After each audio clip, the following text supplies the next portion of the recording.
All right. All right, everybody. Thank you so much for being here. Especially a big shout out to Route 66 for allowing us to host this event. This is the official start of Ryan's celebration of life.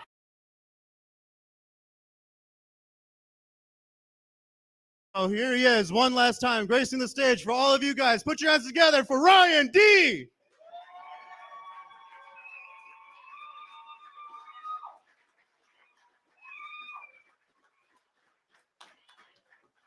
Come on, keep it going for him, guys. Let him hear you.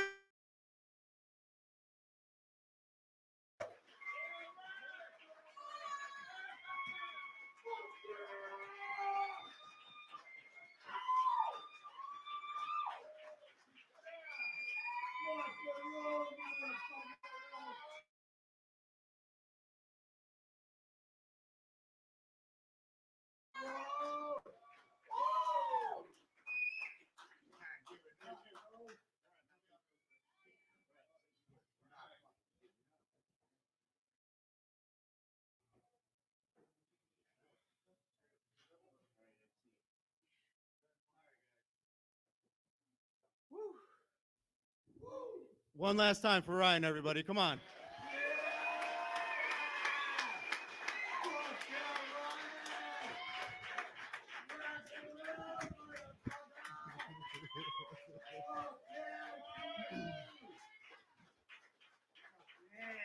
You know,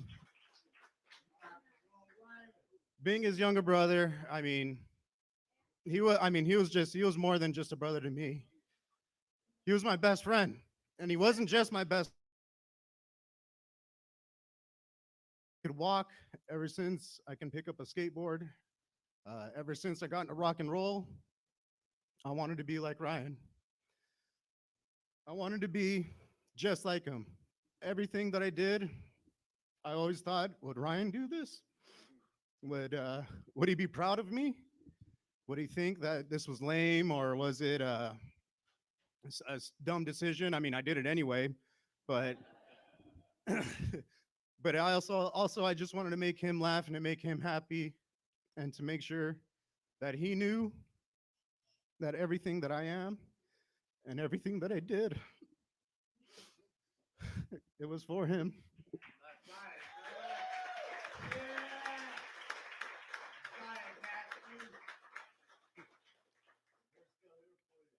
And I'm supposed to be doing this speech at his wedding, but instead I'm doing it here at the celebration of his life.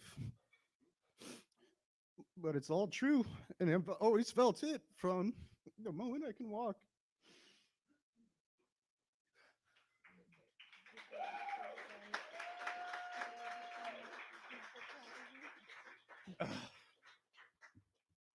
You know, we always worked hard, him and I. Everything that we did, we never did it half-assed. Or And to see all of you here and to have this whole setup, what our family pulled off, is because that's what he taught us. That's what he showed us. And he was just great all around. And I can't imagine what the rest of this life is going to be like without him. But everything that he taught me, I'm going to hold on to, and I'm going to make sure that he is proud of me, and that he is proud of all of us, because he loved all of us so much. Every single one of you in this room, he had touched in a way that I know all of you have very fond memories, ones that'll always last a lifetime. And so, thank you again, all of you, for being here. It means the world.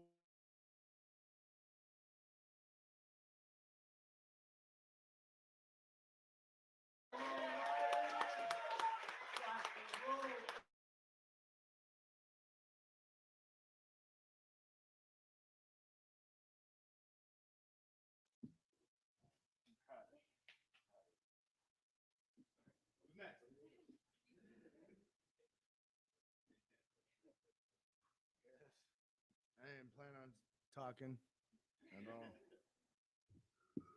But yeah, I'm the oldest brother, you know. So it's a weird position because um I was the first one to see him. You know, I just remember like freaking out because he couldn't come home. Mom had a C-section with all of us, and they don't let you go home. I had to go home, but it freaked me out. It was like, what the fuck? And I remember just like crying, leaving the hospital, and they had to drag me out of the hospital. Like, so I just wanted to come home. And then when he came home, it was like, I don't know, it was like that.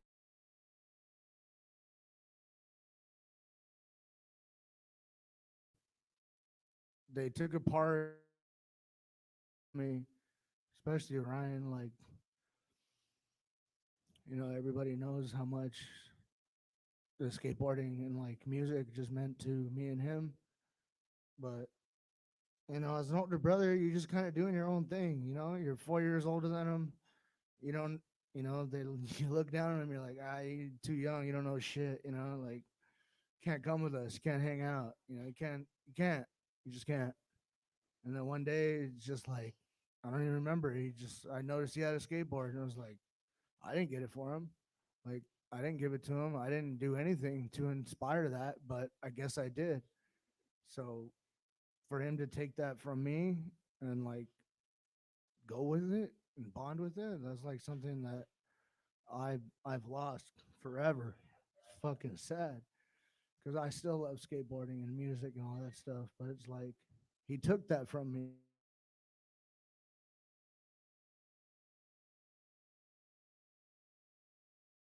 One of the like most beautiful things anybody can do is just your own thing. He took that attitude 100% and did his own thing. He didn't care that I wasn't there with him skating until one day he came with me skating, and I was just like, all right, you little punk, let's go, let's go, let's do it. And then music came around. It was like, you can play drums? All right, let's go. And looking at Matthew, same thing. It was like, I started playing music before any of them. So I know that they like looked up to me. I might not have been the best brother growing up, but they were the they were the best little brothers. I'm just glad that he left his mark. He left his mark on music.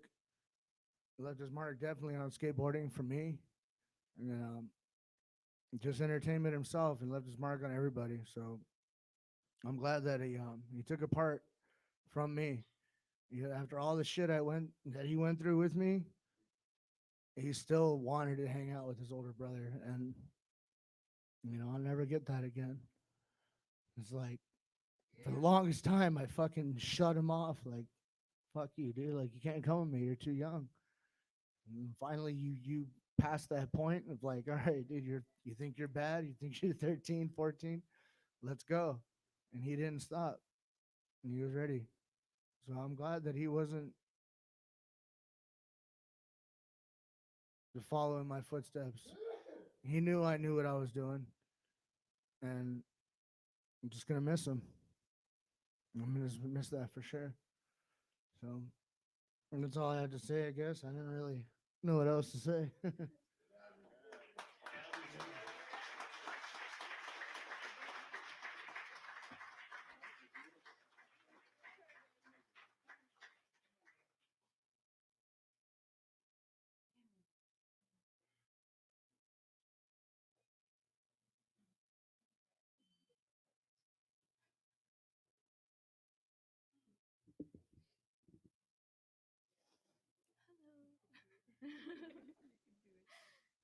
um, I'm not good at public speaking. I don't really have a lot to say. I don't have a lot of stories that people put together so wellly to describe how he was. When I think about it, I really had a lot of had to be there moments. Yeah. For years, I used to say that I wish I could record Ryan with my eyeballs because I couldn't really put the spirit of what he was doing and saying to tell anyone to laugh with me because he just had to be there. if you saw through my eyes, you would see that he was far from ordinary. He was very far from it. He was, to me, very extraordinary. He went very far just to make me laugh. The had to be there moments were definitely there in my life. I could remember a time, well, multiple times, just hanging out in my room, and he would just randomly come in and start breakdancing, and then walk out. Wouldn't say a word. He would just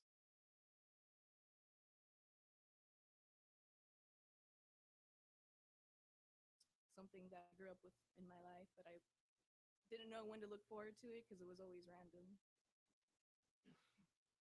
Even the more grungy type of things, he would walk by my room, fart in the doorway, then walk out.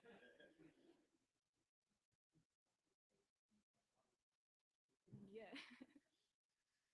It wasn't just my doorways. It was, he would stick his stinky socks in my pillowcases sometimes. But I guess since I was so used to it, I didn't get upset or angry. It was just, it was war, kind of like that. But in a playful way. I don't know, like I said, I don't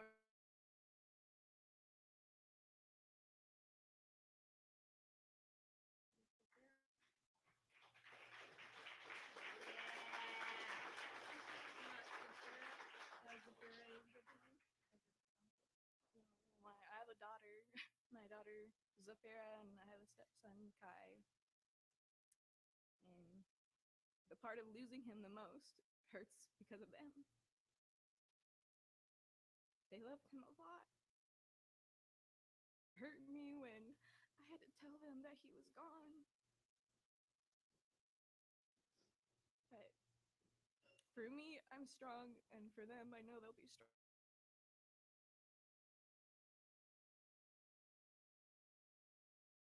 Coming back. But I know they'll get it, and they're always going to remember him. That's for sure. That's it.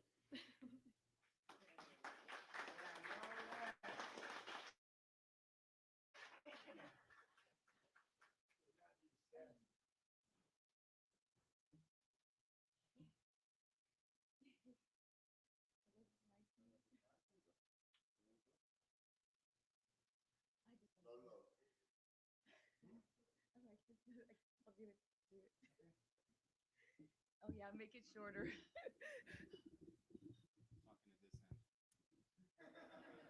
Is this thing on? So very difficult because usually he's the one up here and I'm the one out there. You know, he was my best friend. You know, he was always happy and a good baby. You know, he just he was a good boy. Like I'd only have to like threaten him, you know, with the look or. And he was right away, you know, straighten up, you know, and he would sit there and he would watch, you know, Jillian and being crazy and rambunctious. He would go over and tell Lauren, let's stay over here. Let them get smacked by mom, you know, and he was always so wise and, you know, he's just a good kid. You know, he really was.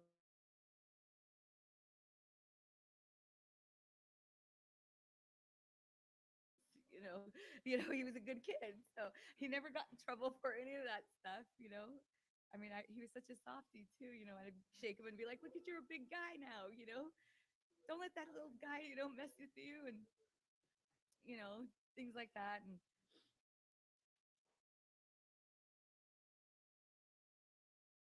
I want to. There was that day when he was watching TV, and it's like, I want to do that. You know, and me, Dave and I looked at him like, what do you mean? I want to be on TV. He was about 4 years old, 5, you know.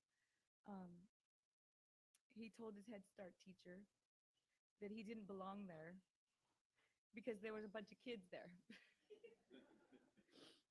And he wasn't going to play with those little kids, you know. They were just, he was just so beyond them, Um, and he refused to sing at his first Christmas, program. He wouldn't sing. So I was like, why not, Ryan? I can't wait. You're gonna be in your first Christmas program. And so he stood there and just went like this.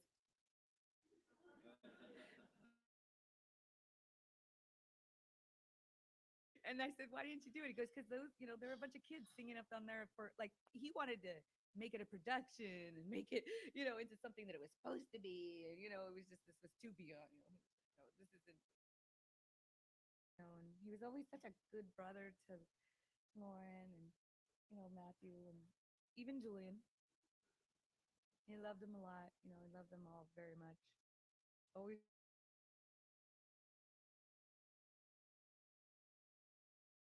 growing up,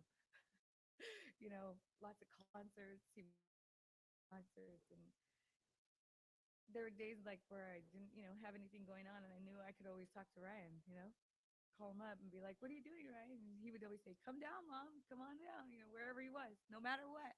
Never once would say, "Sorry, moms aren't allowed." um, he called me every day, just about every day. Just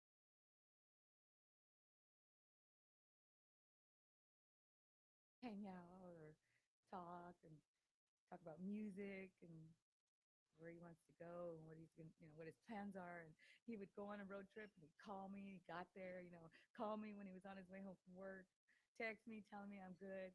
you know when Lemmy got sick and Lemmy was having a hard time, he was working pretty close by, and I'm there, I'm taking care of Lemmy. He gets off of work, comes over, and I have him in my bedroom. And I'm like, Ryan, do you want to sleep with Mama again? So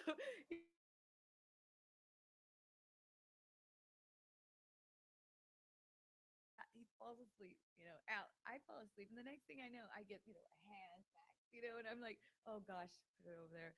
But when he rolled over me completely and didn't even think that I was there, that's when I was like hitting him, and I go, it's your mother, okay? It's your mother. And, we had to make sure that, I was like, are you awake? I'm going to make sure that. But it was so funny. I mean, and it was really nice, that we woke up and it was just, we took turns taking care of Lemmy. Um, I always thought I'd do that with his children. Um, you know, and I just, this is the longest I've ever been without him.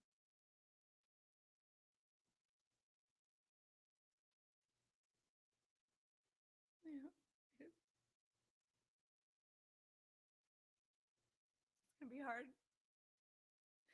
So I'm used to him being here, and I used to sit right over there and watch him. I used to be at every show, just about every concert, everything he did with the band. Our garage was practice. Tell him, come on, I want to hear everybody play, and I loved it when they all started playing. And my neighbor used to tell me, "How do you sleep with that?" I tell her, "It makes me feel good and go to sleep. It makes me feel good. I could take a nap, I loved having them home, and I loved letting them be themselves. I mean, that's all there was, And I love them all a lot, I love them to death, they were my four chambers in my heart.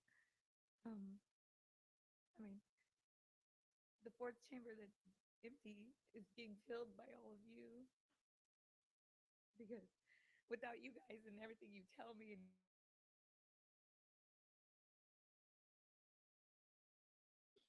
and thank you for all your stories and everything you've told me and all the nice things that you've said. And he's with us all for sure, but you guys are a team Ryan D for sure.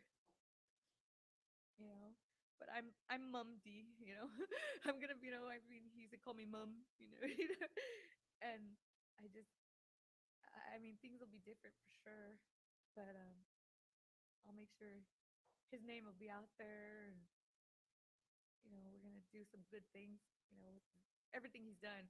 I mean, we're talking like there's so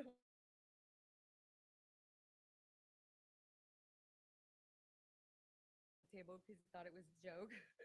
This is like you're not.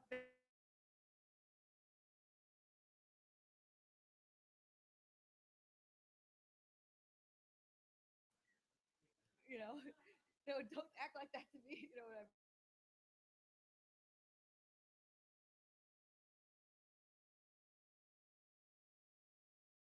And there's things that I know about y'all too. He told me about. And I even somebody who said, "I can't believe you told your mom." Well, she's fine. You know, being snuck out the window. I got upset because they woke me up, and I was so mad. Like, why didn't you just go out the front door, Ryan? Don't wake me up. I don't care. I know everybody's gonna do it. You know what I mean? Things like that.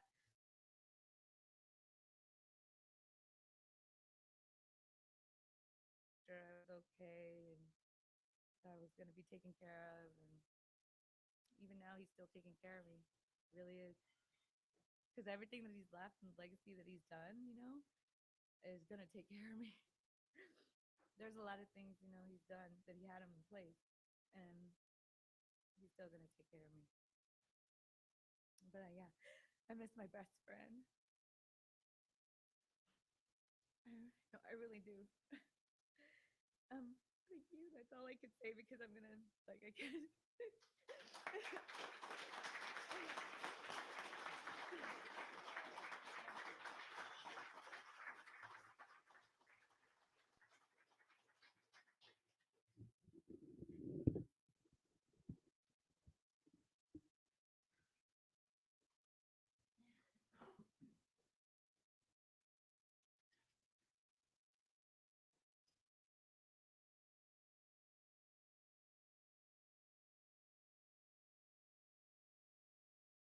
Hi, everybody. And first of all, I want to thank you all for being here.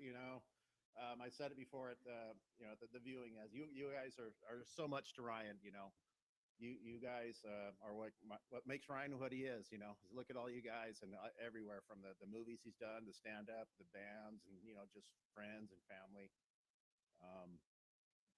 This is badly needed coming here today and to celebrate. Today is the celebration of Ryan, and he was an amazing man. You guys know that. I don't have to come up here and tell you. If you knew him, you knew how amazing he was. And today is about celebrating.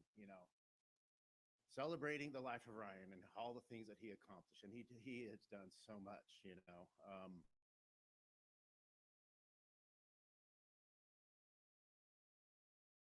Stuff that he came up with and accomplished in the short, just amazing.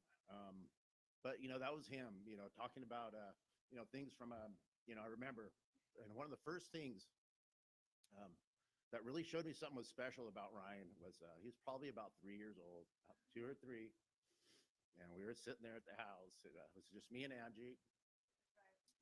And Ryan was there, and he was a little kid in his whole turtle world, putting his cape on, all of his stuff. I mean, he laid it out. He went all out. Those old VHS cassette tape holders, we didn't have a single one that wasn't flattened because he would put them out on the floor, and the way the turtle did, he'd jump from one to one and just like smash those. And it was just one of those things he did. That's all he did. And this one day he had his cape on. He had his turtle cape on the pillowcase and tucked in, and me and Andrew sitting there. Yeah, the pin to hold the pillowcase, like any three.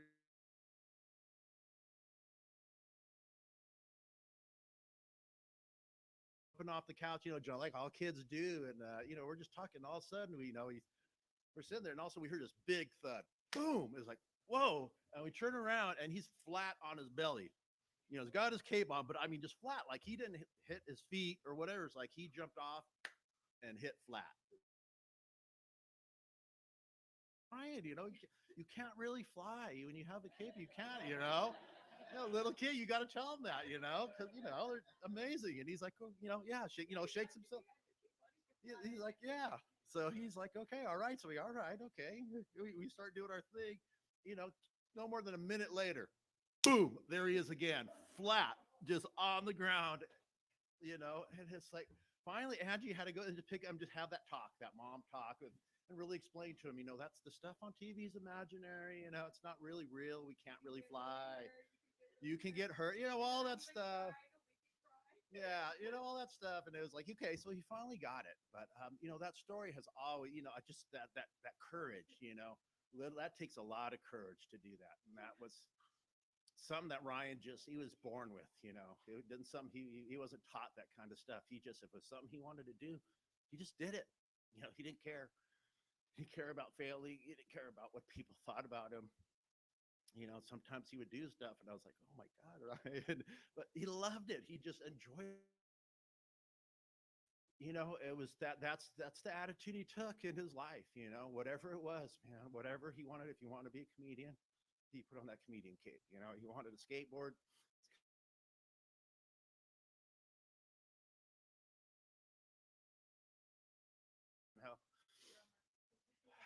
Just amazing, just incredible, whatever it was, he just did it. And I told him so many times, so proud of you, Ron, that you could just get up there and do it. He's like, yeah, he just wanted to have fun, and if you know Ryan, that's what he was about, having fun, making people laugh, stand up. That's the thing that he did, is make people laugh. So, when they said, we're going to come together and have a celebration of Ryan, was like, absolutely.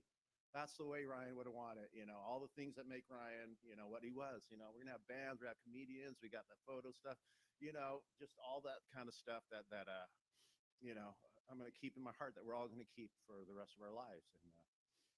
And there's so much, there's so much to say about Ryan, but today is about Ryan and stuff. And there's so many things I know. Before hearing what other people have to say about the person they lost is where a lot of the healing comes from. So, we'll have an open mic up here today for people to come up here and share those stories, whatever it was, a memory, or how he made you laugh, or what you remember most about him. But, absolutely. And it's about fun, about what Ryan was all about.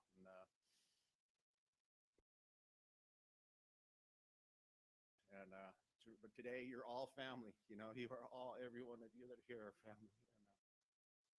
And I want to thank you all. And, I'm blessed, man. I'm so blessed to have Ryan in my life, and that he calls me dad. That's it. Just want to say that, and thank you all.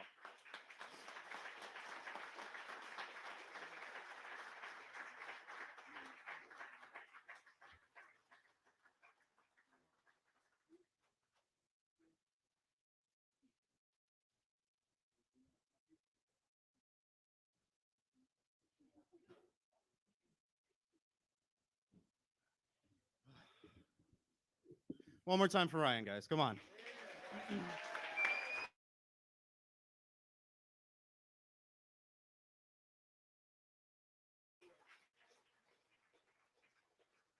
He's got all of his friends here. He's got all of his family here. Everybody's here up on stage. He's here with us. One thing is missing is right. So all of us. This is to Ryan. And this is his.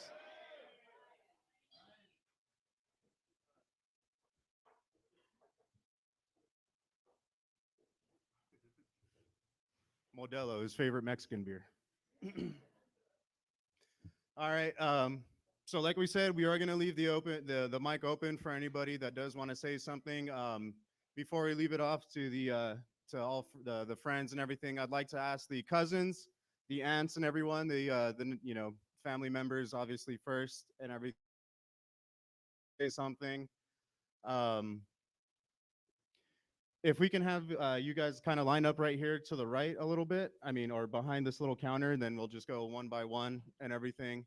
And then we're gonna have videos, bands, and then comics to wrap it up all at the end of the night and everything. So thank you guys.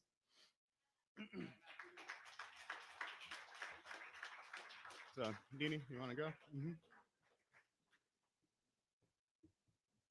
Hey, everybody. Hi. I'm Charlene. A lot of you know me as Nini, or to Ryan, I was Nini. I want to thank you all for coming. Thank you for being. And I was thinking about it on the way over here. I was like, what could we possibly say about Ryan? Thank God we had Ryan in our lives.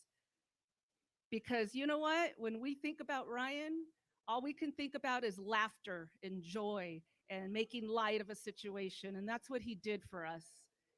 And I feel like his purpose on this earth was to make us laugh, and he did that. And I almost want to write a book about any situation that we encounter in our lives. What would Ryan say? What would Ryan say in this situation? And it's always going to be something funny. It's always going to be something lighthearted. It's always going to make us feel a little bit happier, a little bit lighter. And, you know, that's my memory of Ryan.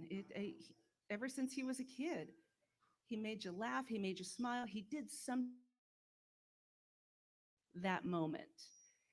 Even as a kid, he was in the choir, and we would go and see him perform at Rio Vista School, and he was supposed to be singing, but he didn't want to sing. He would sit there and go,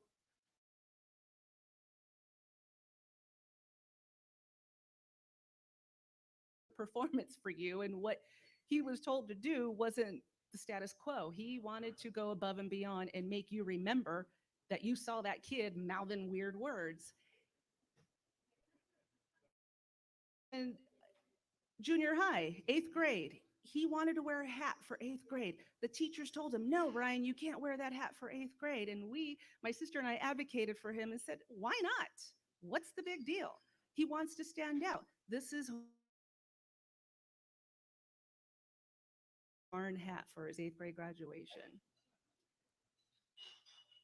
And just thinking about all those moments, it just made me realize Ryan's destiny on this earth was to make us laugh and enjoy the moment. So I am so glad and grateful that we all got to experience and have him in our lives. And I couldn't be more grateful and honored to be his aunt. And I can't be more grateful to have all of you here to share that experience with us. And all I can say is if you're in a situation and you know you need a lightheartedness about the situation, think about it. What would Ryan say?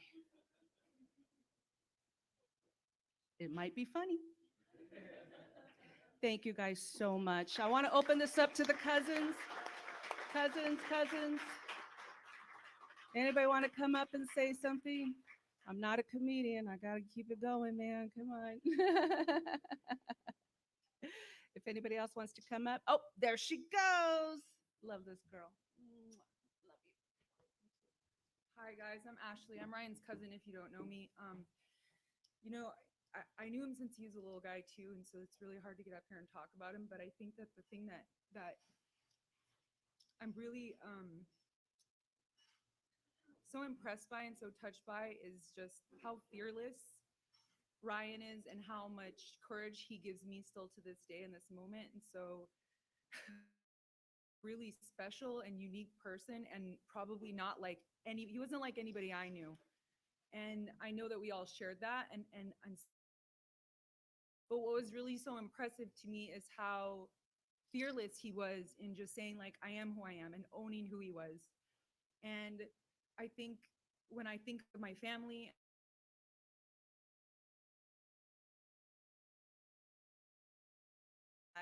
his legacy of fearlessness and courage and being who you really are will stay with us forever. I know it'll stay with me forever, and that he's always with me and he's always with us in our hearts. So thank you guys. And when I think about him, I hope you will think of that as well.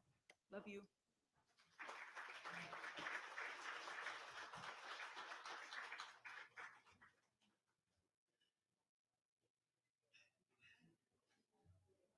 I'm sorry, guys. I forgot one quick programming note right now. If you know anybody that isn't attending right now, but they do want to see the events, we are streaming this live right now for anyone that isn't in attendance. Unfortunately, we weren't able. It's not as easy as just looking up Ryan D on YouTube. It's running through my YouTube channel right now. So if you go to Rat Talk on YouTube or Facebook or anything, that's where it's streaming. But any other pictures that you guys take here and that you post to social media, we're gonna hashtag it Team Ryan D. That is the main hashtag. That's what's going to be so that everyone that isn't in attending can still experience this with us. So that's it.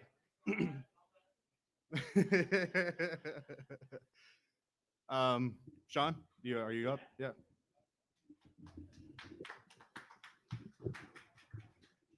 Hey guys, I'm Sean Charles. You know what's really funny is like Ryan was actually I actually relate a lot to Matt and his relationship with Ryan. Because, you know, I looked up to Ryan a lot, you know? Ryan's younger than me. I'm Julian and I are the same age.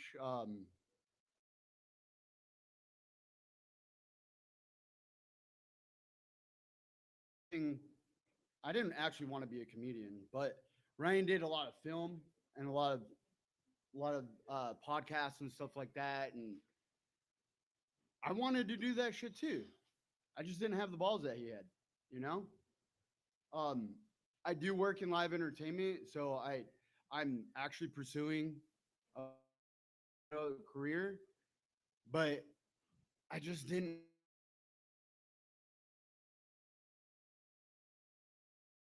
Die hard, like everyone's talking about his courage and how much he actually pursued the things that he wanted, you know. And it's funny because I admired that in him. I saw that in him, and I was just like very much like, damn, dude, I wish I had that little spark that he has. Just even a little bit of that spark. Because if I had a little bit of that spark, maybe I would be able to like pursue some more of the things that I want to do, you know?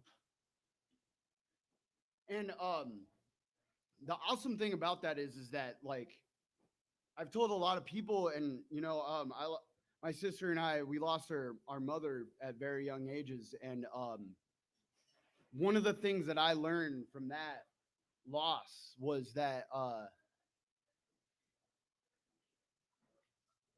what the best way to carry somebody's spirit forward, the best way to like carry somebody's life force with you is to live your life in a way that would actually honor the person that person was, you know, to like actually be that person and channel that person and who they were and show other people that person in you, because we don't lose the people that we lose, we just carry them forward, you know what I mean? We get to be the people that they were for us, for other people. And that's like the awesome part about like loss and grieving, is the fact that we get to do that for other people. So don't ever think that we lost somebody great, because that person lives in us. Ryan is in all of us.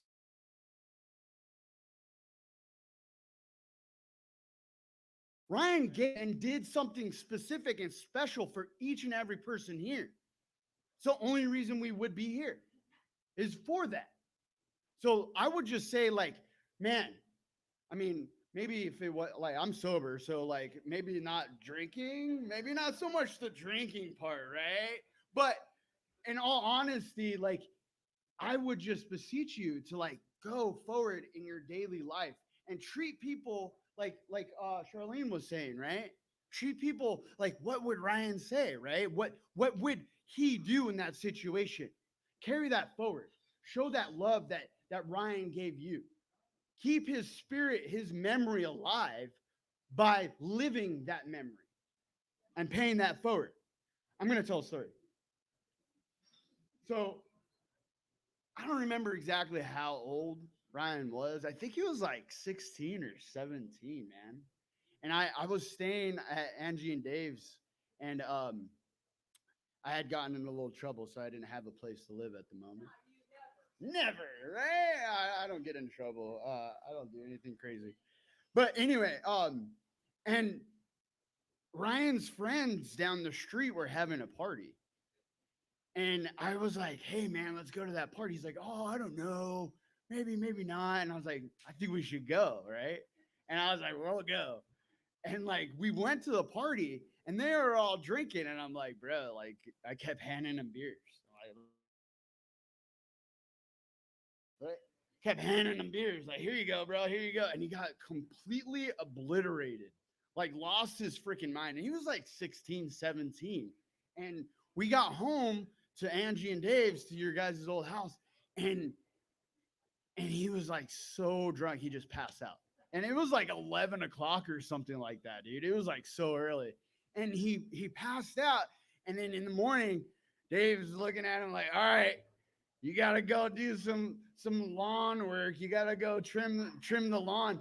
And Ryan's like, he was just rolling in his bed. He's like, no. And Dave just stayed on top of him for like an hour. And like finally Brian ended up getting up and going and doing the lawn. And all I know is like I'm sitting there, I'm just like, laid out on the couch, like looking up, and I'm just like, I don't have to get up and do chores. This is in my house, right? And I'm like, okay, cool, right on. So I'm like looking at him, I'm watching him, and all I see is Ryan just bend over in the front lawn and just start puking everywhere. And I'm just like, bro, what happened? He was like, my dad made me get up and mow the lawn. And I was so freaking hungover. I was like, yeah, that's what Sean Charles did to you. I don't blame his drinking on me.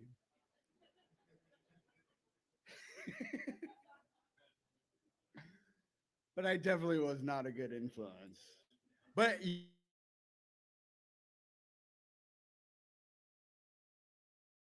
what's going on in your life, you have that you are giving up, right? There's always a goal that you have to be achieving. You have to be moving towards that goal. And it doesn't matter if you end up fucking puking in the front lawn or not. You still got to do some shit with your life, man. And that's what Ryan did. And I'm going to keep that memory alive, and I'm going to keep moving forward on that. And I'm super ecstatic that everyone's here to celebrate such a lovely person. He was beautiful inside and out. And man, as much as like he laughed shit off, he was a really sensitive guy, man. And I admired that in him as well. So I'm gonna keep that memory alive, as well as the laughter. That fucking laugh, man. That's gonna be the one thing that I miss, is that laugh. Thanks for letting me come up here, guys. I love you all. Thank you so much.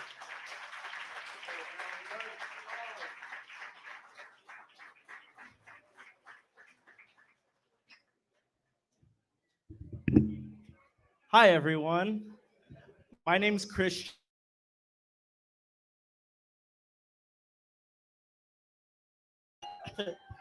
So, I mean, what could I say about Ryan? I mean, he was he's an inspiration for everybody. I mean, he was an inspiration to me because he knew that I loved to sing and dance. He knew that.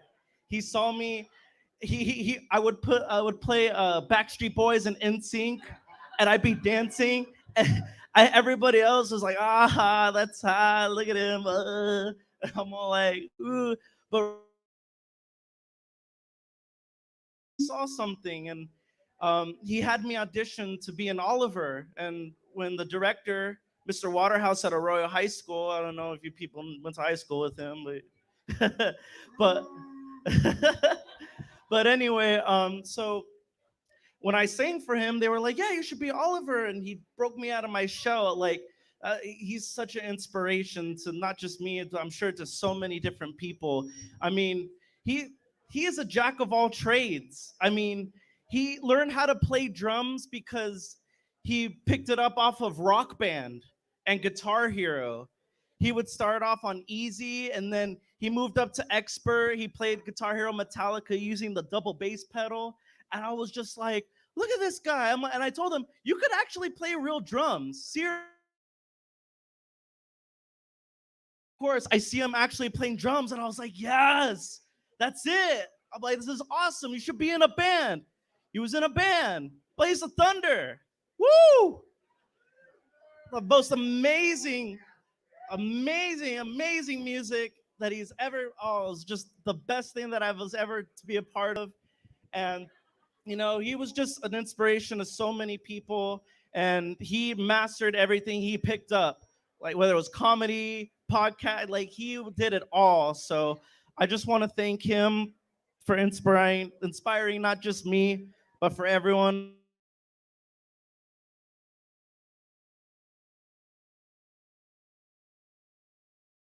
We all love you. Thank you. Have a good night, guys.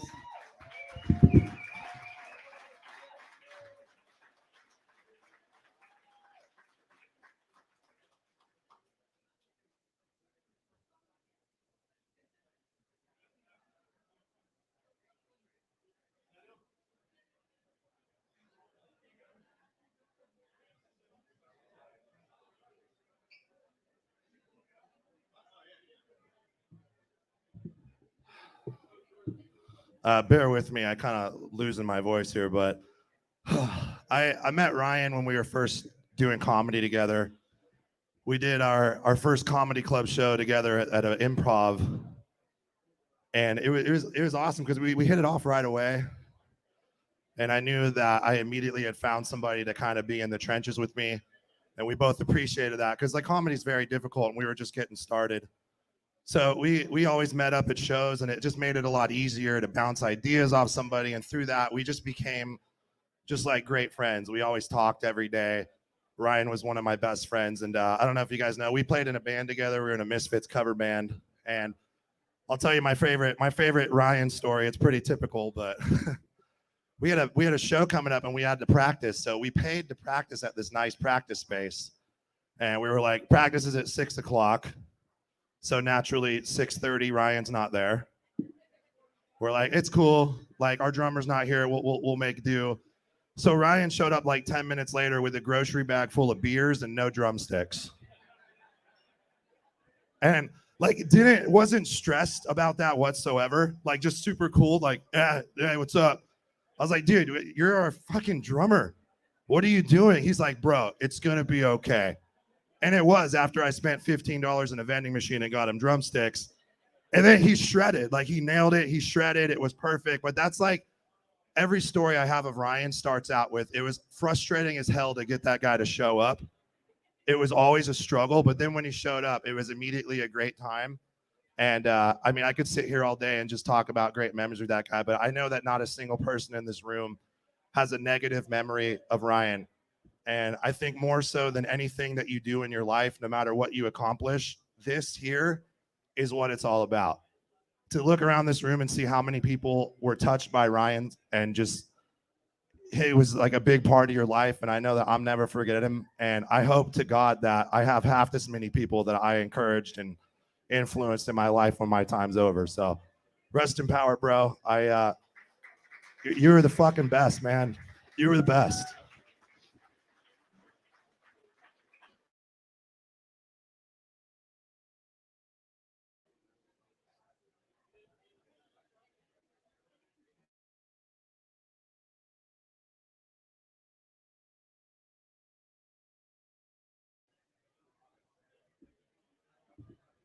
Oh man, it did.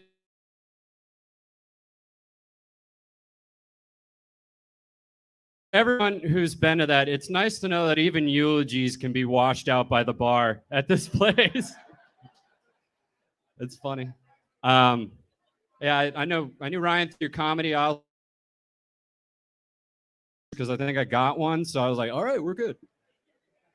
But when I found out about Ryan passing, like, I was obviously, you can't really put words to it. It's you don't believe it at first, and then when it hits, it's really heavy. And I put Master of Puppets on headphones, and I took a walk, and I was standing over a bridge, just ugly crying off this bridge, and I just had this thought. Well, the first corny, bro, but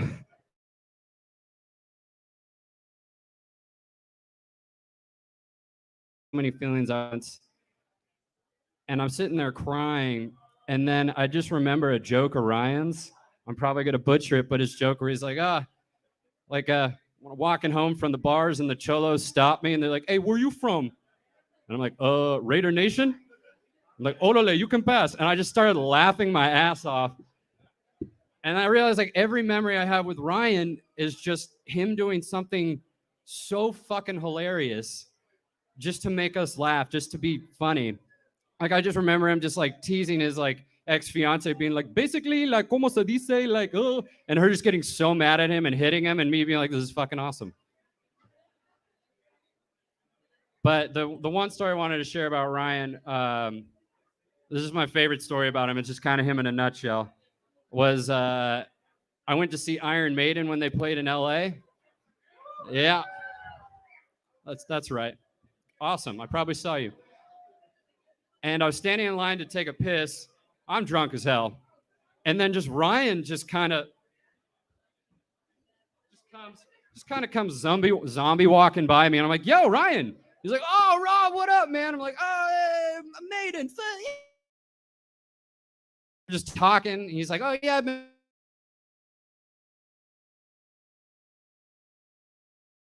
I'll see you later. He's like, oh, yeah, we got to hang out again. I'm like, yeah, bud, we got to hang out. And I run into him about 2 weeks later at a show I'm booked on that he's hosting. I'm like, hey, dude, how good was Maiden? And he's like, well, you were there? I was like, yes, I was, Ryan. Yes, I was there. You clearly weren't. But like every time I think about it and I just get sad that we lost Ryan, I just think about all the ridiculous shit he's ever said and done just to make us laugh, because that's all he really wanted. When it hits, when you feel those tears coming on, just remember him for just being like a fucking hilarious, silly motherfucker. He was a great dude, and I'll miss him dearly. Thank you.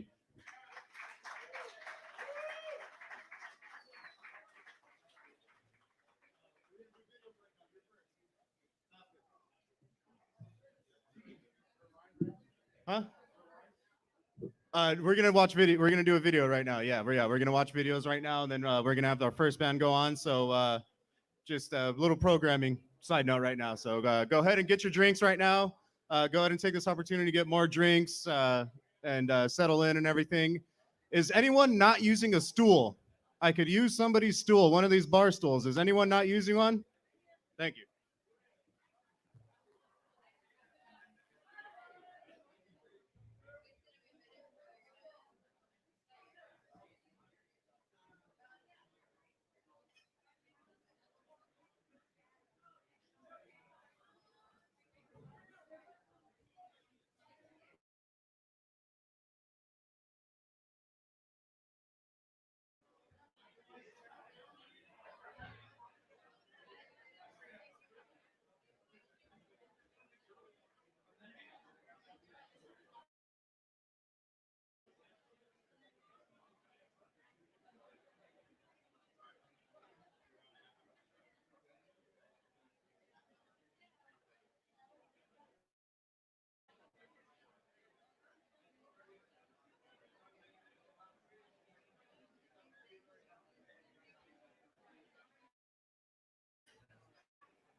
Yeah, GBK. Live GBK. in the heat lab right now. Straight making heat. Yeah. Heaters. You know what I'm saying? We representing straight West Coast shit. West Coast. Motherfucking Jay Fizzle behind the motherfucking board working that shit. Mike's up in the studio tonight. I was closer than a slut to my nuts. Bitches dancing all around me. Oh my god, I feel so undisputed. I hope I'm going to keep on doing what you're doing. Bitches dancing all around me. Oh my god, I feel so undisputed. It's getting your body moving. Keep on doing what you're doing. Oh no, I got another boner. This bitch that's a Mia. Camera on her. She keeps on looking over her shoulder, looking at me like she wants to come over. Hips are swinging out of control. She's working at girl, go back to my place. I want you to sit on my face. You don't know what you're getting yourself into. I will do some bad things to you, things that you will never forget. What's up, son? Jimmy Cash, motherfucking right here. Jay behind the motherfucking video camera. My imagination's running wild from 6 to midnight since you smiled. Once I get you in my bed, ideas flowing through my head. How I'm gonna get you and which way? Thinking to myself, how you gonna stay? I'll make you breakfast in the morning. I don't care if you were snoring. Just turn your head and give me those eyes. Look at me while I slip between your thighs. Once you hear the sound of my voice, girl, you know you have no choice. The soothing sound just turns you on. It works so well when I sing this song. Don't mind my friends, they're here to watch. Just lay back and just grab my crotch. Bitches dancing all around me. Oh my god, I feel so undefeated. It's getting your body moving.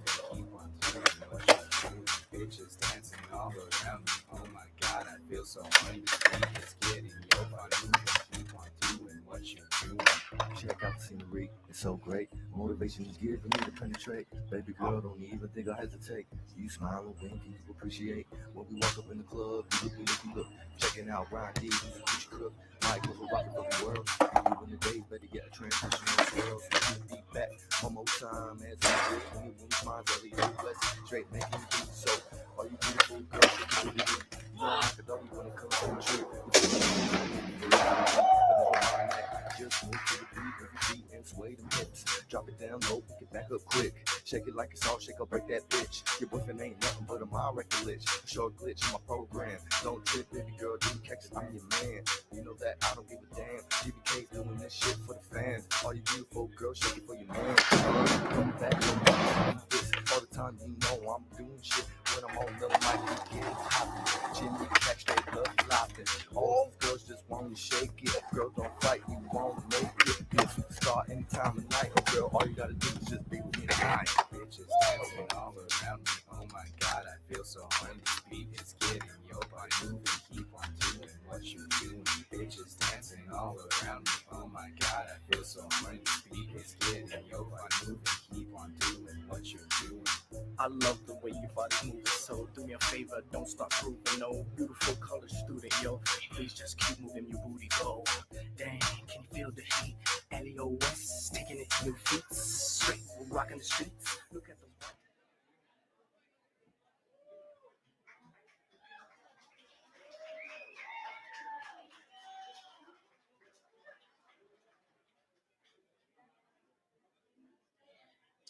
Hey everybody, this episode of Hit the Mics is brought to you by All Gas No Brakes Clothing Company. Yeah, if you haven't noticed, we're already wearing the t-shirts. We're matching. We're twinsies. Yeah, today. we're twins today. You know, All Gas No Breaks. Yeah, they were kind enough to be our sponsor for this episode. Going out tonight cause I just got paid. Gonna waste all my money and hope I get laid. That's the plan at least, and I hope it goes alright. If it's with the three, then I guess that's my night. Walking to the bar, coming straight out the car. Looking at her two, shooting straight for the stars. See my friend go straight for a 10. She's so hot I can't comprehend. doing work, so I scanned her friends. And that's when I saw her just around the bend. A busted ass bitch, too bad to mend. Good thing my job just paid me today, cause I know what I gotta do to get my friend laid. I know that I gotta get that job a bitch sling, so I get her attention and buy her a drink. Her smile's with some teeth and her breath fucking stinks, but I gotta help my friend, it's all I can think. Okay, girl, let's do this right. I'll drink until you're at least a 5. Keep the drinks coming all fucking night. Me and my friends are going out tonight. Gonna meet the girls on the pale moonlight. Gonna have my friends, gonna get them laid. Gonna spend my money cause I just got paid. Me and my friends are going out tonight. Gonna meet some girls on the pale moonlight. Gonna have my friends, gonna get them laid. Gonna spend my money cause I just got paid. Going out tonight cause I just got paid. Gonna waste all my money and hope I can lay. That's the plan at least, and I'm hoping goes alright. If it's with the free, then I guess that's my night. All club songs on Bacardi, with something party. Who really drinks Bacardi? Well, at a club or party. All club songs on Bacardi, with something party. Who really drinks Bacardi? Well, at a club or party. So we're drinking all night, and she looks a little better, like a washed up stripper in bad weather. About this time, it's almost last call, and my friends already fucking in the stall. All my friends getting busy, I gotta occupy this beast-like chick with a lazy eye. So I say, hey girl, let's go for a ride. Then I look down at her, cause she's hot, and I try not to barf as I call the car. Good thing I don't live very far. Okay girl, let's get this over with. Let me see those chins and those unlevel tits. Hip to hip with those legs I split. Not a proud moment for my dick. That girl looked bad with the pussy's tight. That's when I knew I had a good ass night.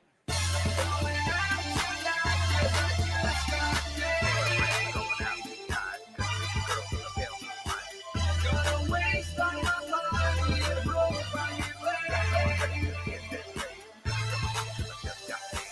That's the plan at least, and I'm hoping goes alright. If it's with the free, then I guess that's my night. Me and my friends are going out tonight. Gonna meet some girls on the pale moonlight. Gonna help my friends, gonna get that laid. Gonna spend my money cause I just got paid. Me and my friends are going out tonight. Gonna meet some girls on the pale moonlight. Gonna help my friends, gonna get them laid. Gonna spend my money cause I just got paid. What are you painting again? Yeah, she's pretty.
She's not pissed off. She's not getting it with her.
Oh, talk? Oh, I thought you wanted me to.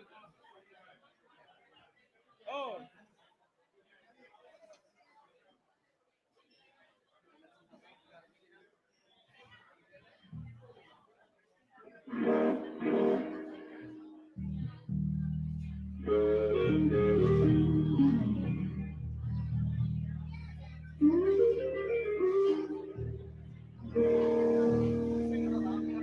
Oh, okay.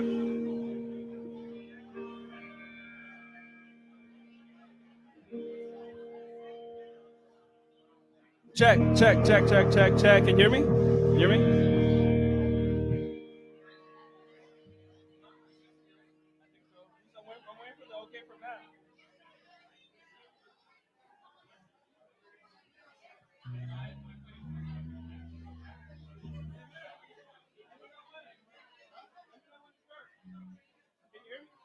Wait, can you hear me with the? Can you hear me right now? Check, check, check, check, check, check, check, check, checkity, check, check, check, check, check. Talking in the mic. I think I'll be fine. Yeah. What's up, everybody? We're the Devils Threesome. We just want to thank Matt and his family for having us here. It's a fucking honor to work for Ryan one more time. All right, let's do it.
All right. All right, ready? Just got paid.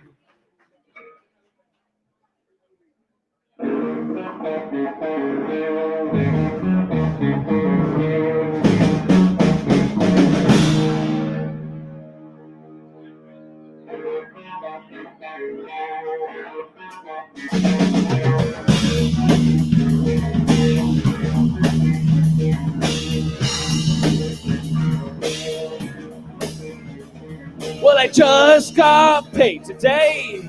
Got me a pocket full of change. Well, I just got paid today. Got me a pocket full of change. If you believe like working hard today, just step in my shoes and take my pay.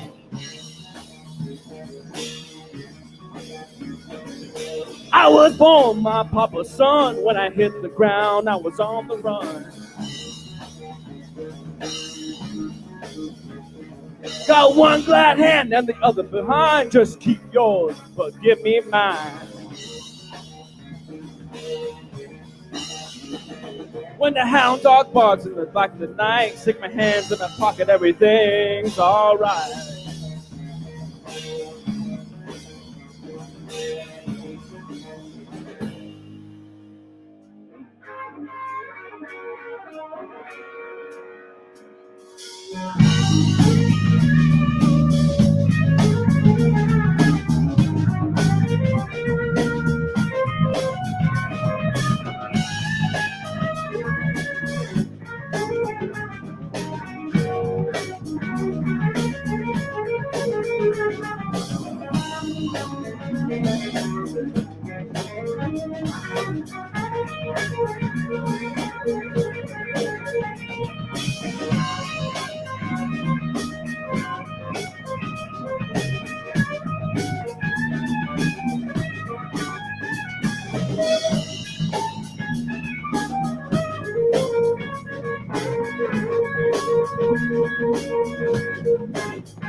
Well, I just got paid today. Got me a pocket full of change. I said, black sheep, black, do you have some more? Yes, I do, man, my bag is full. What's the root of evil? You know the rest. What's ahead of? What's second best?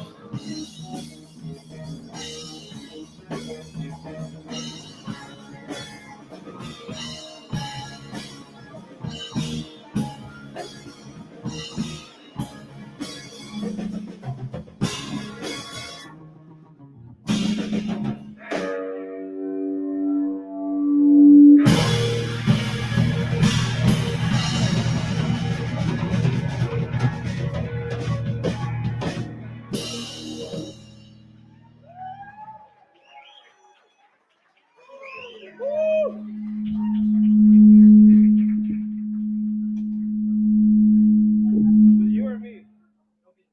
It's you? Damn, it's hot up here.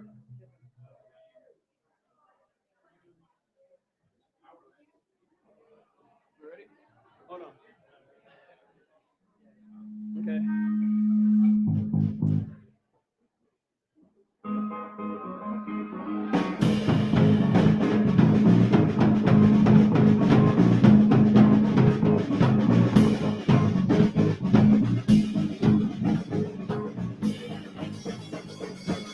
Come on, come on, come on, come on, now touch me, babe. Can't you see that I am not afraid? What was that promise that you made?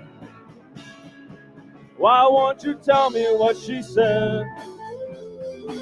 What was that promise that you made? I'm gonna love you till the heavens stops the rain. I'm gonna love you till the stars fall from the sky. For you and I.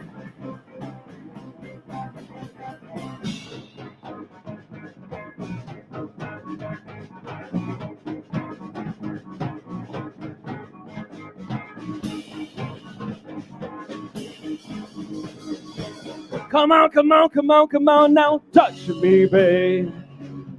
Can't you see that I am not afraid? What was that promise that you made? Why won't you tell me what she said? What was that promise that you made? I'm gonna love you till the heavens stops the rain. I'm gonna love you till the stars fall from the sky. For you and I'm gonna love you till the heavens stops the rain.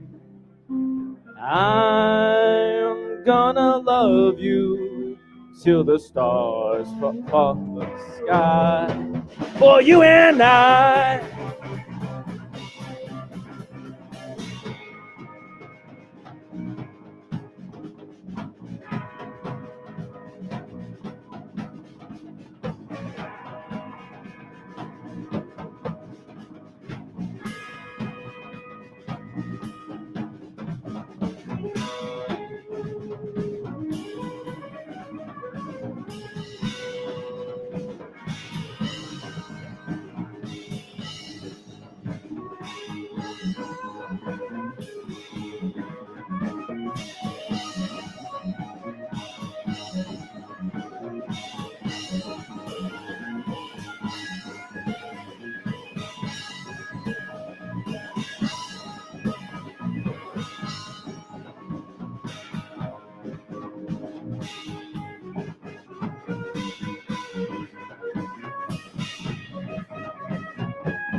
Alrighty, we got one more for you guys. Let's do it.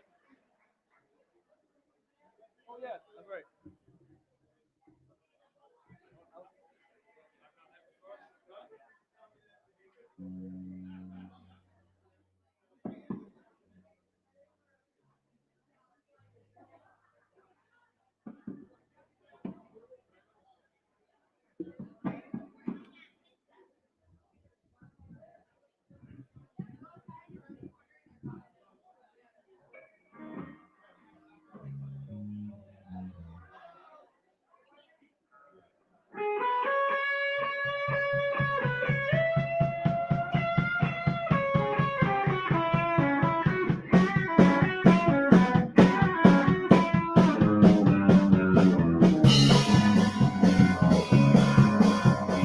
Traffic on the city, turn my head around. No, no, no, no, no. Back up on the freeway, back up in the church. Everywhere you look, it's a frown, a frown. The commotion, get it gone. The commotion, get it gone.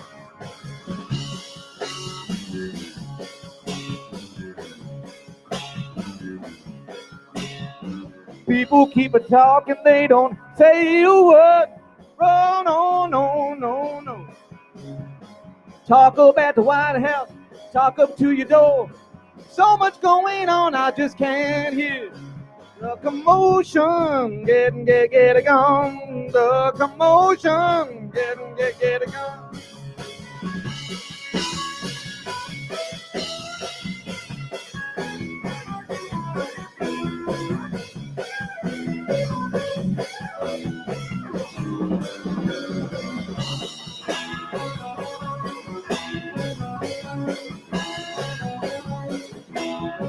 Worrying to get there so you save some time. Run, run, run, run, run.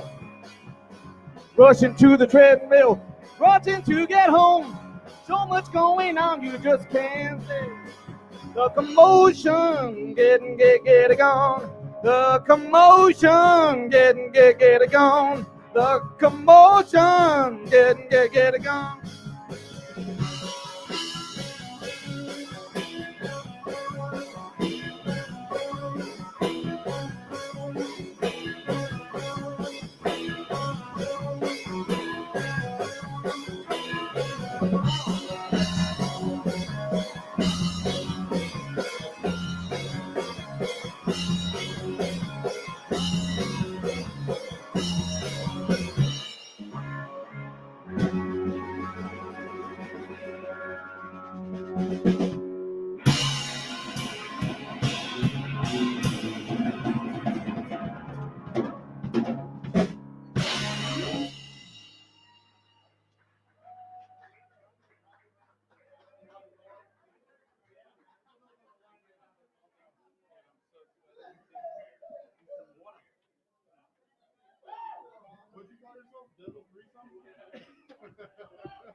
Ooh, was that all right, guys? Was that good? How did that sound? It's fucking amazing, right? Some fucking talented friends that Ryan had for sure. If you haven't noticed already, tacos are outside being served, so please help yourself to them. We're gonna open it back out now to anybody that wants to make a speech or to pay tribute to Ryan. You guys, is this enough room for you guys? Yeah, they're just standing right here. Sorry, I cut somebody off the last time. Mike, did you want to start now? Did you want to go first?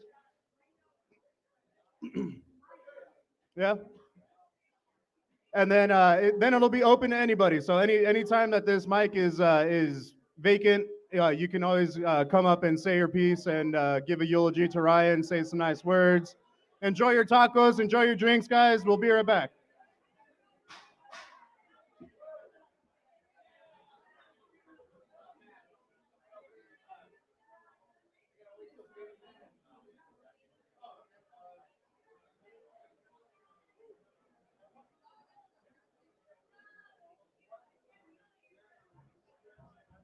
Okay, so it's open right now. Anybody that wants to say something can come up right now. If you're not if you don't have a face full of tacos or a drink in your hand or anything, then it's open for you guys.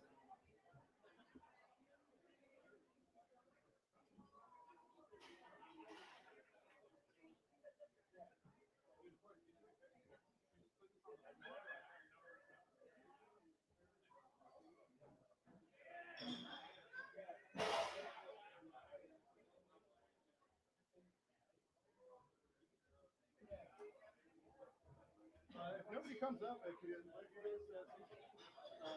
mean, well, obviously, like, once you get your stuff, yeah. No, yeah, exactly. Dude, fucking awesome. Fucking light my fire, dude. Oh my god, that threw me on. I was like, no fucking way.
All right, my name is Mike, and I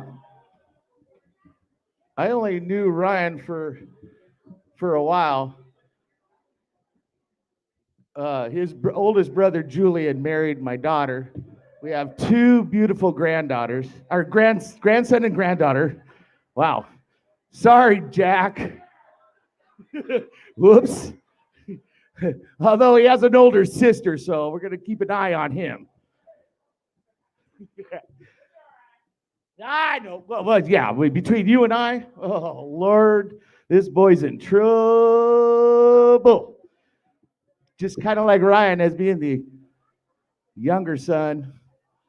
But I'm just gonna do a little something, and it's just to kind of put a little thought in the library. Another turning point, a fork stuck in the road. Time grabs you by the wrist, directs you where to go. So make the best of this test and don't ask why. It's not a question, but a lesson learned in time. It's something unpredictable, but in the end it's sad. I hope he had the time of his life.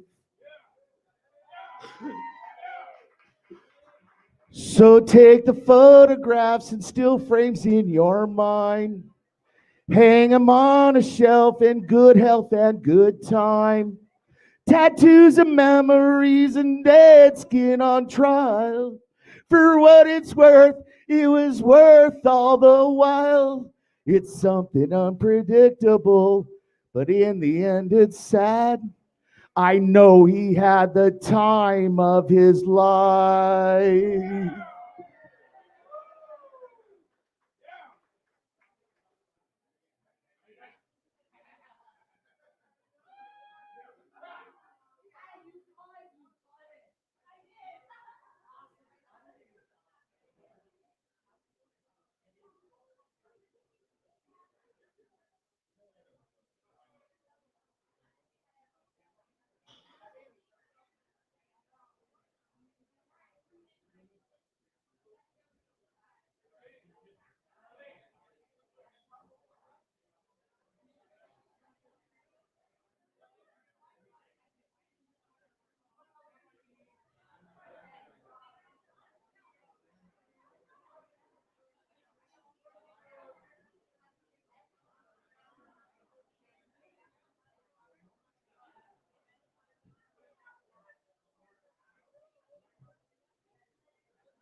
Hi, this is totally unprepared, and I'm not really a part of the family, but I kind of am. And I just wanted to tell you how I know Ryan, and he was my very first high school boyfriend's little brother, and we basically like shared a bunk bed together. And he was just this little shit. That was it. And then he grew up, and I watched his comedy, and his videos and his art skits. And I was like, yes, boy from Monte, tell these jokes. You know, be somebody, go out there, tell them. So, you know, when I heard the news, I went home and I watched all of his work. And I just want to congratulate him for the work that he accomplished here. It's more than what a lot of people could do to get on a mic and do comedy and do skits and shit. That's real. It's putting your heart on the line and your soul on the line. And it's fucking go Ryan! Yay!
everybody.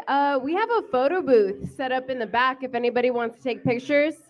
It's a green screen, so you can take a picture with Ryan D himself. We got multiple options.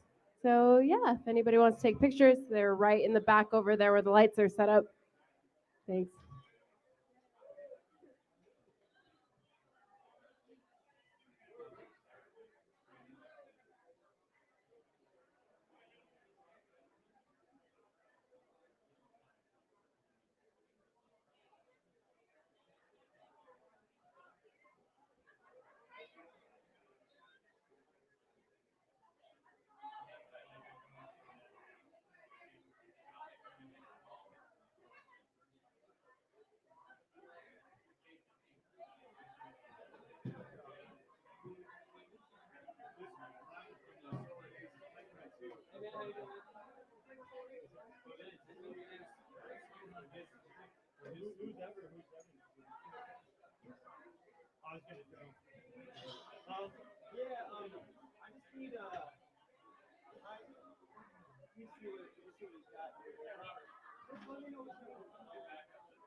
We're a little rehearsed, so we'll see how.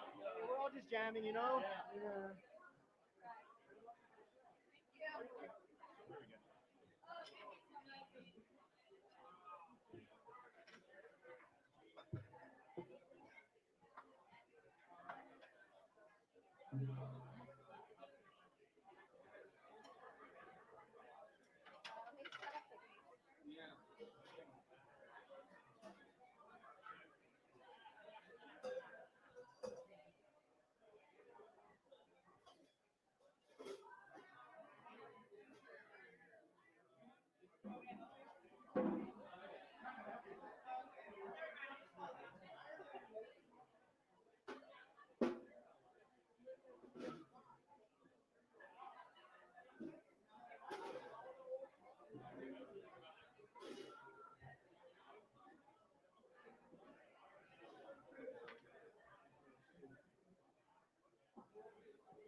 Here, let me see if I can change it.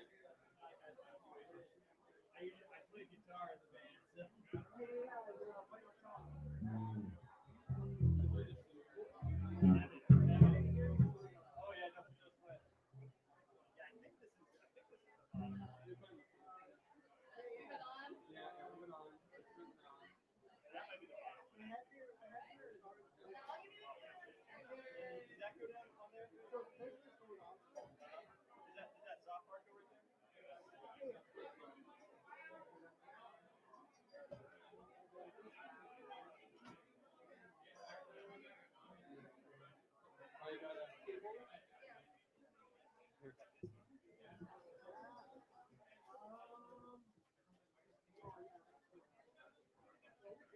And we got one microphone, right?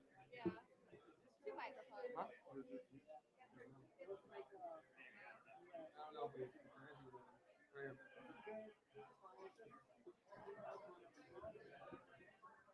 It might be, there's like two settings. There's like a base setting. I don't know how to.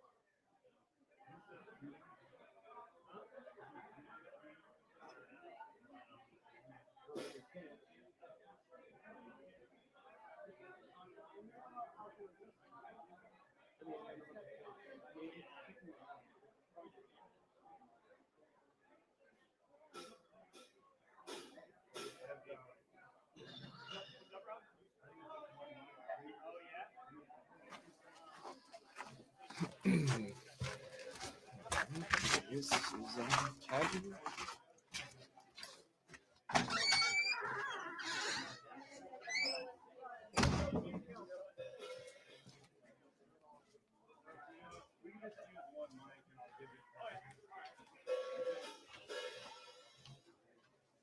I think it's just one.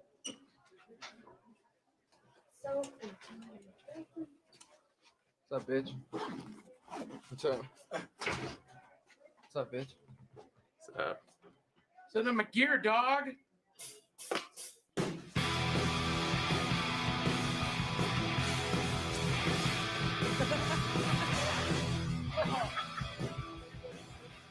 Hold on to it and steer, Ryan. You're supposed to steer with your body.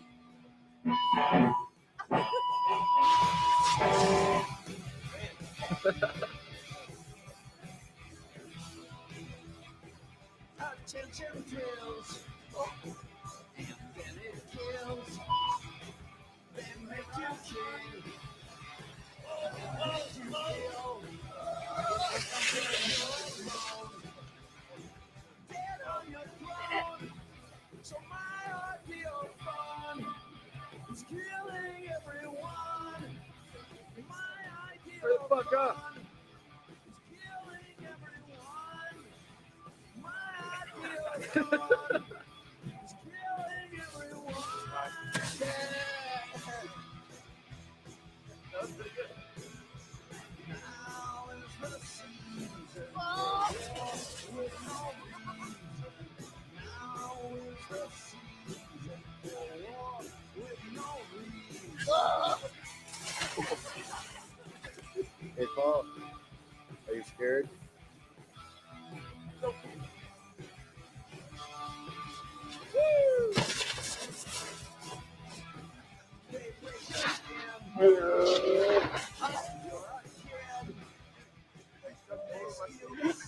You know, he got.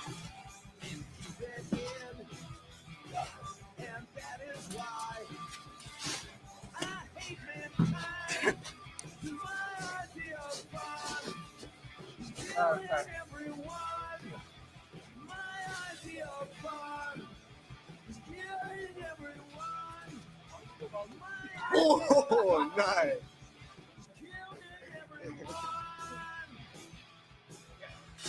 Ow! Out and then jump on. But in front of out here. Killing everyone. My idea of fun. Got that.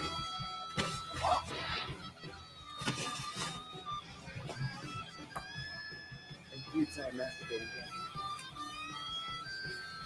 Tomorrow's gonna make one. Oh, shoot. Oh. How many walk out? After that, I had to drink the floor thing. And then that night.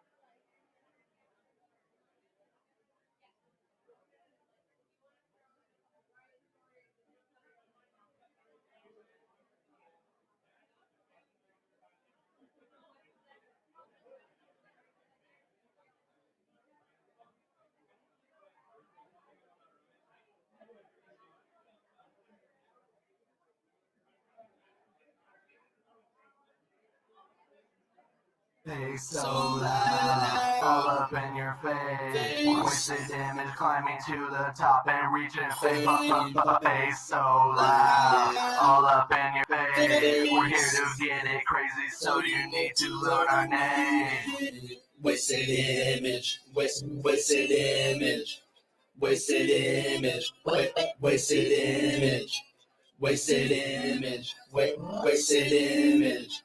Wasted image, wasted image. Loud bass, reaching fame. Wasted image up in your face. So many diamonds up in my range. So much gold up in my chain. Blunt clouds all up in my brain. Spit your shit, I put your shit to shame. Smoking, drinking, that's my game. Cook that shit just like chow mein. Damn, I'm getting drunk. Somebody spark this blunt up. And somebody needs to fill my cup. And turn the bass up, cause we're getting fucked up like shots.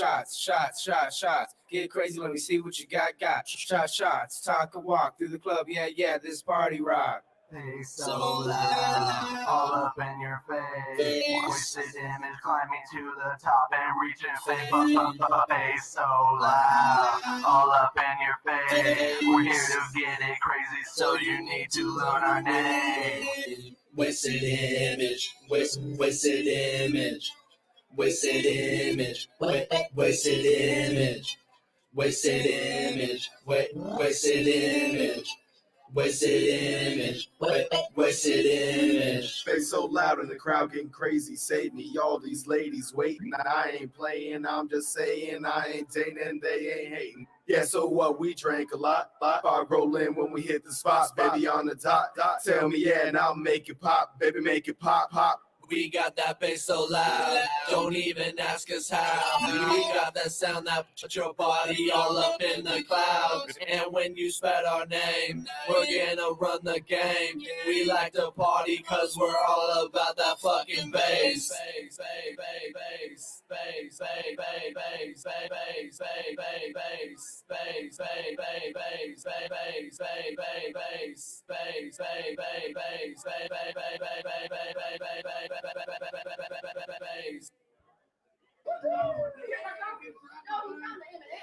Oh, that's a sugar rush.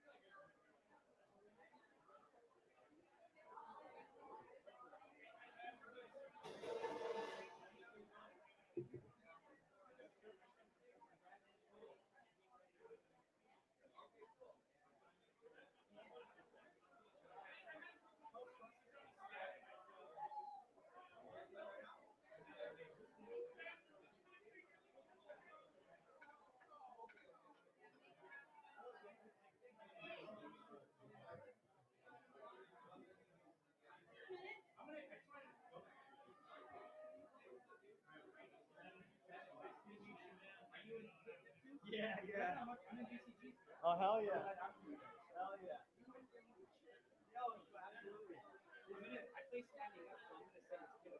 Oh, cool. You have a drum key by any chance? Dude, I don't. I think we got. Oh, there we go. We got one. Right there. Oh, 6. Great. Oh, we talked, right? Ryan Apollo?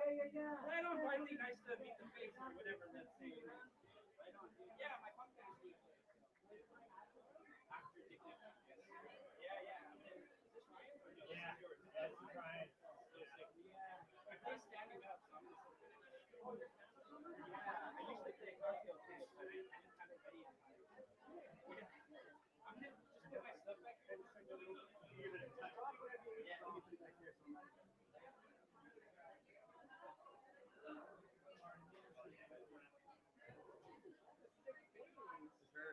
Oh, dude, I love that bass. If you guys absolutely need it, there's a power bar right there. No worries, rock on, dude. Yep, right. Are we ready? Yep. You have another pick?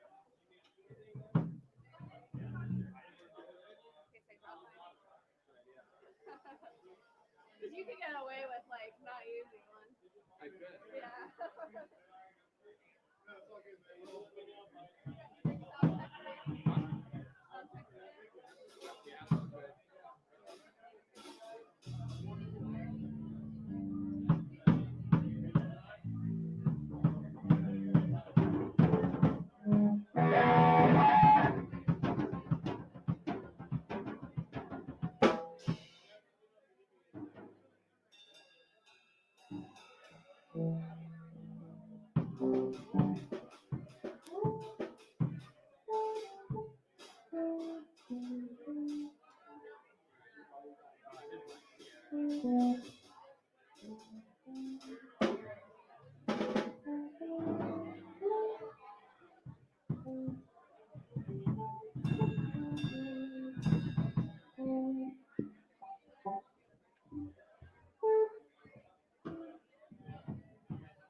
Check, check. Hey, hey. Hey, check, check. Hey. What's up? Check, check. Hey, hi. Hey, ting, tang. Hey, hey. What's going on? And now it's time for Dodger Baseball. 20 years ago today in Dodger history. Hey, what's up, man? Chocolate chip? Yeah. Hey, test the mic, man. What's up? Can Huh? Hey.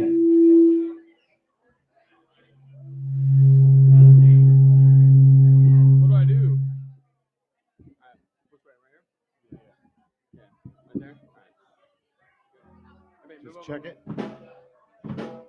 Check the mic. Check it. Just Want to start it off? yeah. Ready? Just keep talking. What's up, Ben? How's your day today? Doing very well. How are you? I'm good, dude. I love you. Are you hot in that? I am, dude. You look hot. This is actually my skin tone. All right. All righty. Yeah. Hello, everybody. How's it going, man? What's up? That's right. Hey, we're in a band that Ryan played drums for, and I couldn't know where to begin to talk about that fella, but we're all here for Ryan D. You know, we all may not have met each other before, but that's how far of a reach that dude had. He really brought people together. You know, like this doofus wearing a pink suit and a 100-degree bar. But you know what? That's what Ryan would want me to do. He'd want me to bring it. So we're gonna bring it right now. Hell yeah. Man, but yeah, my name is Robert, and I also Dick Neptune. This is Ben on bass right here. We got Danielle filling in on guitar, and so Ryan was our drummer, and tonight our guitar player Evan will be playing drums for the first time in spirit for. He's never played drums before till right now. No, we tried. We're gonna try it. Hey, give it up for the family putting this together, and you guys, everyone being here. This is beautiful, man. You're doing a great job, Matt. He would be very proud of you, man. Yeah, dude. Bringing people together. Well, I'm going to stop my TED Talks right now, and we're going to rock for Ryan D right now. This song is about pancakes and pancakes alone.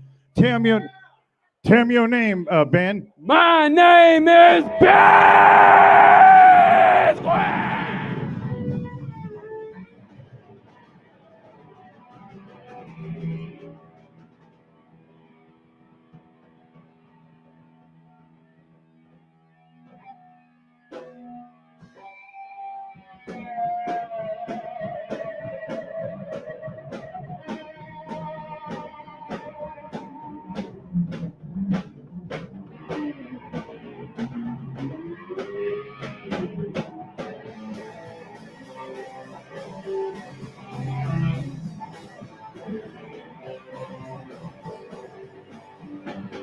Did you about to ranch your mama with her new ponytail? While sex is going to summer, make Jimmy Jimbo well land. Jimmy mama, She butters my pancakes. land. Jimmy mama, She butters them good. land. Jimmy mama, She butters my pancakes. land. Jimmy mama. She butters them good. Yeah.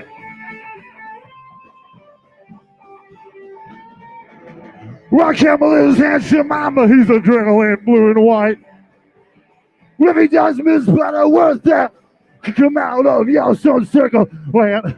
J mama, She butters my pancakes. land. J mama, She butters them good. land. J mama, She butters my pancakes. land. J mama. She butters them good. Woo.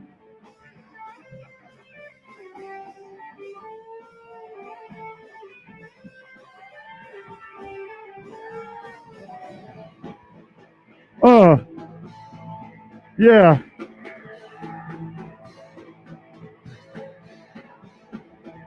My name is Aunt Mama. My name is Aunt Mama. My name is Aunt Mama. My name. My name is a survivor. My name is a survivor. My name is. Her name was Mary Magdalene.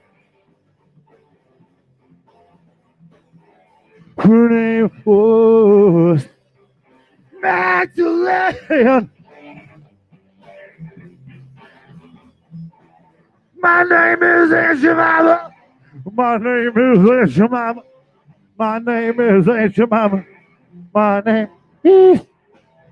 My name is. Yeah. Thank you. Thank you.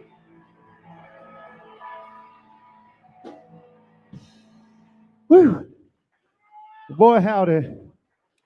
Hey, dude. Hey, Ben. You had a pretty cool story about Ryan. What he told you about what he wanted to do What's that? with his life.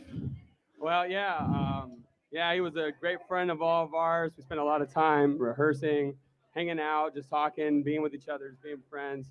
And one time we just had kind of a candid conversation in the car driving to a gig, and it's asked him like, "Hey, what do you want to do in your life, dude? Right now you don't got a job. I mean, you think about going back to school?" He's like, "No, man, I'm an entertainer. That's what I do." So, and I think he did a great job at it. So I'll always definitely remember him for that.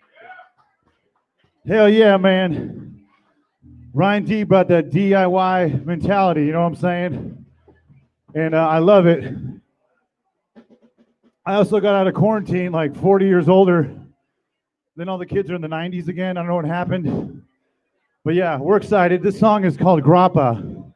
It's a slow jam. Yeah.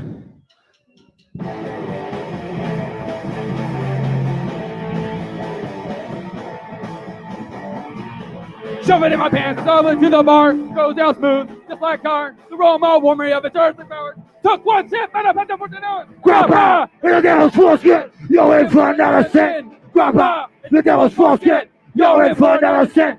I was out for a night on the town. Last I remember, I was tucking it down, went ape shit and acted like a fool. Woke up in a puddle of my vomit and threw. Grappa, the devil's foreskin, you're in for another sin. Grappa, the devil's foreskin, you're in for another sin. Hurts your stomach and it burns your eyes. Every sip I take, a part of me dies. It's a fall of everything I despise, but it's formed like in between a woman's thighs. Grappa, Grappa, Grappa, Grappa, Grappa, the devil's foreskin, you're in for another sin. Grappa, the devil's foreskin, you're in for another sin. Grappa, it's the devil's foreskin. You're in for another sin. Grappa, it's the devil's foreskin. You're in for another sin. Yeah. Shit. Praise be Zeus.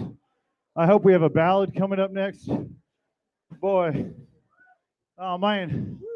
Let's do a S&M cover of Metallica or something. Something peaceful. Whew. This is our last song. We're Dig Neptune. We're keeping it Ryan D, man. Heck yeah.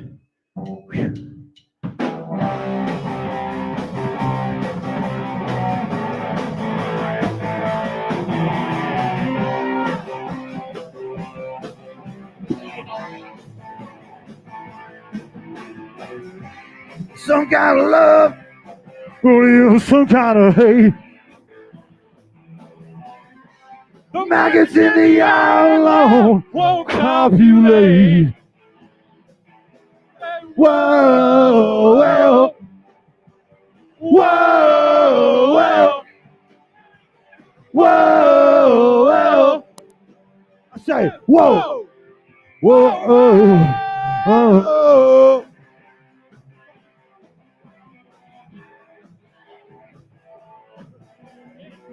Little cats cry, little tortured babies in pain. Crack necks who shadow see, who don't hesitate. Whoa, whoa, whoa, whoa. I said, whoa, whoa. What's that? Whoa. Whoa. Whoa. Whoa. Yeah.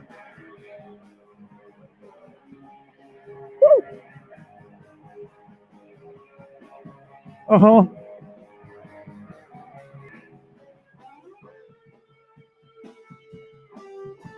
Give it up for Ryan D, everybody! Yeah! I love being some kind of hey. Gotta tell you all about it, baby. Maggots in the eye, don't copulate. Whoa, whoa. Whoa, whoa. Whoa, whoa. Say whoa. Whoa, whoa. Whoa. Give it up for Angie. Give it for yourselves. Ryan D. There will never D. be another Ryan D, everybody. Give it up one more time for Ryan. Fuck yeah. Let him hear you. Give it up for Ryan. We fucking love you, dude, forever, man. You're always with us.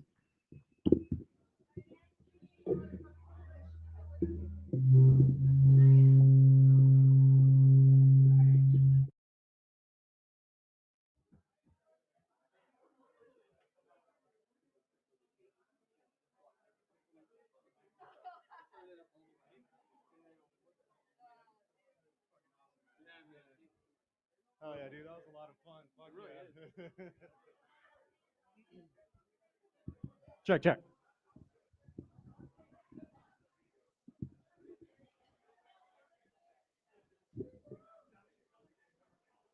Hey, let me hear it one more time for Dick Neptune, guys. Come on.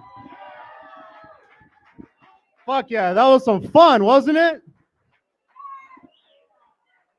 Now you see why Ryan loved playing with these guys so much for obvious reasons. That was a fucking great time. I don't know if you caught it during that song. He got a solo real quick. But we're opening it back up for anybody that wants to say a few words in honor of Ryan. Tacos are still being served. I'm pretty sure everybody's gotten their fill and everything.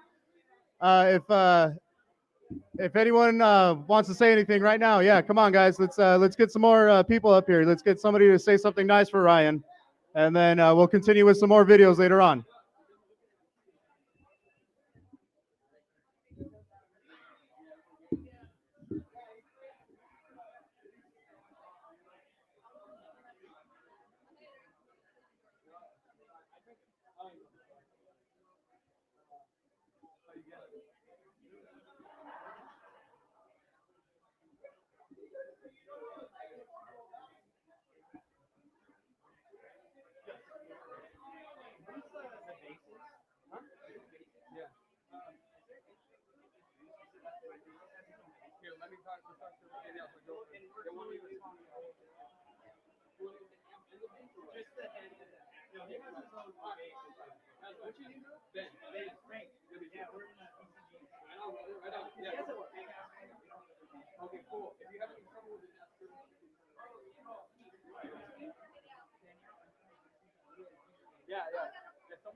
We'll give it like 10 minutes and see if anybody should say anything, and then if not, then you guys can start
this whole time I kept telling myself I should go up and say something about Ryan, and I kept trying to talk myself out of it.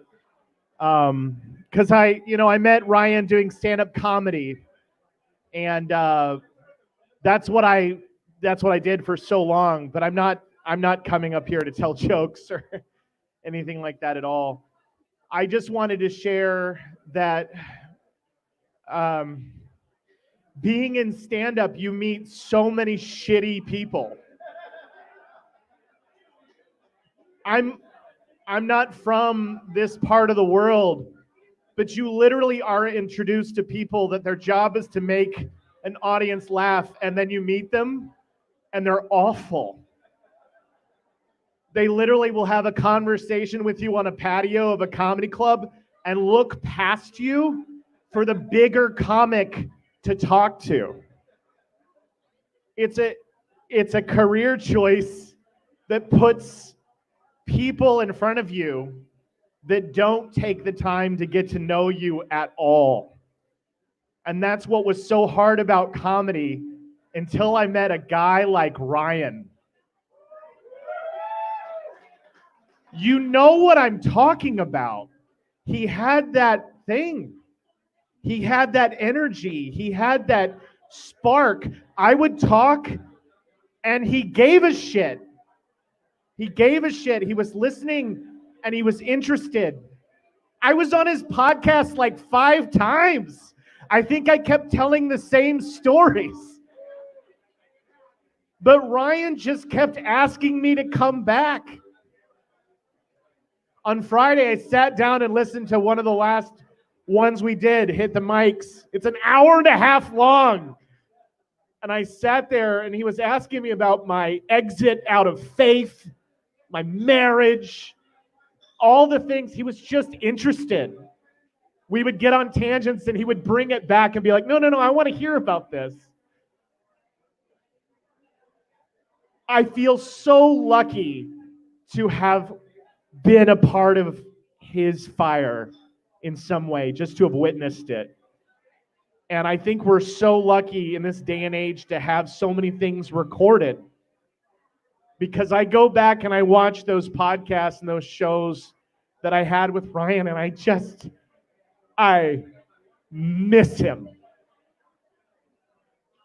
And I'm a father of 2 boys. And I can't even imagine the pain that the family is going through. But I'm just grateful that I got included in this. And I'm sorry I'm crying. I am that kind of guy. Man, I was born with jazz hands. I'm a theatrical guy. I'm a musical theater boy. But I love Metallica and I love metal. And me and Ryan bonded over that. And I just want to thank you guys for letting me just even be a part of this today. It's an honor. Ryan was one of the best. And thank you guys so much. So here's to Ryan D. Team Ryan D. Thank you. Thank you.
Hello? Ryan, are you there? Ryan? Hello? What? I had bad service, sorry. Dude, you know what today is, right? Hello? Hello? You what? What? Hello? Hello? Hello? Hello? Hello? Hello? Hello? Hello? Hello? Hello? Hello? It's the talent show, bro. Get up, dude. The Jonas Brothers are gonna be there, and I'm not missing it. Jonas Brothers? All right, man. I'll pick you up right now.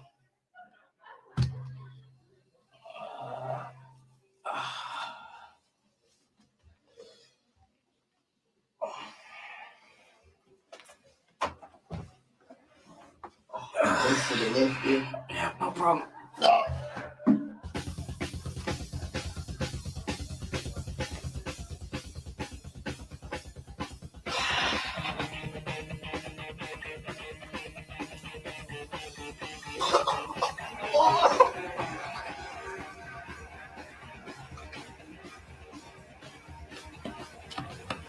Literally, dude, hold up. Grab, turn off the shower. You serious? Yeah, hold up. Just hold up real quick. I'll be right back. I'll just meet you there. All right, it's good. So good, I can't believe it. Screaming with the crowd. Don't sweat it. Get it back to you. Don't sweat it. Get it back to you. Oh, I forgot, eh? Adios, mío. Overkill. Overkill. Overkill.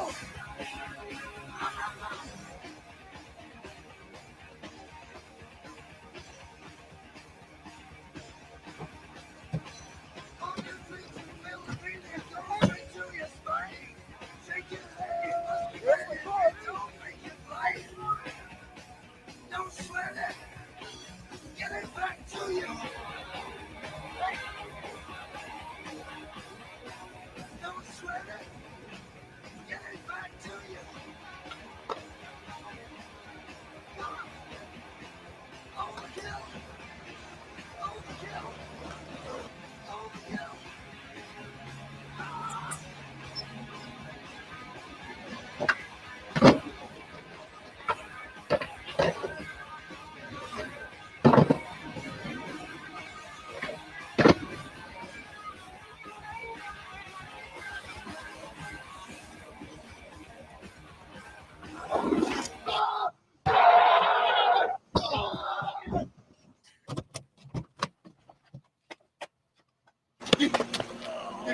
Check it out, dude. I got Wells. Come on. Let's go. We're gonna be late, dude. Come on. Come on. Let's get it. Let's get it. Hard for me anyway.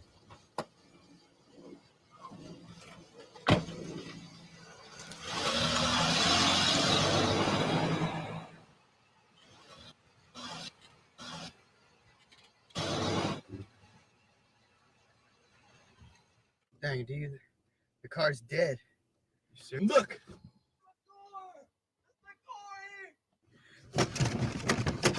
Corey! You can make my car! And you missed on my Corey! Dang! Orderly! Spare change. Whoa, hold up, dude. Hold up, dude. What? Dude, we have to go and help that dude out or something. He looks hungry. Look at him.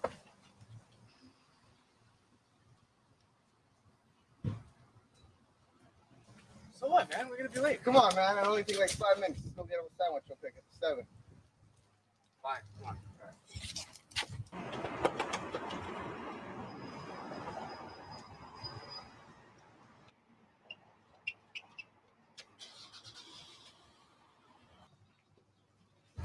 Hey, buddy. I got you a sandwich.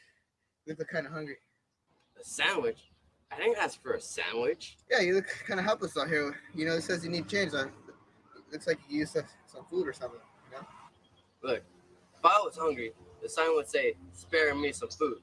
But no, the sign says, spare me some change. So how about you return that sandwich for the $3 it's worth and get me those $3? What's the big deal? I mean, Look, Who went through all this trouble to get you this sandwich? The least you could do is eat it. I'm not gonna eat that sandwich. Eat the sandwich. No. Eat it. All right, look. I'll eat that sandwich for $4. Hey, eat the sandwich. Eat the sandwich. Go. Get out of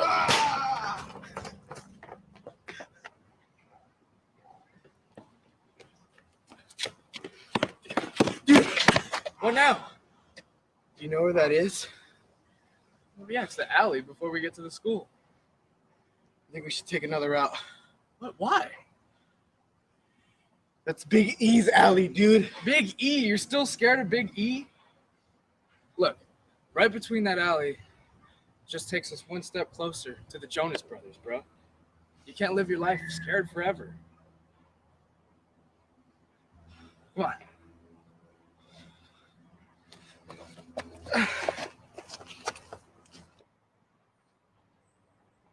Dang, dude. I told you Big E was gonna be here. That's Big E?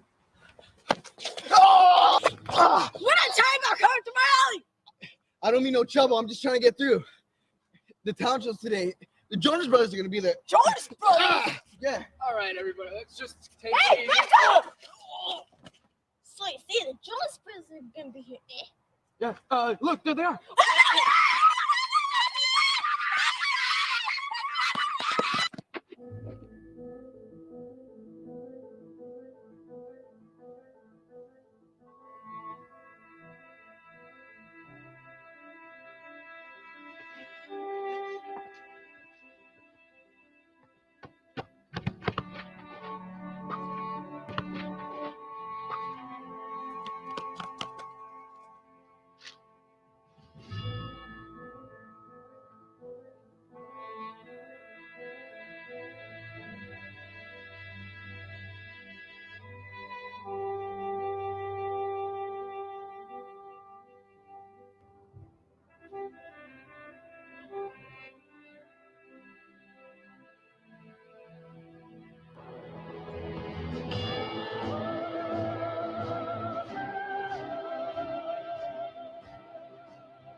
What's your name, sir? Hey, my name's Jaime Cortez, fool. Well, it's a pleasure. What brings you to Disney jail? What happened? Hey, dog, I don't even fucking belong here, dog. Like I didn't do nothing, dog. I don't even know why the fuck I'm here, eh? Fucking sucks, dog. Well, I'm sorry. That's unfair that you're here and you don't even know why. Well, like, well, basically, like, all I was doing, like, I was pre-gaming with my primo, you know, and my Jaina and my two kids. We got a couple 40s before we walked in, and then, you know, security at fucking Disneyland sucks, dog. Like, I walked in there with all kinds of shit. I had a little bottle of tequila, like fucking in my little, like underneath my pito, you know, and they didn't even find that shit. Wow. But you know, but I got pretty fucking bellow, and I guess they didn't like that very much. But I mean, I just wanted to be a part of the show, you know. I was right there watching the parade and shit, and like, you know, Goofy, that's my fucking homie, you know. So I just stormed the stage. I wanted to fucking get a little picture, and next thing I know, fucking, I'm here, you know. Girl, I wanna do something special for you. It's been a while since we've met, and I know that you're upset with my lack of interest lately. Haven't been treating you like my lady. So I wanna do something special for you. It's not the opera, Disneyland, or the zoo. Nah, girl, I'm talking something within my range. Something only $5 and some change. You know how much I love you and that we're gonna go far, but we gotta take the bus since I still ain't got a car. Your girlfriends always tell you that I'm just not good enough, but you're too comfortable to tell a stranger you like it rough. You can't get away from the sex I give, even though we gotta keep it down where my parents live. Girl, I'd do anything for you, as long as it's less than $1 or $2. Girl, you know I ain't the best, but you love good sex. I'm gonna take you out, show you what I'm all about. Girl, you know I ain't the best, but you love good sex.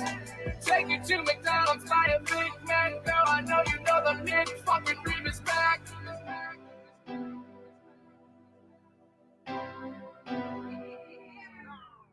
Girl, I got some good fucking news. Mom lent her car, so now we can cruise. I'll fly you by some snacks and some booze. We'll see any matinee that you choose. They're cheaper in the afternoon, so it's cool. And we'll catch 5 others like old school. While we're in the movies, I'll bring out the snacks, the ones that you bought with the paps. I know at this time you're ready to bone. And you know I know you hate being alone, but it's not over. We're off to grub. Later we'll rub a dub in the tub. We'll get you some nuggets, some fries, and a Coke. That seems to be enough to get you ready to poke. As I watch you eat those fries, I think about your sexy thighs. We sneak back home quietly. We get to my room and under my sheets. All 30 seconds in my race car bed, I fall in a coma like I'm dead. Girl, you know I ain't the best, but you love good sex.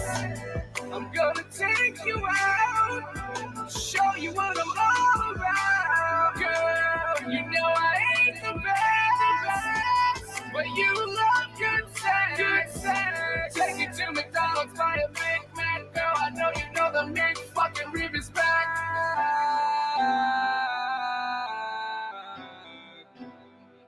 Big fucking rib is back, baby. Big fucking rib.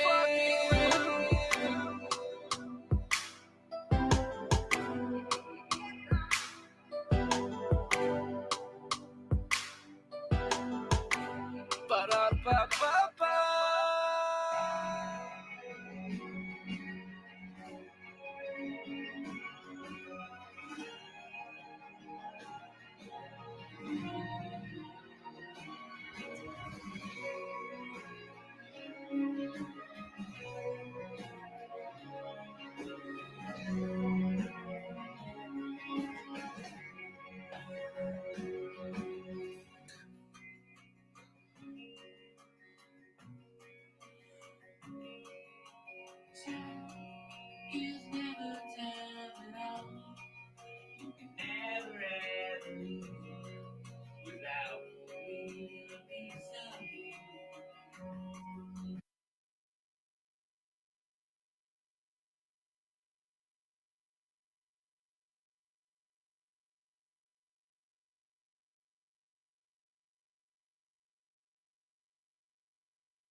Ooh, my bad.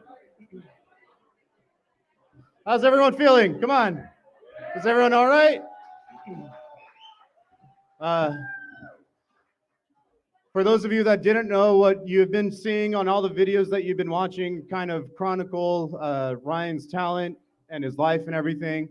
One thing that you guys probably didn't know, Ryan edited and put all the music for all those videos that you saw. Well, not the slideshows, but all those short, those short skits and sketches and everything. Ryan did it all himself. Like, that's how dedicated he was to the art and the time that he took to do those things. So yeah, I wanted to make sure that you guys got to see that stuff and to witness it and everything, because he was, I mean, you can tell he was like, what, 18, 19 in those videos, all the way through till he was like 22 or whatever, and then on to bigger and better things. So the next videos that you'll be seeing is going to be his more high quality stuff. But for now, we got another performance. This is Frank, one of his best friends that he went to high school with and everything, and a lot of love for him. So I wanted to make sure that these guys were included in this.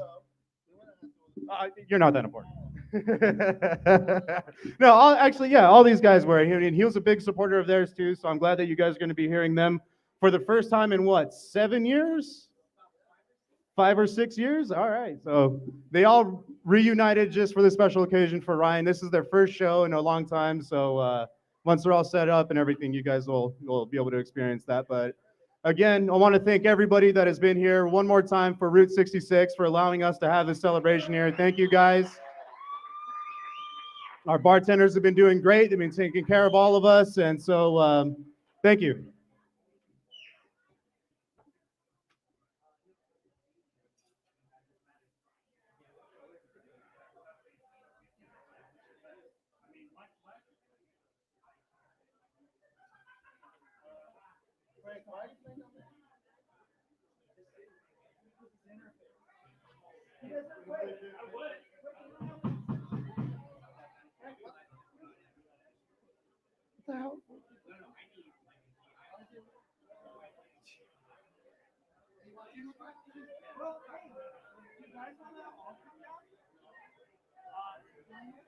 I think I will. I'm down.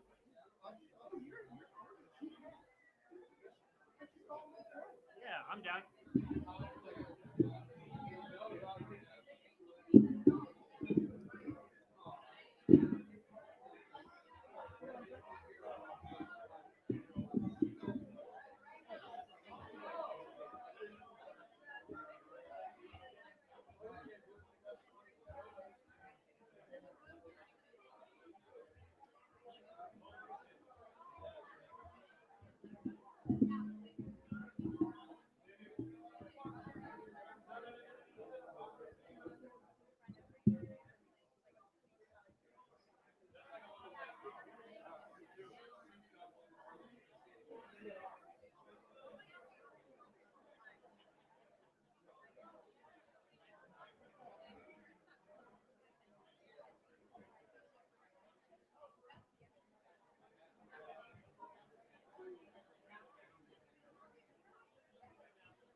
Check.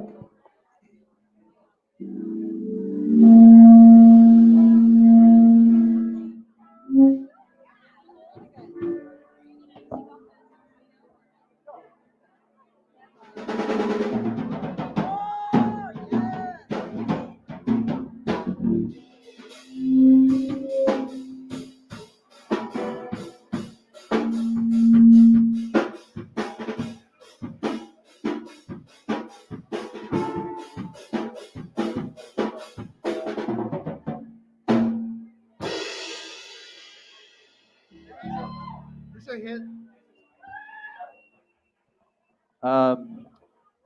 First of all, my name's Frank. I don't know if you guys, holy shit. I'll keep it short. I loved Ryan very much.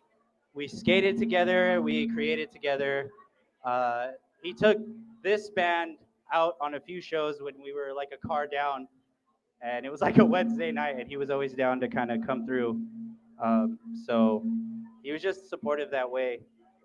And his grind or his ability to get the things he wanted was insane. And yeah, we just hope I could bring some of his energy to the stage tonight in reality. So, yeah, we're BCGs!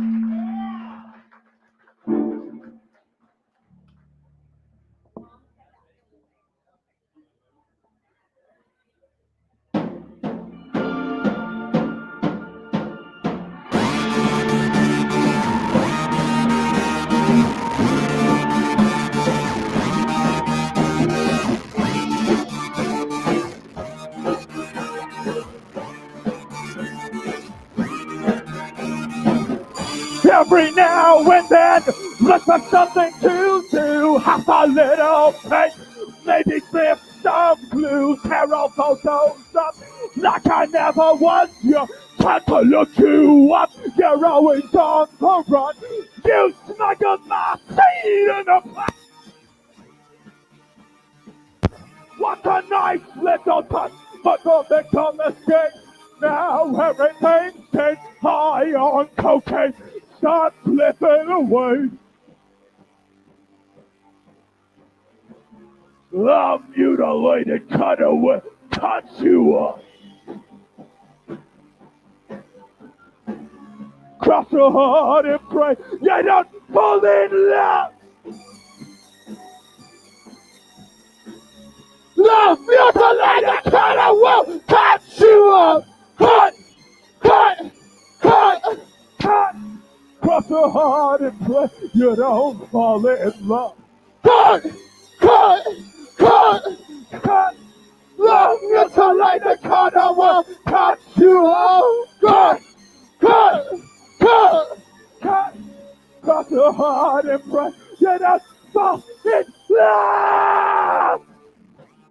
Fall in love. The razor blade one, it knows more than I know. Like when to slip before light grows so haunted over coast. Hide the memory, lamp in the Holy Ghost. When I got a good hand, you smuggled my seed in the plastic. The two plus on the coast. What a nice little touch, but the victim escaped. Now everything's changed. High on cocaine, sun slipping away. The mutilated cutaway, cut you up. Cross your heart and pray you don't fall in love. The mutilated cutaway, cut you up. Cut, cut. pray. Don't fall in love. Cut, cut, cut, cut.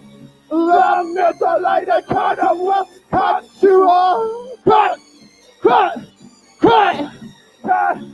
Such a hard and pray. You don't fall in love. Cut, cut, cut, cut.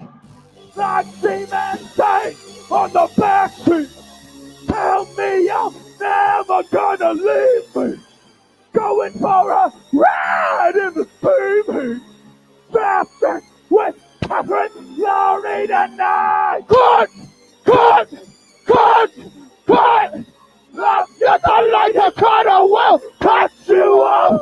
Cut! Cut! Cut! Cut! Cross your heart and pray you don't fall in love.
Younger roads, I'm making all the same mistakes.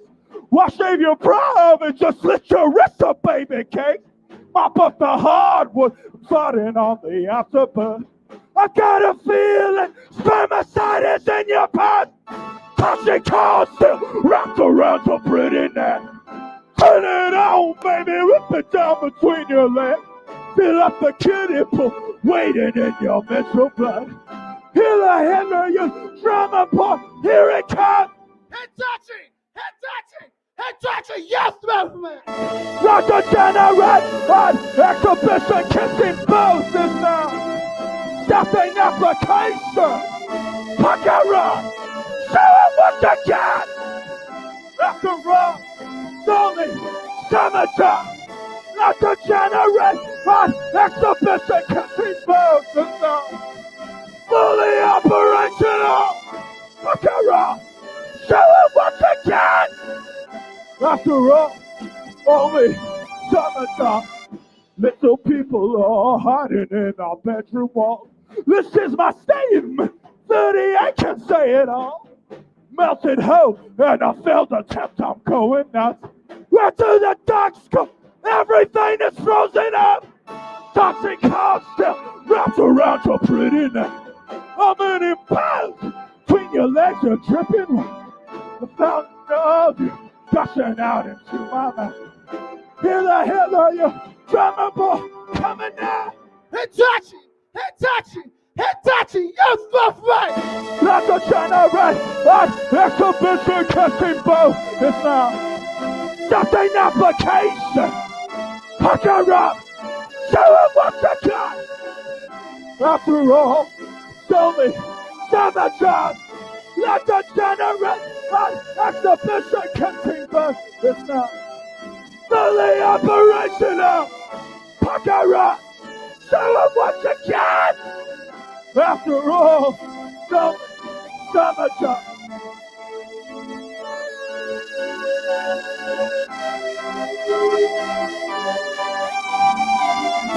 Like a Demarest on exhibition, kissing both is now.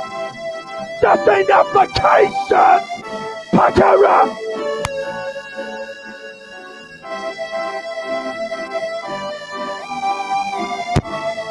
Demarest on exhibition, kissing both is now.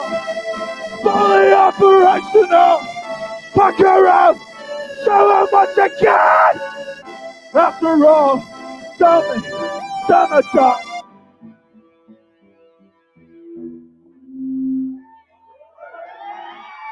Thank you.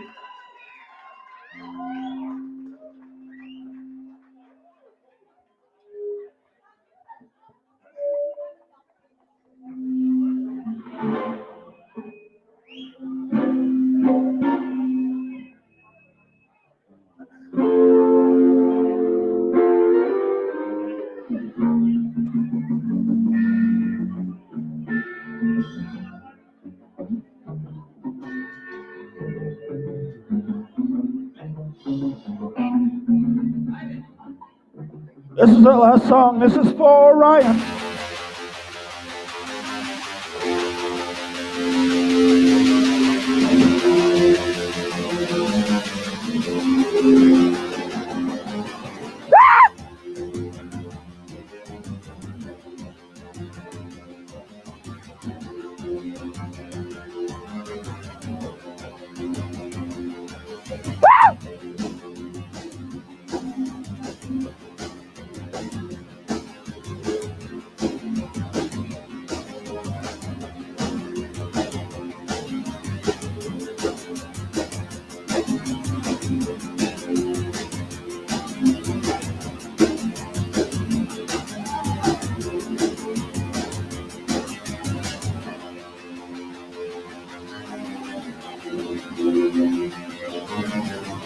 Rewind! PM abroad sex tape!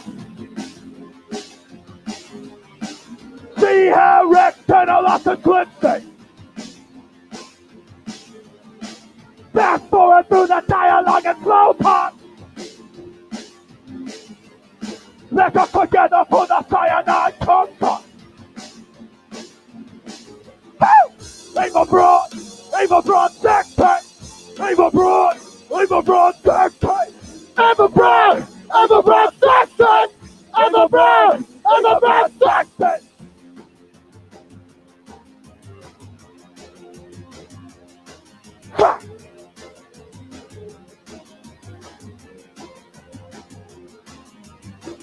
Flip on! You put the car over! See how to the locker room sex tape!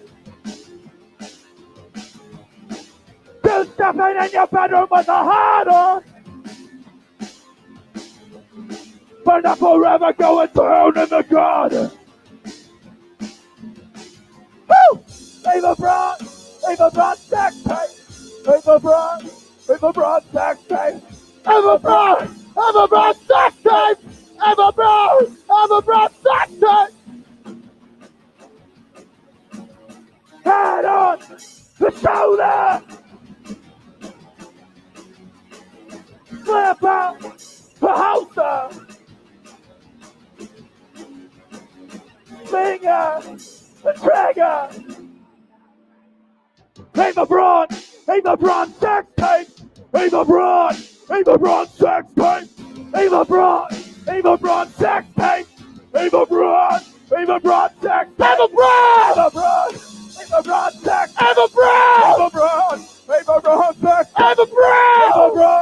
Aim abroad sex. Aim abroad.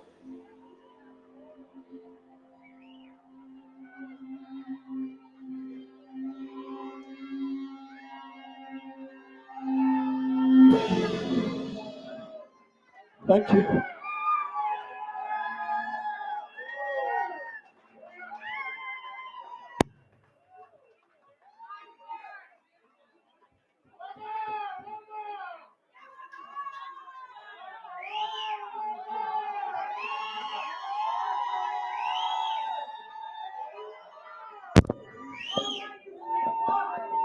Okay, one more.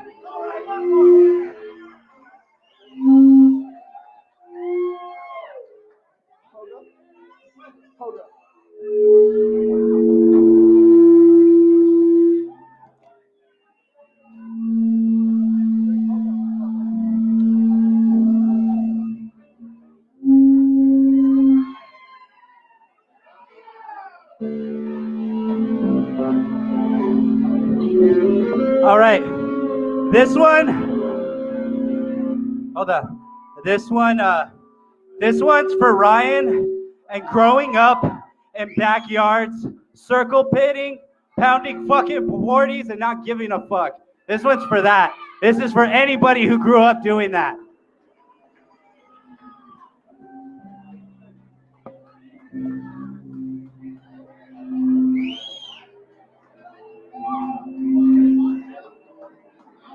Frank, hold up.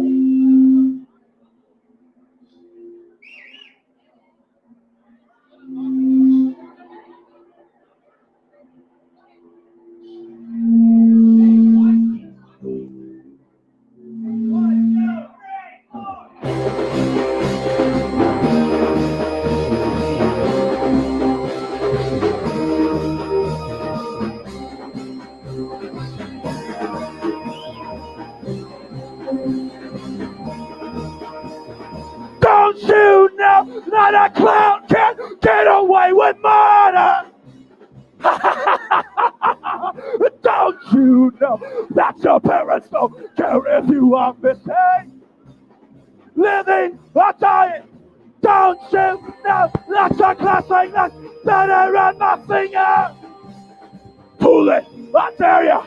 Don't you know that your God doesn't fit in crawl space? Curse him, he's over. Worthless little queers and parts. Every single one of them. I can show you the real trick. They'll have to kill you, kid. Worthless little queers and parts. Every single one of them. I can show you. Handcuffs, then you.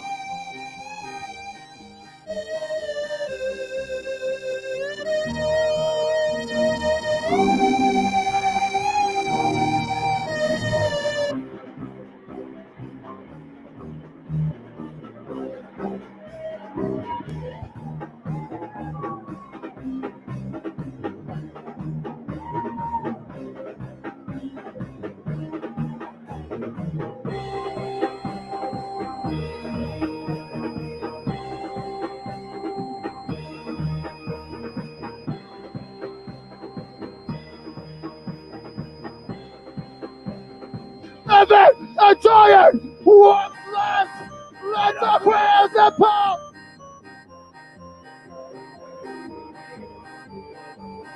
Yeah, the old road track. Then I'll have to kill you, kid. Worthless, little queers and pop. Every single one of them. I can show you. And I'm trapped. Then you'll have to get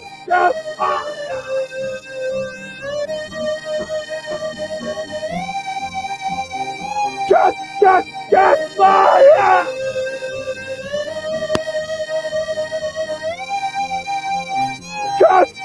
Get fire!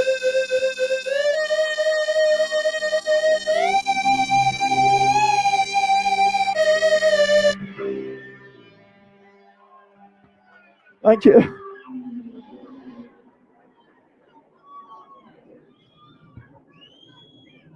We love you, Ryan. We love you and miss you forever, Ryan.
Fuck yeah, how much fun was that, guys? Come on.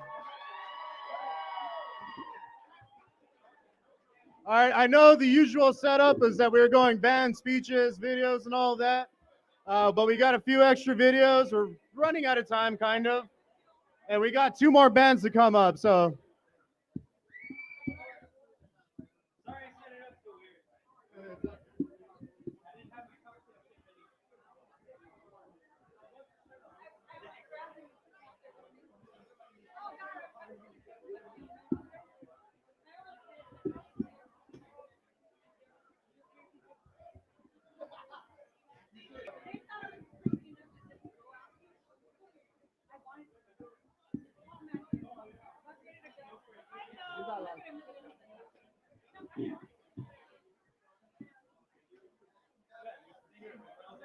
Thank you.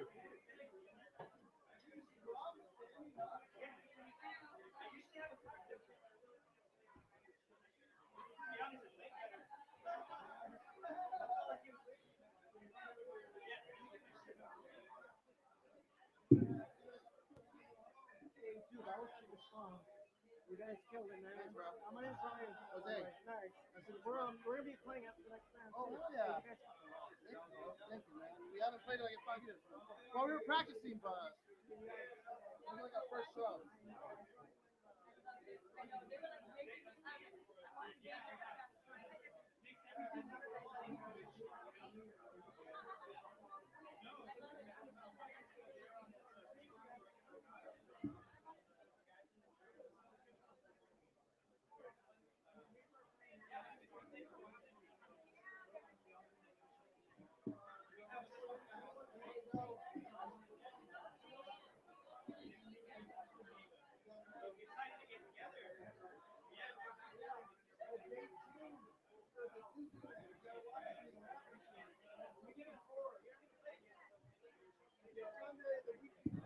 Okay. I gotta get going. Bell's at home. She doesn't feel well. Okay. I'll see you later.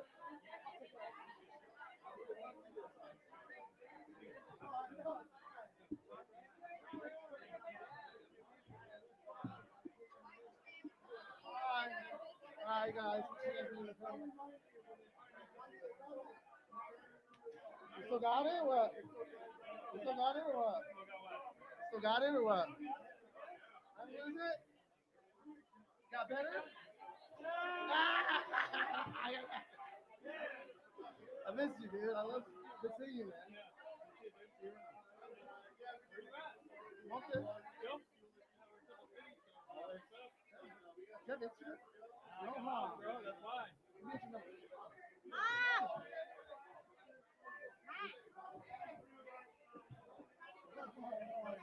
56 324 0182.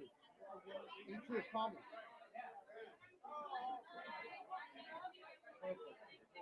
Take it, man. Missed you, dude. No, I'm vaccinated, so I'm good.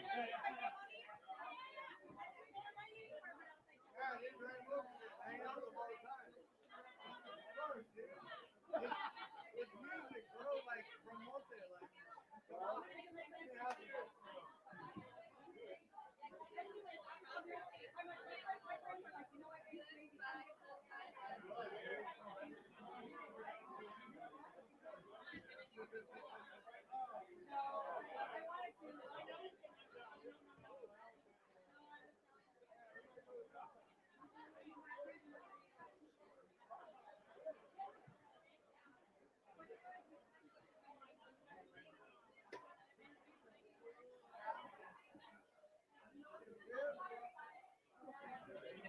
Yeah, man, but hear it. I really felt it. I'm not usually like that either. And I was like, you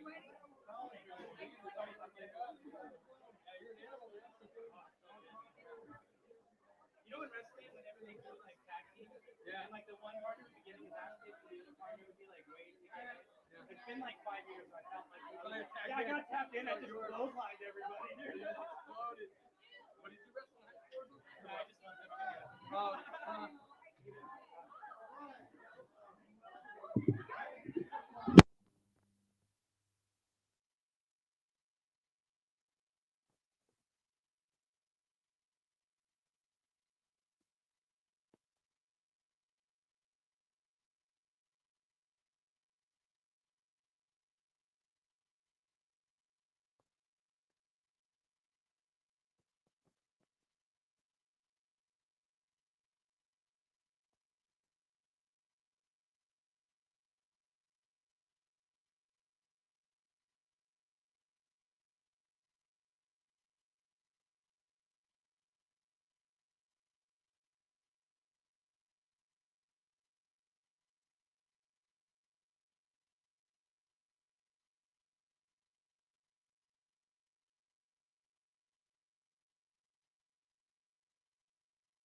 I don't think so.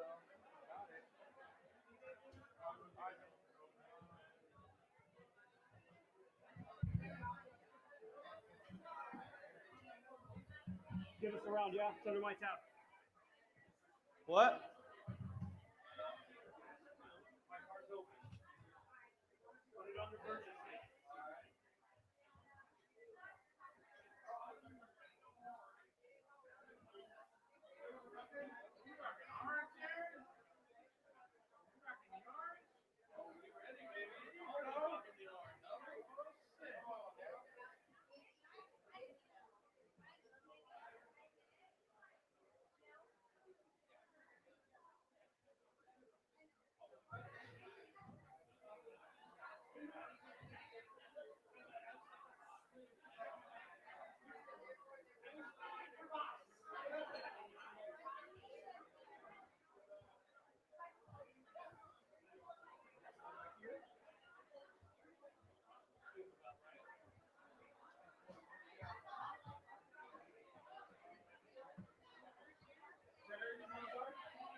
Down in your own time, son.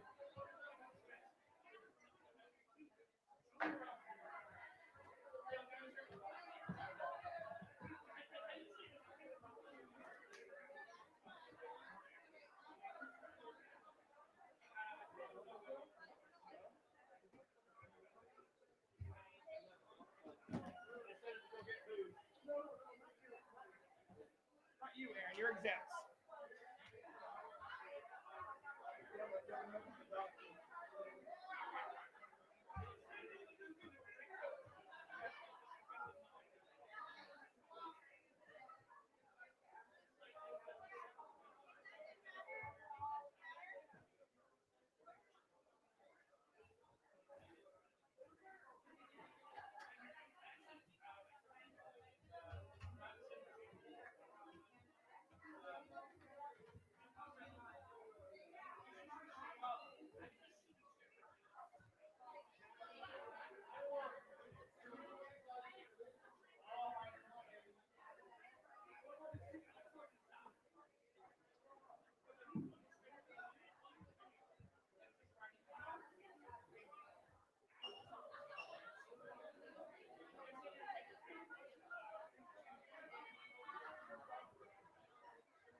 It is water. It's water plus.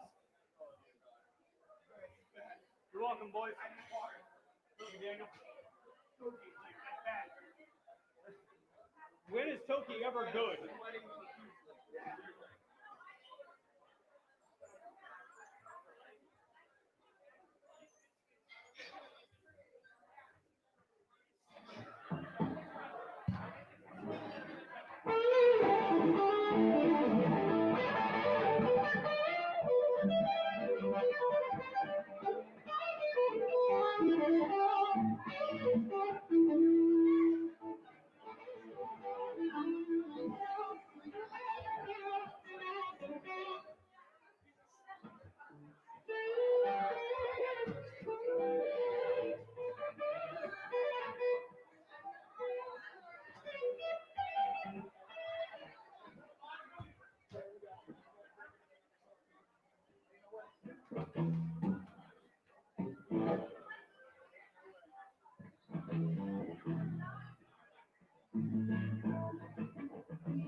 His symbol.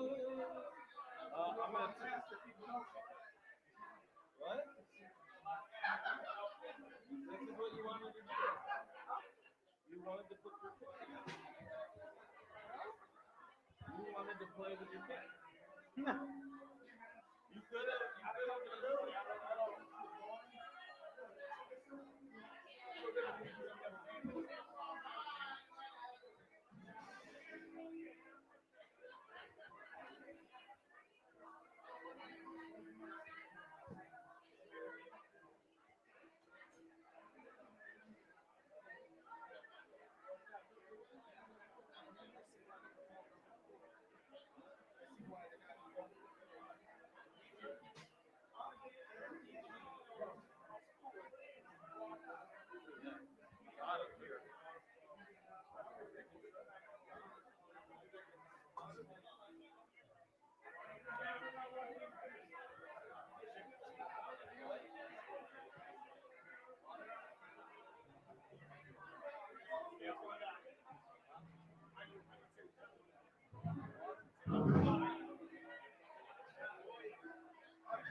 get on to play another video.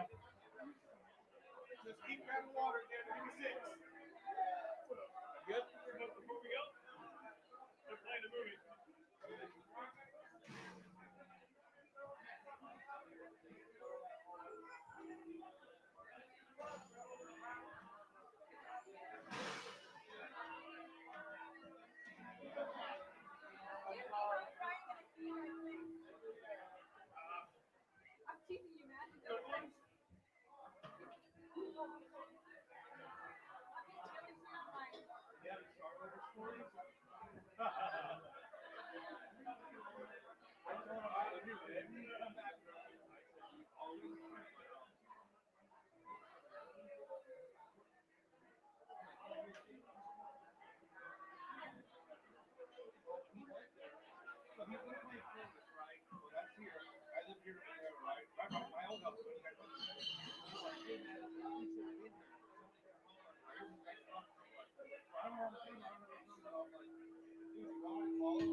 Thanks for meeting with me today.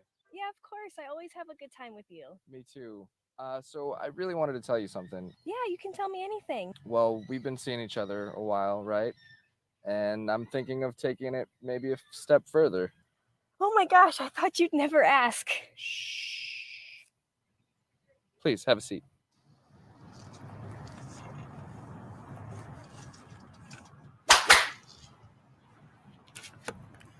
Okay, so first things first, what's your relationship like with your father? What? What is this? This is your girlfriend interview. I sent you an email. You didn't get the email? What interview? Yeah, well, I need to ask you a series of questions to make sure I'm making the right decision for this position. This position? A relationship is not a job. Yeah, it is. Full-time job with benefits, sex benefits with me. So, relationship with your father, what's it like? He divorced my mom when I was 12 and ran off with his mistress. Not gone your whole life. Cats or dogs? Cats. Wrong answer. Toilet paper, over or under? What does that even have to do with anything? It has to do with everything. It has to do with the comfort while I poop. Over. Let's say I go out with some friends. I come home loaded, loud, hungry, and horny. What do? Go. I'd probably be sleeping, but I mean, I guess I would make sure that you're okay and you got into bed safe.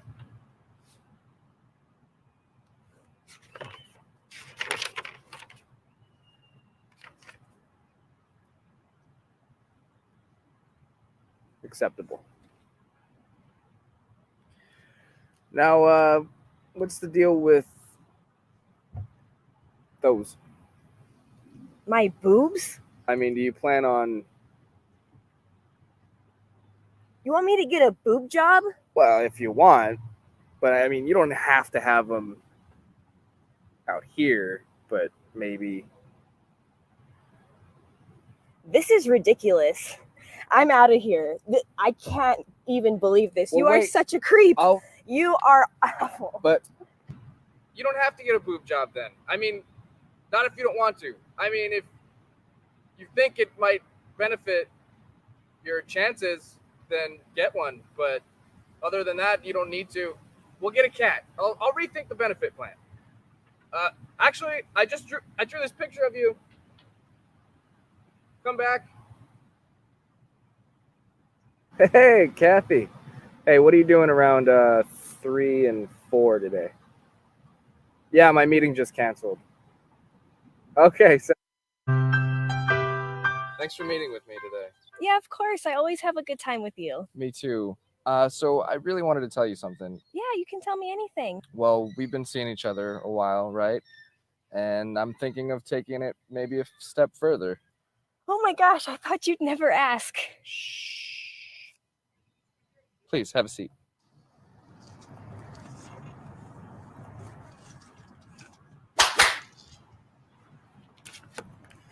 Okay, so first things first, what's your relationship like with your father? What? What is this? This is your girlfriend interview.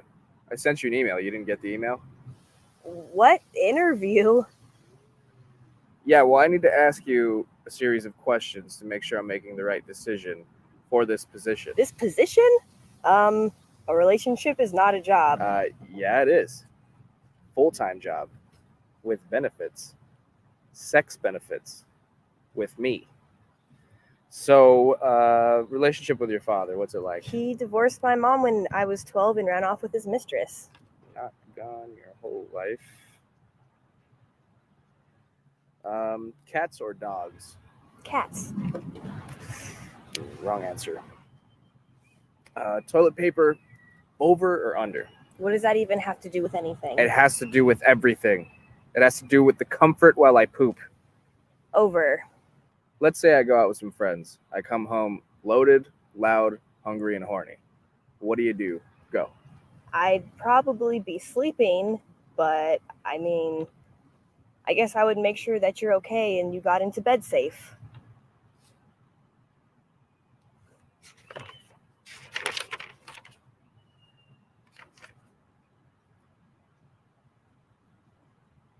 Acceptable.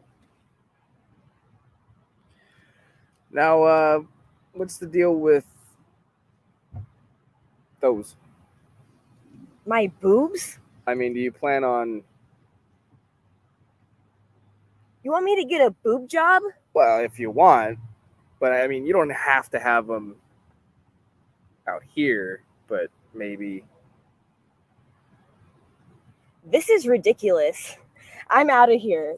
I can't even believe this. Well, you are wait. such a creep. You are awful. But You don't have to get a boob job then. I mean, not if you don't want to. I mean, if you think it might benefit your chances, then get one. But other than that, you don't need to. We'll get a cat. I'll rethink the benefit plan. Actually, I drew this picture of you. Come back. Hey, Kathy. Hey, what are you doing around 3 and 4 today? Yeah, my meeting just canceled. Okay, sounds great. I'll see you then. All right, bye-bye.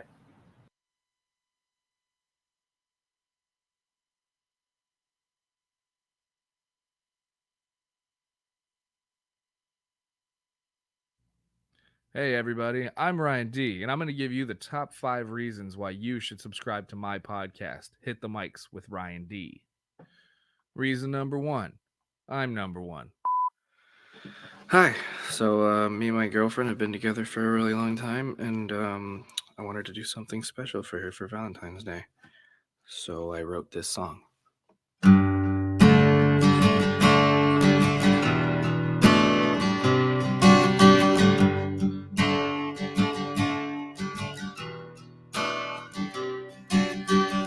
Ooh, girl, I love you so much, it hurts my soul. So I wrote you this song to tell you so.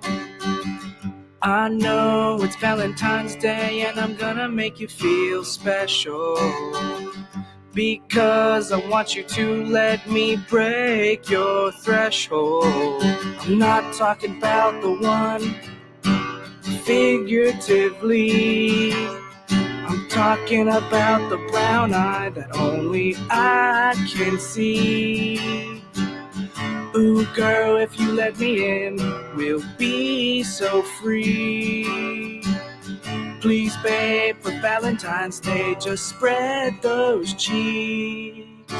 Spread those cheeks. Do it for me. Spread those cheeks. I brought you flowers so you could fall in my arms, in hopes you'll let me in where you produce farts. I brought you chocolate so you can feel comfortable. Now please let me into your chocolate hole. We've been together so long and there's nothing left to do. So for the relationship's sake, let me do you where you poo. Let's do it like Knott's Berry Farm and go up your log ride. I wanna shoot my man juice over your backside. Your backside. Just let me inside. Spread your cheeks so wide. We've been together so goddamn long and it seems like forever. I do these things for you so we can stay together. So this Valentine's Day, I wrote you this song to tell you I want something new for my dog. So baby, please show me you love me too. The only thing for me to do is have sex where you poo. Sex where you poo. Sex where you poo. Where you do. Right in the poo hole.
Check, check, check, check, check.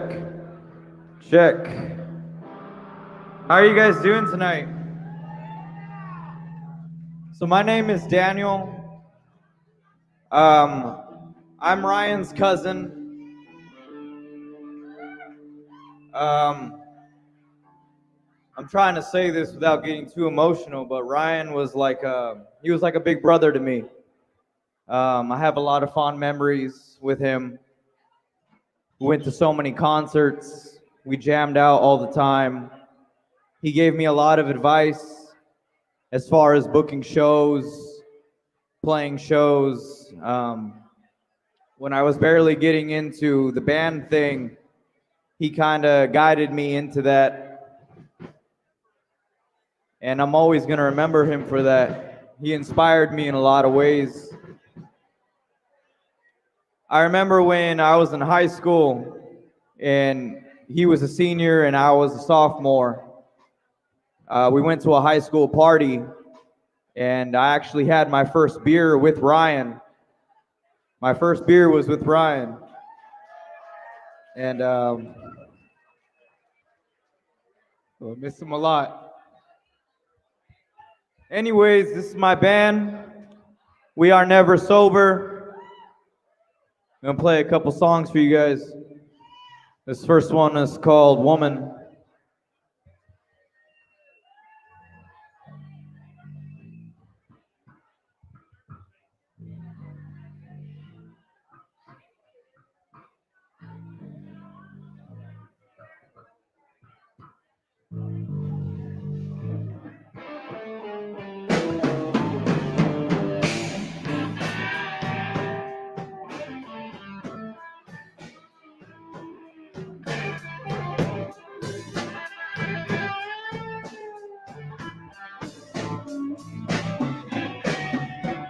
Don't stop that riding. I feel it, I'm coming, I'm loving you, babe. This feeling so good, girl. Woman, you make me scream. I want you, baby.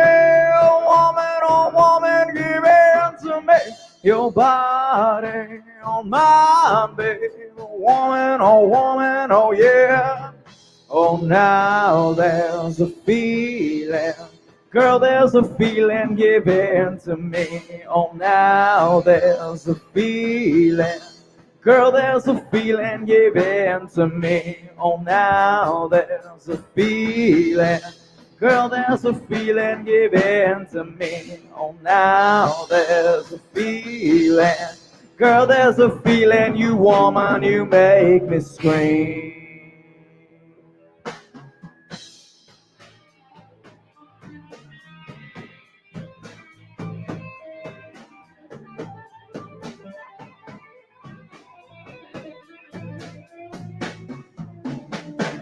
A thousand white horses are coming, they're charging to break your wall. The moon now is rising, the stars are flying in Milky Way.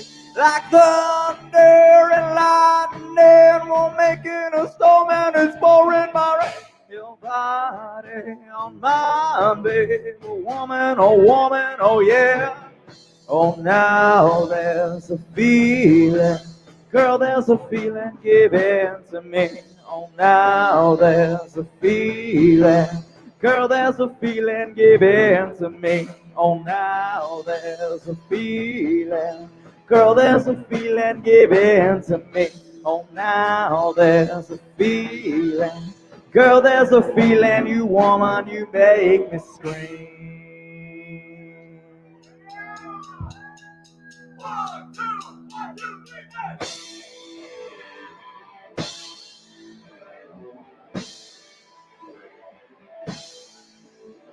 Baby, I want your love, oh honey, give it to me. Lady, I need your love, yeah, woman, give it to me, yeah.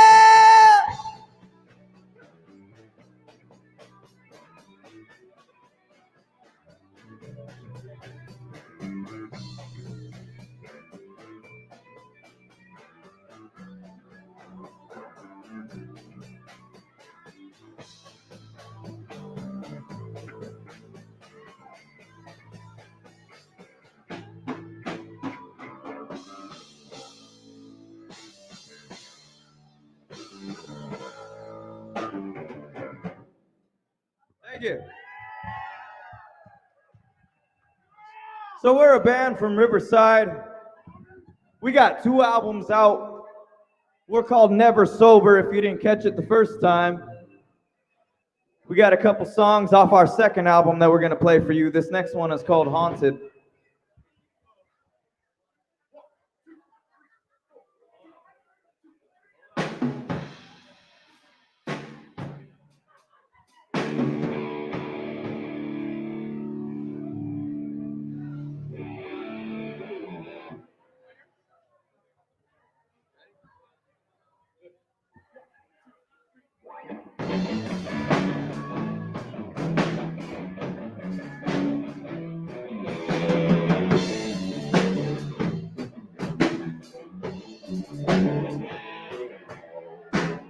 Another day inside my thoughts.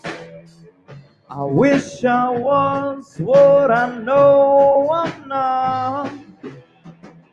I wanna feel something that's real. I wanna know what it's like to feel. And now I'm barely breathing. When I started seeing, what the hell have I become? Haunted, and I'm feeling so down. I gave my heart away, I want it back. Jaded, and I hated myself. I made mistakes, I wanna take them back. I care. I care.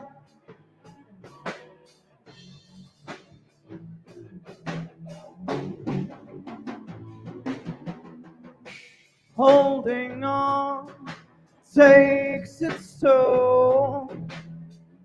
The fanning flames burning slow. Getting it together, now it takes forever.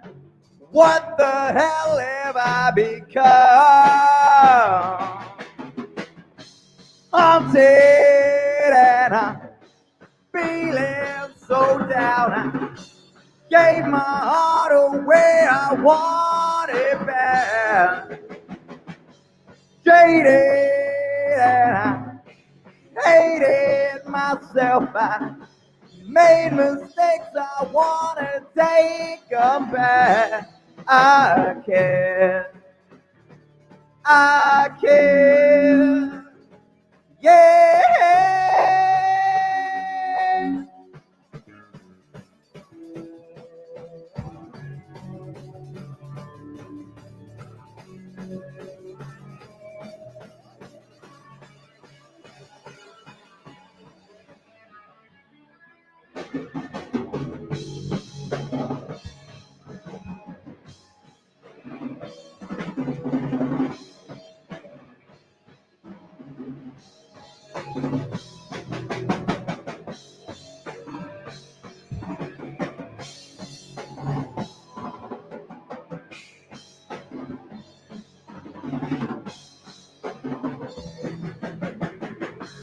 Haunted, and I'm feeling so down. I gave my heart away, I want it back. Jaded, and I hated myself. I made mistakes, I wanna take them back. I care. I care.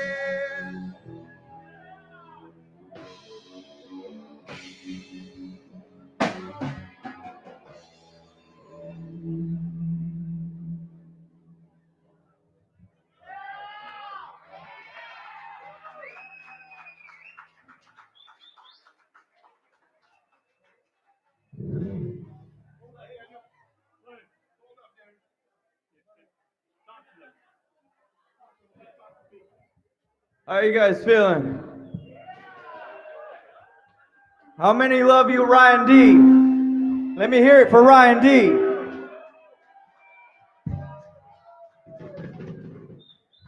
All right, this next song is called Slaves of the Red Planet.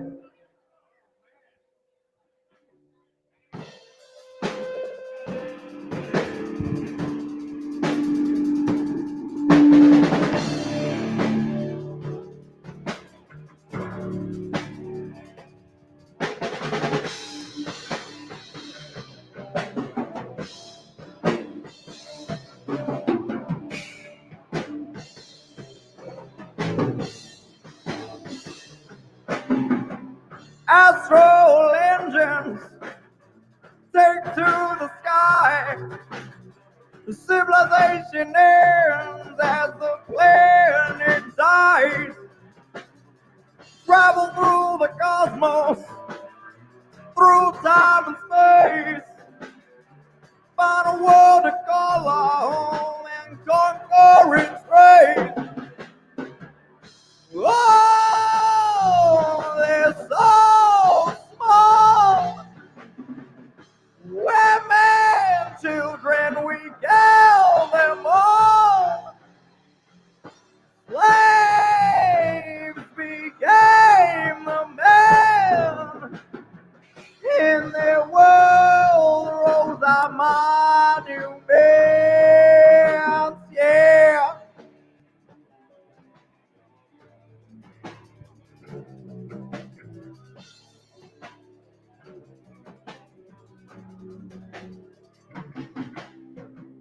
Nuclear war, disease and famine destroyed our world and we let it happen. Into space we'll travel through to find a world and we start anew. Whoa, they're so small. Women, children, we kill them all. Slaves became the men. In their world rose our monument.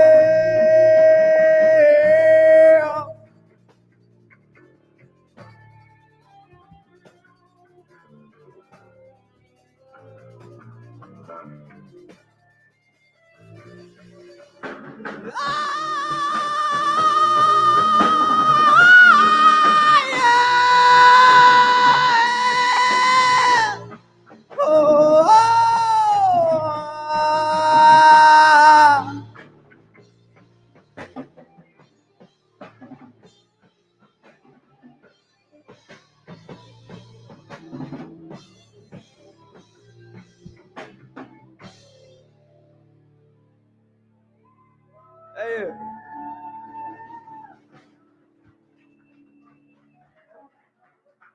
We got a new song with a music video. This next one off our second album is called Straight Out the Toilet. This next one's called Awakening.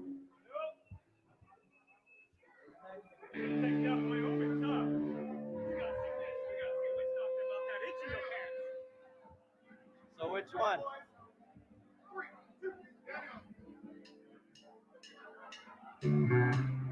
Wait, hold on. Okay.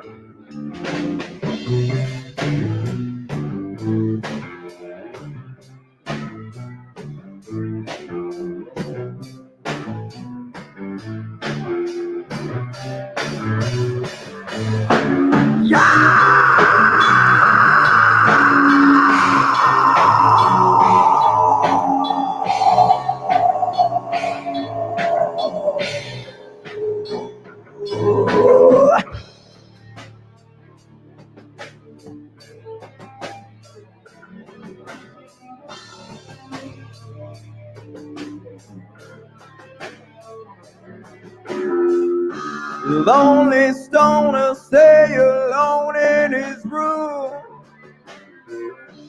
to himself and his thoughts they consume. for this moment in time, baby. For what he's searching for, he finally finds. Never knowing what this world was about, baby. Always wanting it to happen right now. Some things ain't supposed to know when, yeah. Memories never happen again.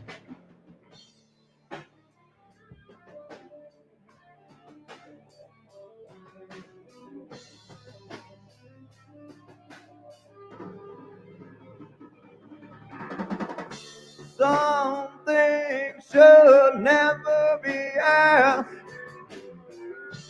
Some things you gotta leave in the past. Holding on to what never was yours, baby, is only leaving us staying sore. Never knowing what this world was about, baby. Always wanting it to happen right now. Yeah.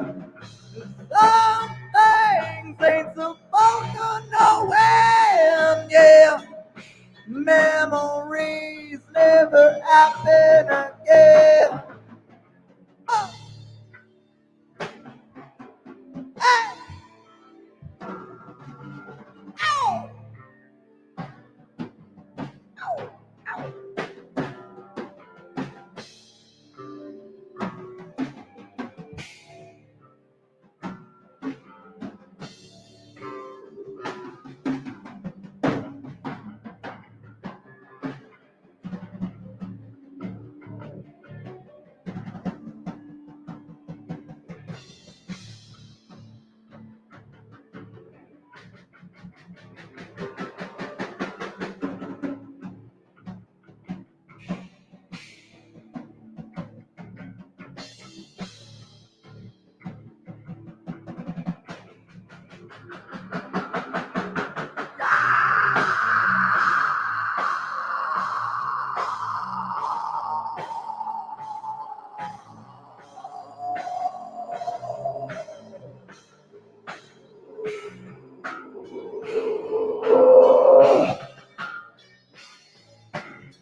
Yeah. Thank you very much.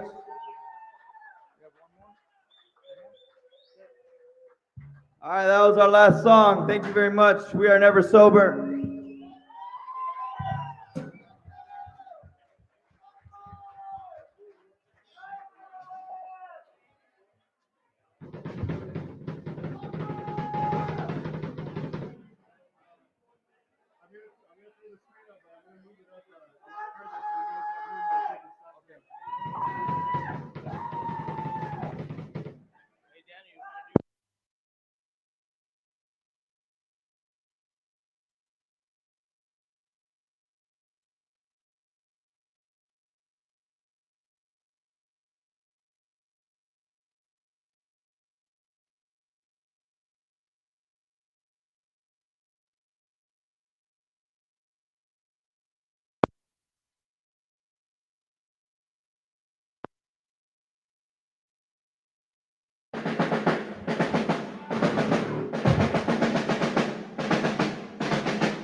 Your body's bleeding, now you take your last breath.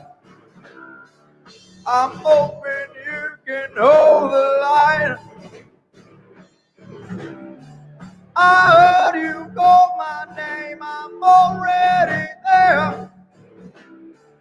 I only wish we had more time. Yeah, I heard you call my name again. Some things will never be the same. Yeah, I'm on my way again. I'm falling deep inside. Oh, hey.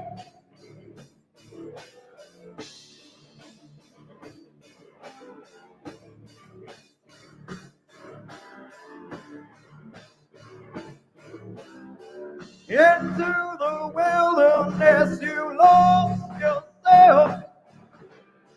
I'm hoping you can hold the line.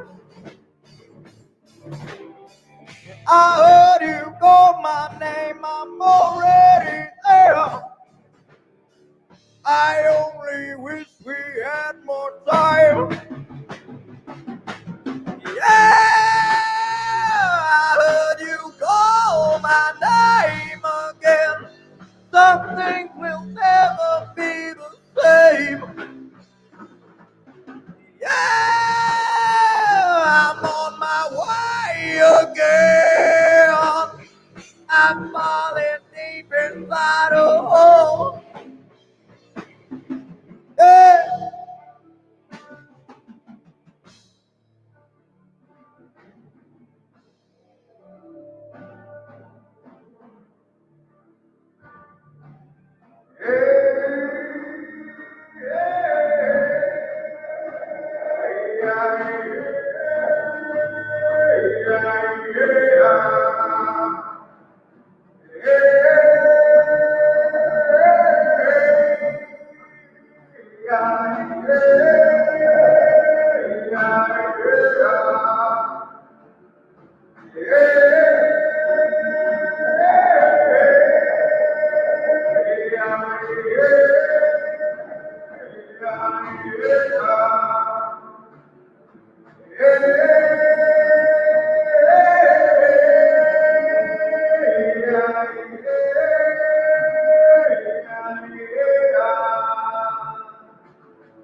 Your blood is pouring now, you cannot be saved.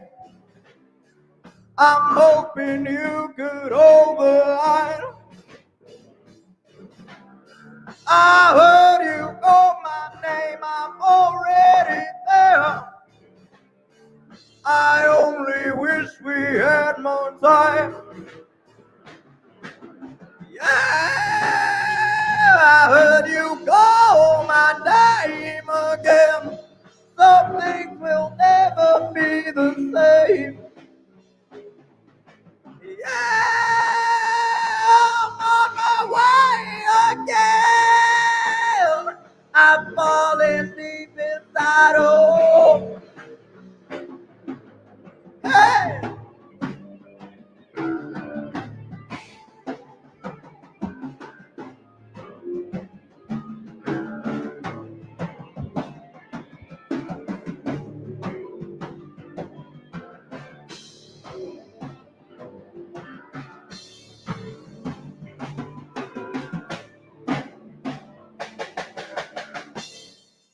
Thank you.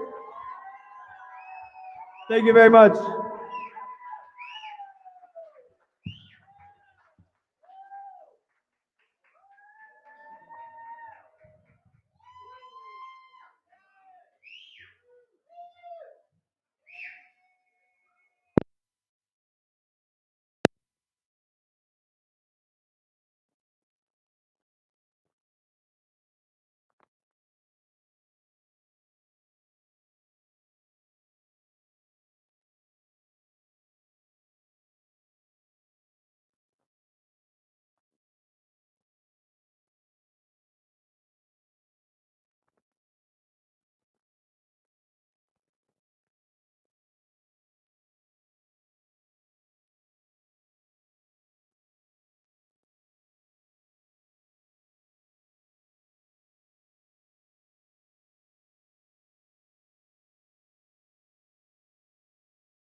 Hi, I'm Ryan D., stand-up comedian, host of Humpcast, circus act, actor, babysitter, bowling enthusiast. You may have seen me on Funny or Die, my new film Tender, or at some of the many comedy clubs in the greater Los Angeles area. The Ice House, the Improv, Flappers, or the Comedy Store. All this and more can be found at my website, teamryand.com. I'm Ryan D., and if you don't go like my Facebook page, this dog gets it.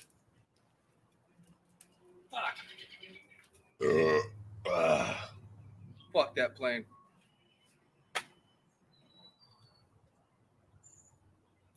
I will remember you. No, it's my hot dog.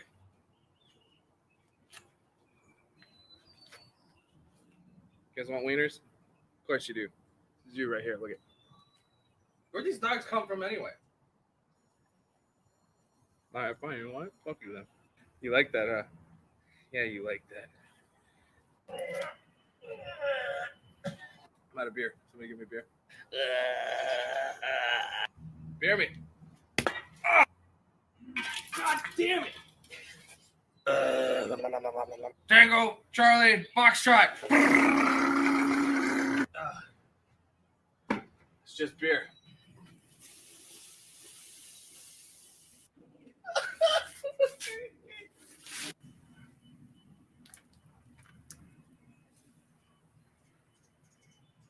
Nice day.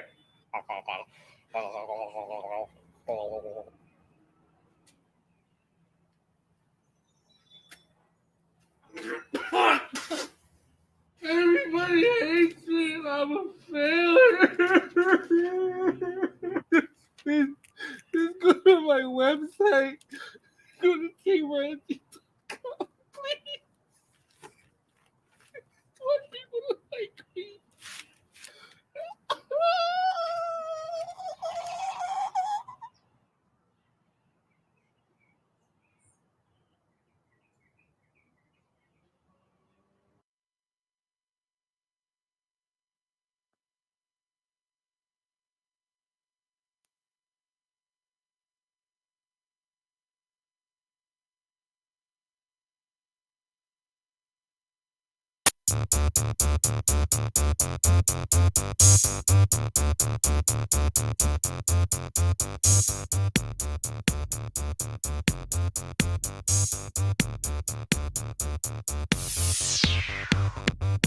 Robot on the dance floor, move your body and drink some more. Press start low party mode, lights flashing, now here we go, way. Robot on the dance floor, move your body and drink some more. Press start low party mode, lights flashing, now here we go, way. I'm a robot, doing robot things, rolling around like R2D2, beep boop beep boop beep boop beep. I'm a robot, looking for a hobot. When I find her, gonna tell her, here we go, bot. Ooh, she's looking for my nuts. I slap her in her robot butt. She looks me in my robot eyes. I grab her on her robot thighs.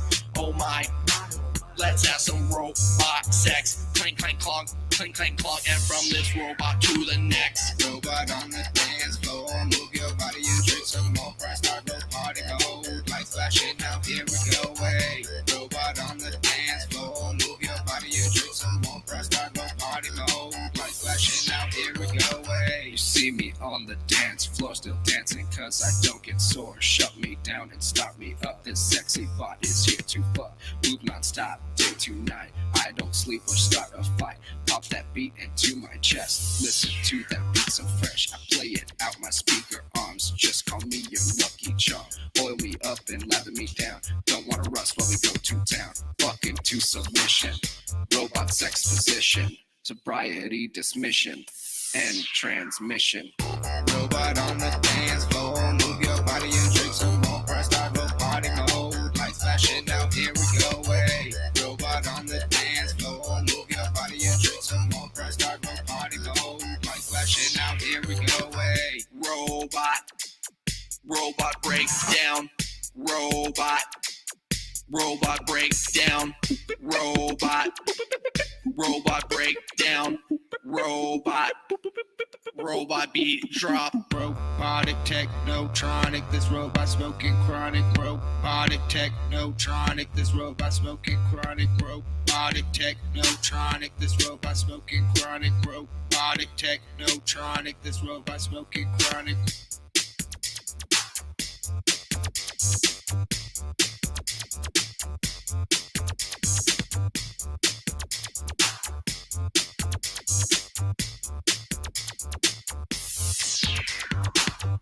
Robot on the dance floor. Move your body and drink some more. Press start no party mode. Lights flashing, now here we go. Hey, robot on the dance floor. Move your body and drink some more. Press start no party mode. Lights flashing, now here we go. Hey, I'm greasing up my boat tonight. I'm getting crazy, that is right. Drinking till the morning, non-stop shots of WD-40. transform galore. Change to what you got in store. Optimus Prime no more. What's your drink I will pour? R-O-B-O-T. I'm a robot, chill with me. Drink dispensers, yeah, that's right. This robot's VIP. Very important prototype. Can't stop till the party's right. Can't stop till the morning light. Just hope that spout is tight. Robot on the dance floor. Move your body and drink some more. Press start, no party mode. Lights flashing, now here we go. Hey, robot on the dance floor. Move your body and drink some more. Press start, no party mode. Lights flashing, now here we go. Hey.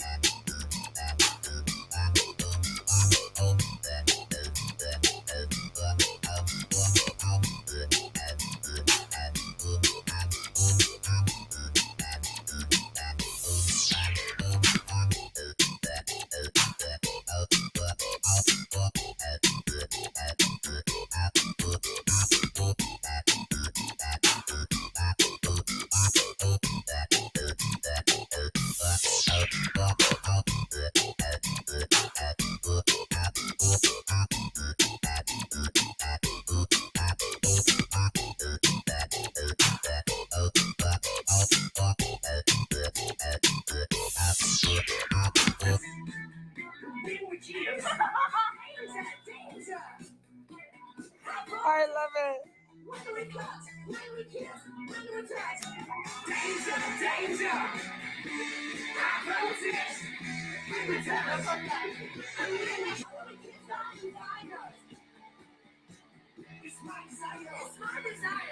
Messiah.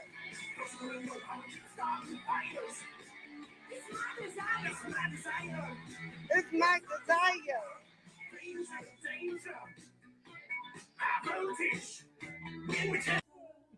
Oh, dude. Lights off.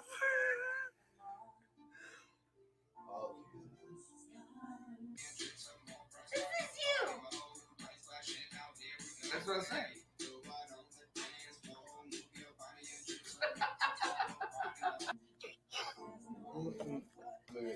You actually look very fucking good in that color.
Look at you with disgusting ways. You should have never trusted Hollywood.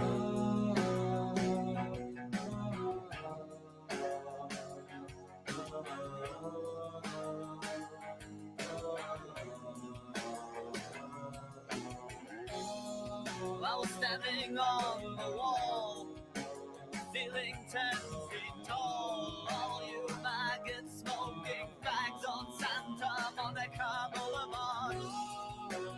This is my front page.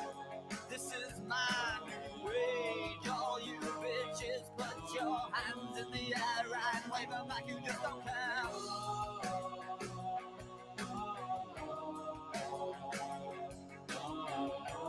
All you maggots smoking fags out there on Sunset Boulevard.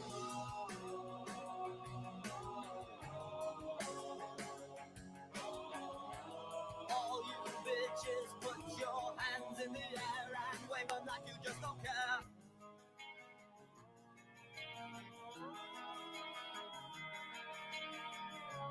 Phony people come to pray.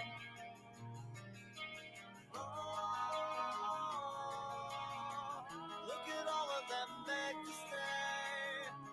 Only people come to pray. Your Lord's in the other side. Look at all of them beg to stay. Only people come to pray.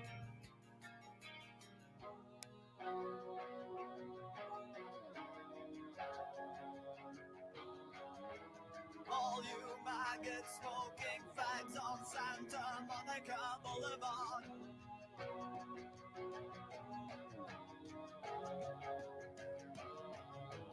All you maggots smoking fags out there on Sunset Boulevard.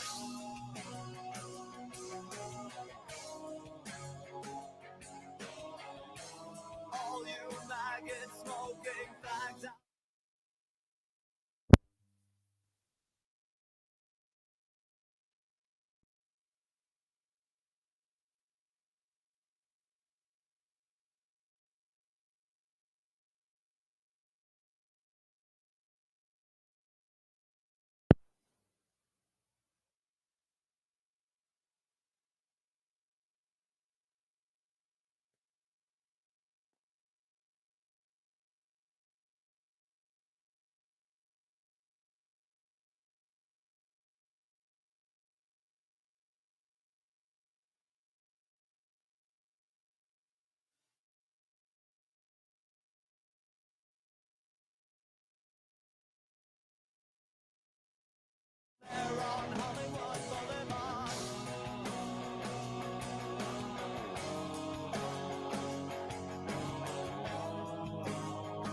You should have never trusted Hollywood.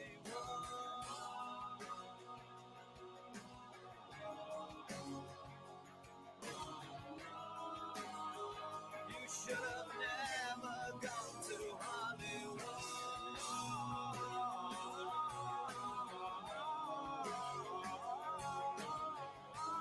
All you bitches, put your hands in the air and wave them like you just don't care.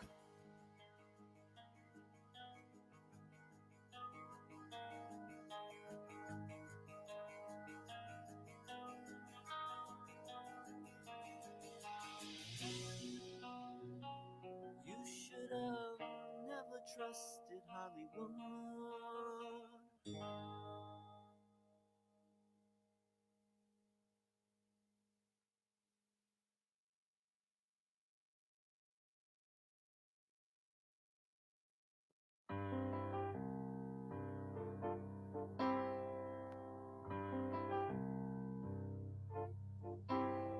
I feel unhappy.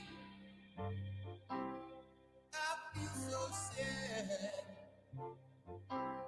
I've lost the best friend that I ever had.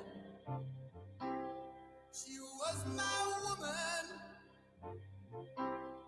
I loved her so.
in the night. The starlight guides them. Rumors of terror. Siren song lures the fool. Heed the warning. Stay on the path. Follow Orion. Lose your crew to the dam. Ha ha ha ha ha.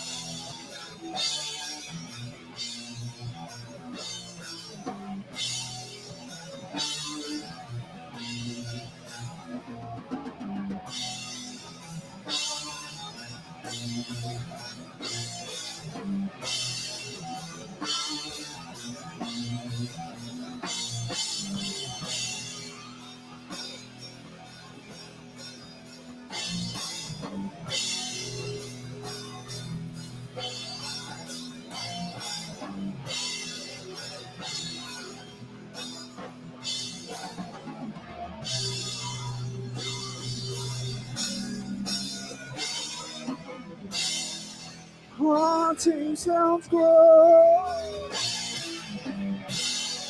the silence breaks their mind. Madness consumes them as the old one emerges. Haunting sounds grow. The living past seems cruel. Ship overtaken. Those who stayed meet their fate.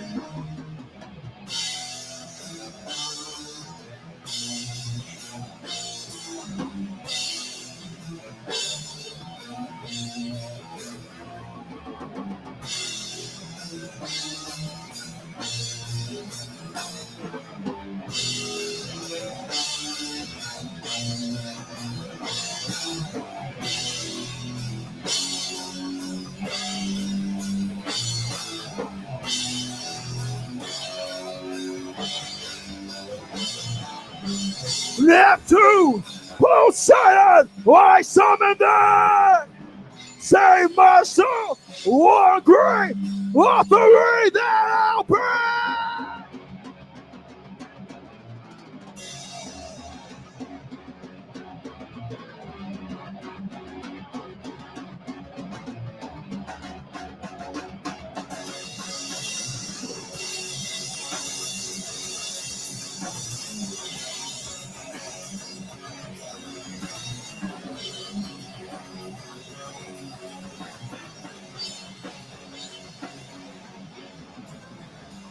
Disassembled by the dawn, Crew's bodies ripped apart.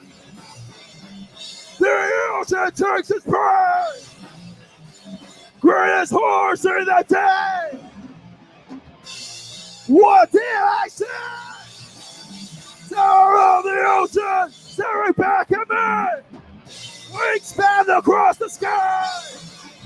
Listen to the ocean, only one alive.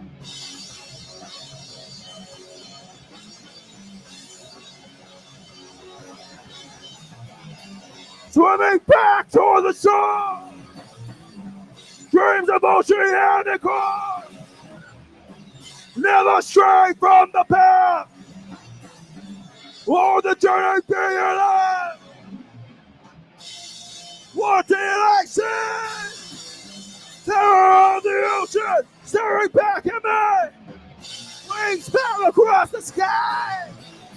Listen to the ocean, only one alive.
my friend.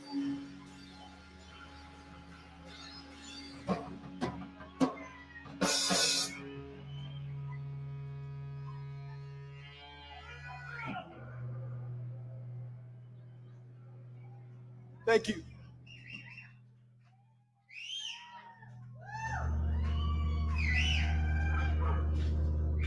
One more shot, one more shot, one more shot.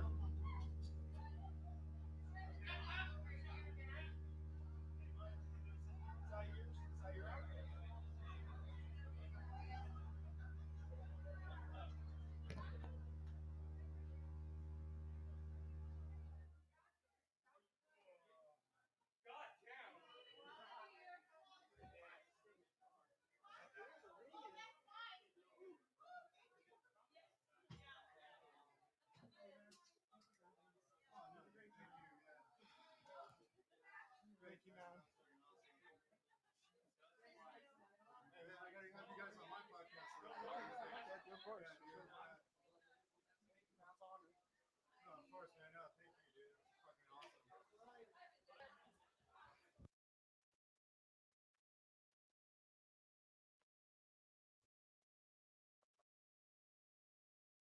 Huh? Well, no, yeah, sure. Sorry. Hey, one more time for Solar Haze, guys. Solar Haze. Sorry, if you couldn't tell, I went outside and smoked weed. So now everything's all fucked up.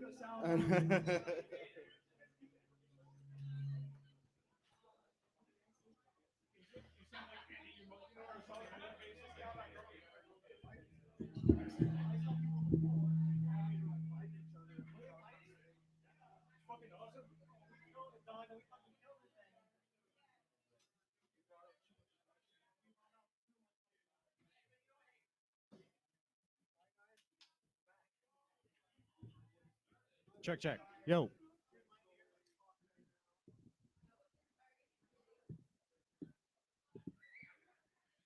All right, are we all ready for bed? Is everyone going home now? Huh? I guess so. No, yeah, everyone's fucking asleep now. Come on, make some noise for Ryan, guys. This is the end. This is it. If you can't.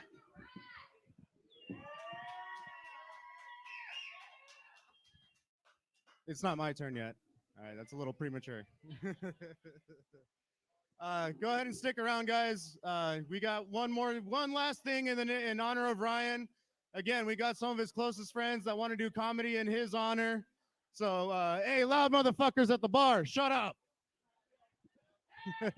That's right, we got both the speakers working now. They didn't want to work for Bruce earlier, but they're working for the rest of the night for us. All right, I'm going to go ahead and let these guys break down, so please stick around. Have they made last call yet? No? You guys? One more time for Route 66, guys. One more time for the Route. Ryan saw a lot of potential in this place, and for obvious reasons, you guys turned out. They give great service. I want to thank Betty in the back right there. Betty, thank you. She's working right now. Don't bug her. But yeah, thank you everyone for sticking around. We got some more to come. All right, so please stay. Get another round of drinks. I need a beer.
show right now.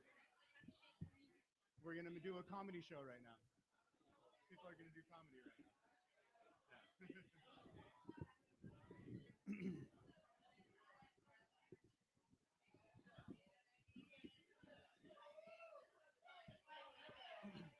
Hey, how we doing, everybody out there? Everyone that's still here.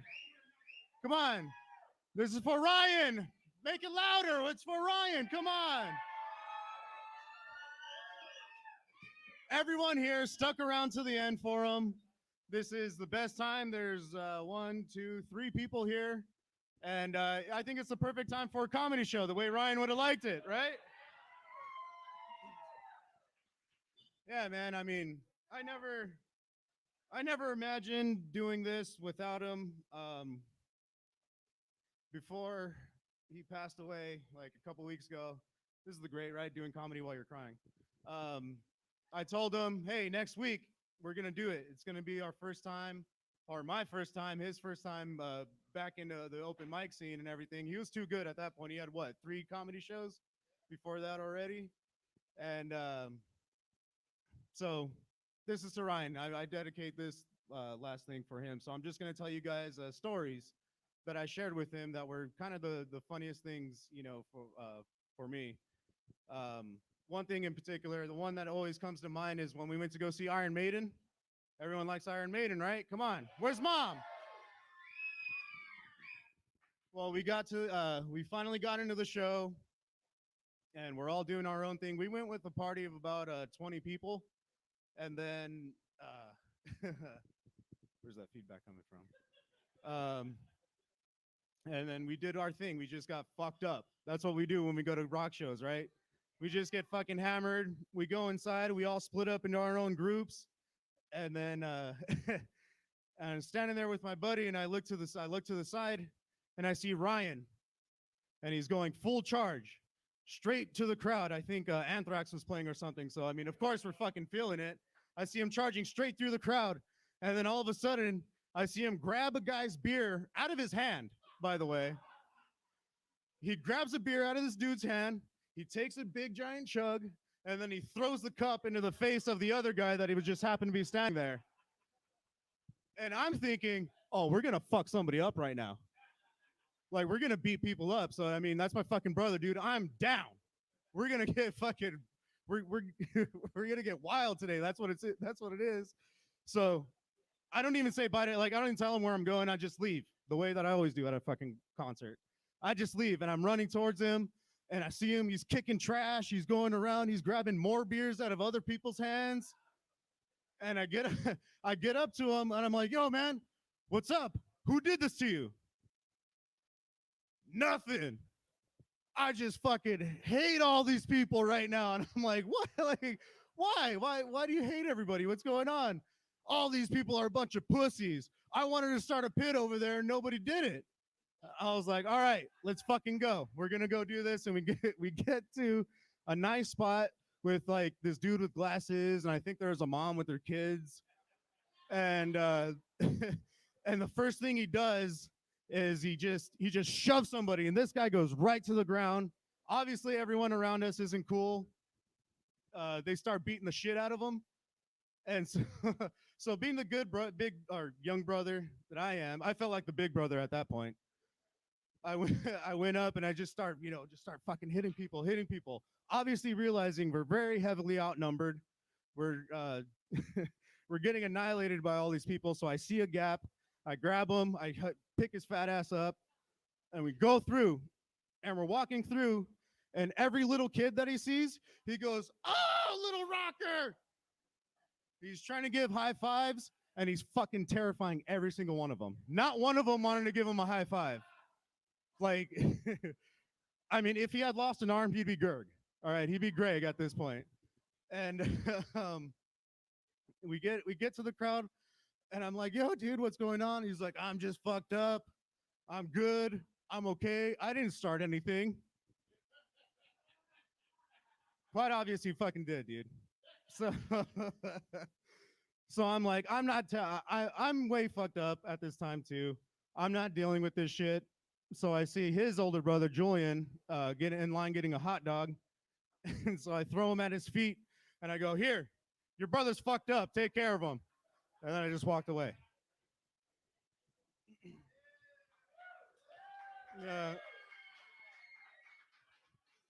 I did enough work that day. I had to beat up 4 other strangers just to make sure that he made it out alive. All right. So I'm a good big brother. I'm a good young brother. All right. He was just the drunk big brother.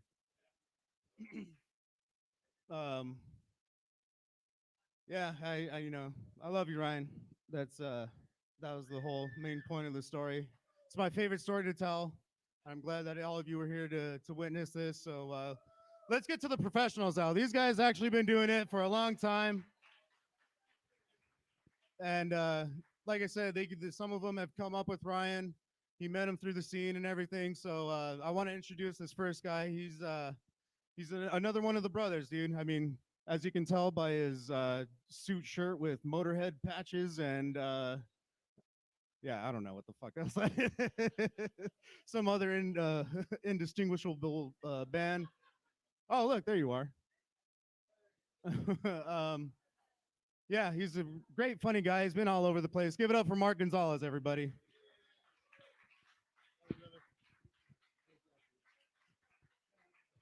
Give it up for Matt one more time. Give it up for Matt and Ryan. What's up, brother? Ryan made the Dodgers win tonight, so thank you, Ryan. Appreciate it. Yeah, that's right. That's how we said it. Yeah, no, it's it's tough times, but with Ryan, I learned that where's the feedback at? It's probably Ryan fucking with us. I swear to God. You know who he is. You already know. Which is funny because last time I was here, he goes, it was one of his shows. He goes, hey, could you do me a favor? I was supposed to just perform. He goes, hey, can you host tonight? I was like, yeah, I can host. Why? He goes, oh, because I double booked myself and I have another show in LA. I was like, oh, okay. He's like, you won't get paid, but I'll get you beer. I was like, of course, absolutely. Yeah, it's very right. He ordered me 3 beers and 2 shots. I already know because that's the Ryan special. We already know that already. And I laugh because he goes, if I'm not here, just like give the mic to somebody else. But he ended up showing up on time, and I was like, okay, cool. So we had a shot before we left, but of course we did. But I mean, first time I met Ryan, it was funny because he actually worked at my job. I didn't know he was a comedian until someone told me. He goes, hey, he's a comedian. I was like, no shit. And the funniest part was that he lasted 4 days. Ryan was like, it was a sales job, and he just kept cussing at all the people that were calling in because they're being stupid. That's why he lasted 4 days, which was hilarious because that's how we got along. Like I had a blast. I always have a blast hanging out with Angie and the family, with Matt, everybody. We always hung out at Slayer concerts, and every time fucking Slayer. That's all we ever did. We just yell Slayer. One time, actually, probably my favorite story. So we're hanging out at the parking lot at the 5 Points Amphitheater in Irvine, and he flagged me down. We're over here. We're over here. I park right next to him. He was drunk already. I was drunk already because I was driving, and and we're fucking hanging out, And he goes, "Wait, where are you sitting?" I was like, "Oh, I got pit seats." He goes, "Oh, fuck, we got like in the fucking bleachers." I was like, "Oh, fuck, that sucks." He goes, "Yeah, well, we'll meet each other after the show or whatever." So like middle of Slayer, Lamb of God opened up. Slayer's fucking playing. Middle of the set, I'm in the pit. All of a sudden, I see a fucking shirtless Ryan D come across the fucking pit from the fucking bleachers. He was supposed to sit up there. I was over here. He was supposed to sit way up there. His titties were out. He was fucking running around. He's like, fucking Slayer! And he fucking just runs around. And then then the funniest part, I see security following him. Yeah, I didn't see him for maybe another 20 minutes until I see him go the other way. And I saw him after. And he goes, I was like, dude, how? He goes, yeah, I got kicked out. And then I found a way to get back in. And then I got kicked out again. When there's a will, there's a way with fucking Ryan. That's for goddamn sure.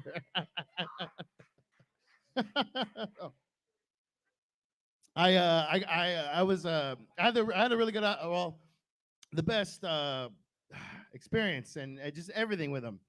And I was with him the last couple of weeks before his passing, and I'd hang out at the bar with him and I keep him company.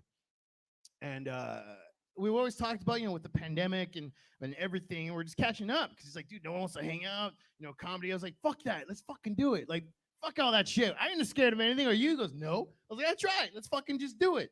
So like, yeah, we formed a pack and we're just like, you know what? Let's just start writing together. So one of the last things, it's funny because Bruce Jingles brought it up, his Bill Cosby impression. Like it's funny because one of the last things we were workshopping together was he goes, I have this bit. And he goes, I have this new take on Bill Cosby. I go, let's hear it. And he goes, okay, well, it's Bill Cosby judging other rapists in the voice of Bill Cosby. He's like, I don't know if I would do it like that. I probably would have put a cake in the Jello pop in there instead and didn't put it to sleep. Ah. I was like, Ryan, that's hilarious. It will work. I swear to God, it will work. Especially at a women's shelter. It will totally work there. You know it will. And it's funny because one of the observations that we both had is, we both, he grew up in Almani, I grew up in Almani and Baldwin Park. Yeah, I'm from BP. I know. I always laugh because he's like me. Like when it comes to the San Gabriel Valley, like no one's ever heard of Baldwin Park or Almani. We're always like, okay, well it's kind of like Mexico, but with just more Mexicans, pretty much. That's what we always had to tell everybody. But and it's funny because we had this observation where, remember last year with the whole Stop Asian Hate thing, like the campaign? So he goes, hey, is it just me? Or are they kind of like copying the Black Lives Matter campaign? I was like, yeah, you know what? You're right. They kind of are a little bit. He goes, it kind of feels like for once the Asian kids are copying off the black kids' homework. I was like, you know what? We both went to Arroyo, so I think you're right.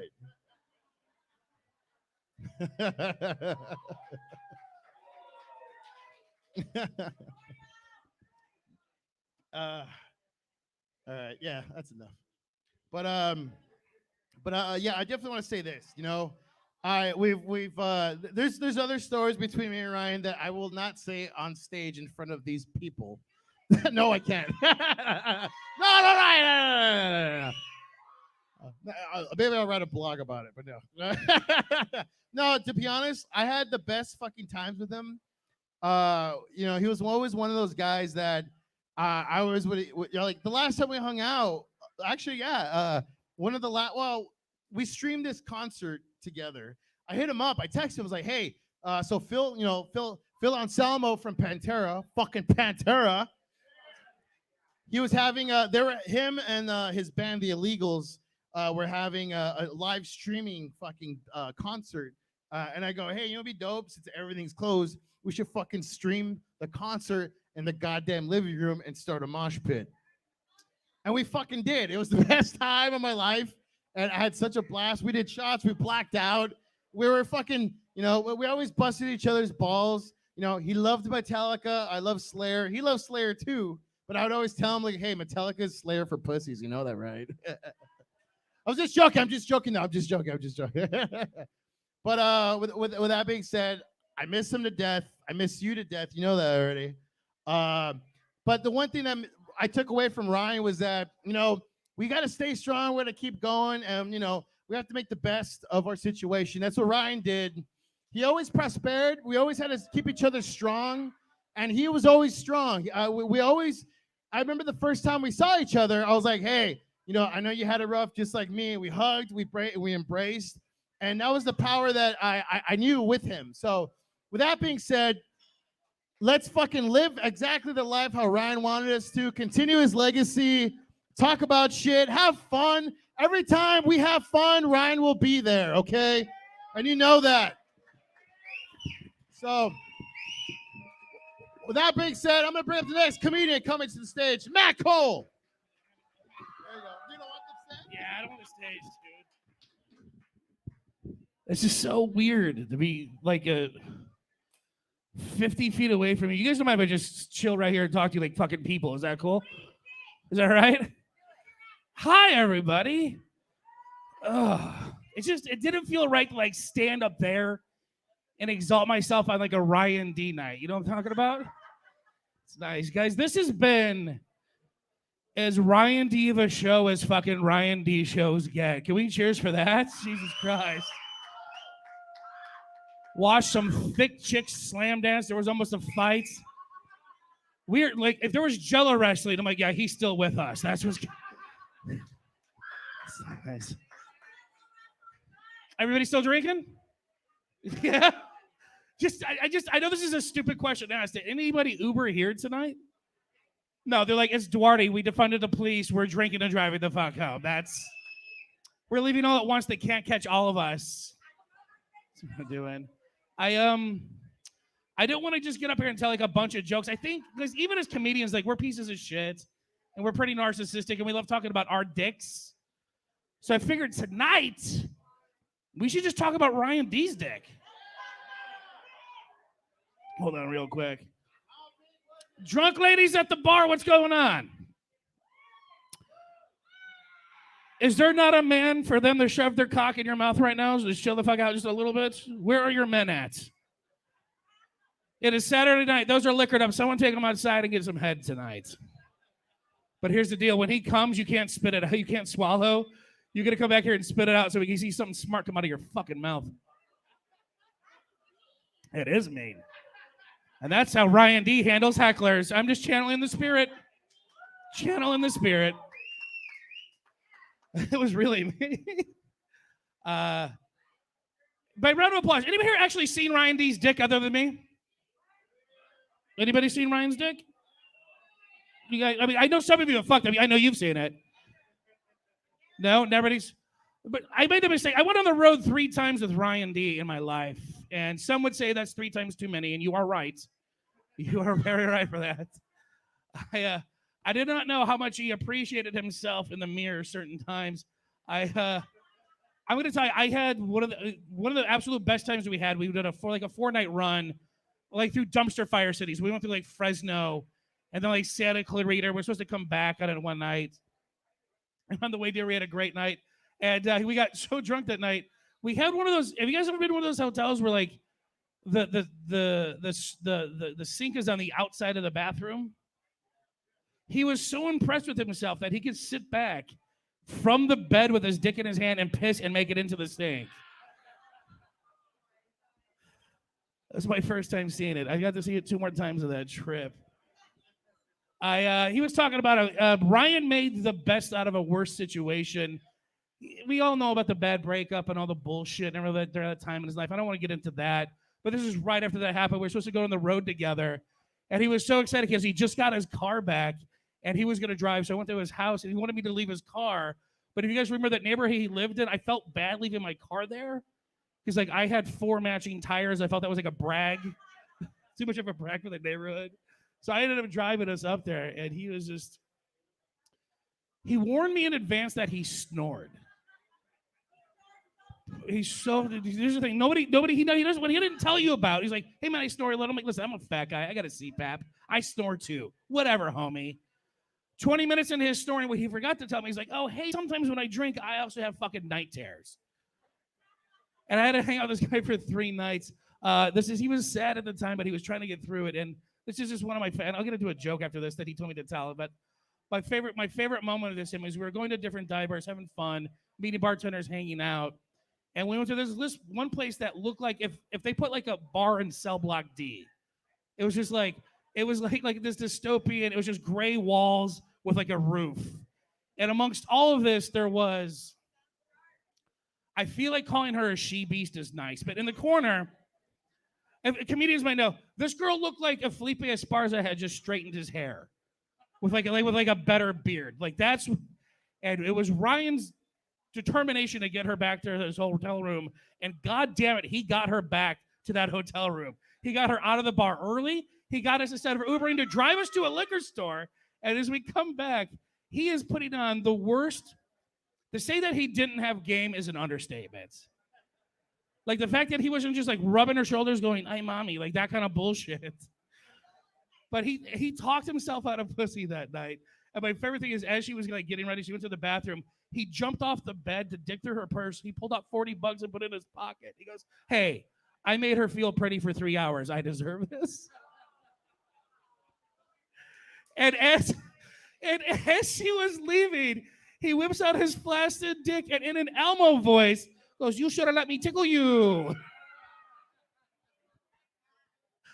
God damn, I miss this guy. All right. And I'm just gonna finish up with this real quick. I miss Randy so much. I'll tell the joke he wants me to. I had to write a joke during quarantine.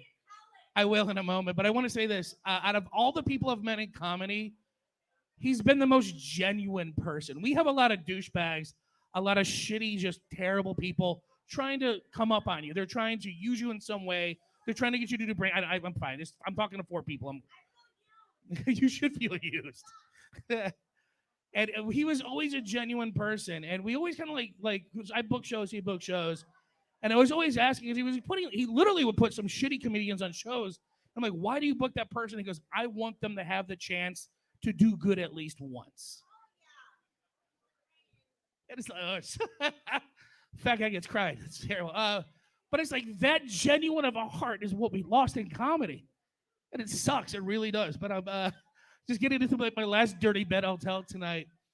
On the road together, we were talking like stories back and forth, and I told him a story about it happened about 10 years ago. He goes, "Dude, you got to make that funny."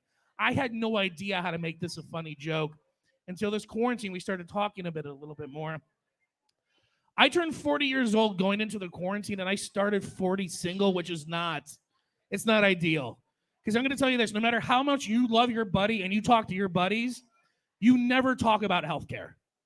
No, it's just not a thing. He's like, "Hey, dude, what's going on with your medical group?" No, it's not. You're like, what are you, a fag? What's going on here, dude? Like, so what happened is, as I was turning 40, this is right when the peak pandemic hit. You weren't allowed to go into doctor's offices, and I didn't realize my medical group had changed. I went from St. Joseph to St. Jude. I'm not Catholic. I don't know shit about the saints. All right, I figured they're all cool with each other, or the Catholic Church is like trying to do like a PR stunt, like, "Look, we could transition too." Like, I don't know what's going on. So I can't go to my doctor anymore. And this is a time where you're not allowed in offices. Everything's over Zoom meetings. And I'm kind of going like trying to shop for doctors over a computer, which sucked. But finally I get this young guy in front of me. He's looking through my charts. He's like, "Mr. Cole." He's going to see an emergency room. He looks at the chart, looks at me, squints through his screen. He's like, "Oh, dude, I remember you." Which is nothing you ever want to hear a medical professional say. It's not. I had to look at him for a second. I'm like, "Oh, what's up, man?" 10 years ago, I was on a date with a lady, and things were going very well. All right, back to my place. It's hot and heavy. Condoms, consent, whatever you're supposed to say into a microphone not to get canceled. All right, that's what's going on. All right. The thing is, I don't know when this is supposed to happen in your life. I'm saying 33, but you're supposed to get a memo about the sexual positions you're still allowed to do at your age. Like, I'm 40 now, okay? Like, I know I could do missionary if you don't like me sweating all over you like a tropical rainforest, right? We can do doggy, but somebody's getting that Charlie horse. Someone's cramping it up at some point. And then, like, depending what I ate tonight, you can get on top. Like, that's my level of romance. I know where I'm at now. At this time, though, I didn't. And this girl wanted to do something called reverse cowgirl. If you're not familiar, that's when they get turned up, they turn around, and you just got to pretend you're not trying to stick your finger in their butthole for like 4 minutes. It's that position. And I don't know. And as she's going at it, she's getting, I'm sorry, I got myself tangled here. We good now? Yeah, reverse cowgirl. But I don't know if she had skipped leg day because she started getting like overtly aggressive with her lunges. And here's the thing. I promised her a Fat Boy 7. Like, if you're not familiar, I give you 5 inches up front and you got to push back to find the other 2. That's what's going on. All right. All right. But she starts taking these leaps like it's 8s and 9s. I'm like, I didn't promise 9. So I'm trying to grab on to hold on to her haunches to keep my meat torpedo out of her exhaust port. Right? And I don't know what happened first. I don't know if my arms gave out or if her legs gave out. But eventually what happened is she fell back and into me with all her weight. And if she had just fallen back right into it, that's fine. Every guy's here's tried to slip like a boner into their belly before, that's good. But she came sideways, clipped and took it with her. 3 things happened immediately. I felt a pop. I heard what sounded like 2 women screaming. It was only me. And then I smelt a very distinct smell. They say sometimes during childbirth, at the end of your life when you pass away, and it turns out when you break your dick, you shit just a little bit. I'm sitting there trying to scream over the smell, like trying to clean it up. I'm looking at the girl, where like, can you go get me ice? She leaves the room. I'm cleaning my messy boxers up. I'm like, these Christmas sheets are done. I know I can't do this anymore. She comes back in with a handful of ice. And I look at her like, what the fuck is that going to do? She goes, why? What do you mean? I go, take a look. And she's like, oh my God, what the fuck is that? I'm like, exactly. I had a pudgy peener. Now you're looking like a fanny pack dick, and it's still swelling. She goes back. She gets a bucket of ice. She gets me toweled up, tucked in, goes to take me to her car. But before she lets me in, she has to paper towel it like I'm a bad puppy before she lets me into her car. She zips me off to the emergency room. She runs and gets 2 big orderlies to come out to get me into a wheelchair. As they push me in, she throws up deuces, and I have never seen her again. I can't blame her. You watch a guy break his dick and shit himself. That's not a second date situation. But here I am now looking across the screen at that doctor who was in the emergency room that night that helped me out. He's the one that gave me the shot that took the pain away. He's the one that set everything straight, if you know what I'm saying. He gave me anti-boner pills for the 2 weeks it takes to heal. He's the one that helped me out. And as I'm looking at this guy, I'm like, absolutely, he's my new primary care physician. Dude, he kept that secret for 10 years. You're definitely going with that guy. Guys, thank you so much for being out here. And one more time, everybody, for Ryan D. One more drink for this guy. I'm going to miss his fucking devilish giggles the most. To Ryan, everybody. All right. That being said, you guys ready to finish this off? We got one last comic for you. You guys got some attention to give him? I usually love this guy. He's done all the shows. He was in bands with him. He did all the podcasts. Make it loud right now. Mr. Robert Thompson, everybody. Yeah, for Matt, man. Hell yeah. I unfortunately did not see Ryan's D, and I'm very pissed about that. Had a lot of opportunities, but I didn't. Man, let's give it up for all of you guys. Holy smokes, man. Give it up for Matt, dude. You know, dude, he'd be very proud of you, man. This is a lot to orchestrate, very ambitious, but this is fucking fun, man. Usually it's a downer, you know, but like that's what Ryan brought, man. He brought that fun. I could just hear him laughing at us talking about his penis right now, you know, like it's there. I hear his giggle. But the last like year or so, I've been going real hard with Ryan, doing podcasts, music, all that stuff. And I love to just crack him up with inappropriate things. Like I just loved hearing that giggle. It was like fuel for me, you know, like we do a podcast about theme parks, and we just heard that people complain about Tweedledee and Tweedledum. Someone said that it's offensive to Down syndrome kids. And I'm like, what an insult to Down syndrome children. But I remember the rest of the interview, we just kept busting up thinking about Tweedledee and Tweedledum having Down syndrome. No, you know, it's kind of an insult there. But we also had another really inappropriate joke that I'd bust out. That's the thing, is I can't imagine Ryan in any serious situation, you know?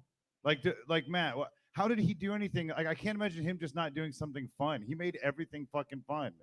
And that's why I think this is so beautiful, because this is fun, you know? And I think that it's a testament to how good he was, how many different people knew him. And, you know, a lot of us are meeting for the first time. It's so rad how far to reach he had. And, that do-yourself mentality and stuff. It's just awesome. But, yeah, man, give it up for Ryan D, man. Fuck. I did have a bit that Ryan always wanted me to do. He's like, man, my uncle would love this. But there was a guy who called games for the Dodgers for 75 years, Vince Scully. And I do this bit. It's an impression about Vince Scully if he was drunk calling games, you know, like, which would have made it real spicy, right? And now it's time for Dodger baseball, and I'm fucked up. Tommy Lasorda's here today, stuffing his fat pig-like face with Dodger dogs. If there's one thing Tommy wants, it's another fucking heart attack topped with mustard and ketchup. it's just great, man, because that guy had so much knowledge. You just chime in with stuff, you know. Very, very informative guy. He'd be like, foul ball on away. And the year 1945, the cost of motion picture Cinderella was 27 cents in a marble. The cost to watch Brazzers.com, $27. It's great, man. I'm gonna miss Ryan, dude. I'm gonna like just store that laugh in my head as fuel. You know, we were supposed to just hit up everywhere, do comedy everywhere, and I feel like there's this gust of wind of just Ryan just fucking shoving his boot up my ass, being like, "Get the fuck out there." The last show that I did with Ryan, fuck yeah, he had that D mentality, man, dropping that big old D on the table. You know what I'm saying? Man, I was just gonna say one more thing about Ryan. He told me just to never give up, never stop doing it, and that Del Taco, he'd rather have been aborted than eat Del Taco. That's what he told me. He had a. Did you know about how much he hated fucking Del Taco? Dude, I was so shocked. The last show that we did with Ryan, you know, we had partied pretty hard. He destroyed that night. And yeah, we were trying to find some place to eat. We really drove like 15 miles. We ended up in like fucking Ukaipa or somewhere. I think we ended up having to do meth to get home. No, I'm just kidding, joking. No, guys, I did just quit Adderall, which is fun because I'm lying. No, look, fucking no, dude. Look, Ryan lived life to the fullest, and never not took an opportunity to make a joke. And I think it just makes life that much better when you have someone like that. And I'm grateful for this. Thank you guys for putting this on. And, you know, I'm grateful to have known him. Thank you for giving birth to him, you know. Thank you for the stars aligning in here. But yeah, he had a joke that he was working on about the Stop Asian Hate thing. He never got to do. But he was talking about, I don't get it. He's like, the only Asians that hate Asian, or the only people that hate Asian people are other Asian people. And then he was like, the only Asians I've ever hated was Andrew Wu in 5th grade because he let me cheat off his paper. Yeah. But man, no, he was a sweet guy, and I'm really gonna take that do-it-yourself thing with me forever, and always channel that Ryan D, man, and always think about all the inappropriate stuff we used to laugh about, like Narf. There was a character in Star Wars. I don't know if you guys knew this, but we had figured out something. Luke and Leia kind of, you know, they made out in one of the movies, but then we thought it'd be kind of funny if they had a child, you know, that they hid in a cave, like the most annoying Jedi, you know. Hey, I'm Narf. I'm gonna be one of the Jedi. He has like a fucking ponytail, Padawan ponytail in front of his face, just out there being inbred, you know. This is Narf, but yeah, man. I love you, Ryan. I love you guys. Give it for yourselves. Be safe and wear a condom. No, thank you. I'm Robert Thompson. I'm totally fried, man. I had Arby's and a lot of tacos today, so I'm fucked. That red sauce, dude, to Gringos, oh my God. Montezuma's Revenge is coming for my ass. I don't even have to go to Knott's Berry Farm, dude. I'm fucked. Sorry, dude. The ride home is going to be spicy. But yeah, thank you guys. Thank you. Give it up for yourselves. Good for Matt. Heck yeah.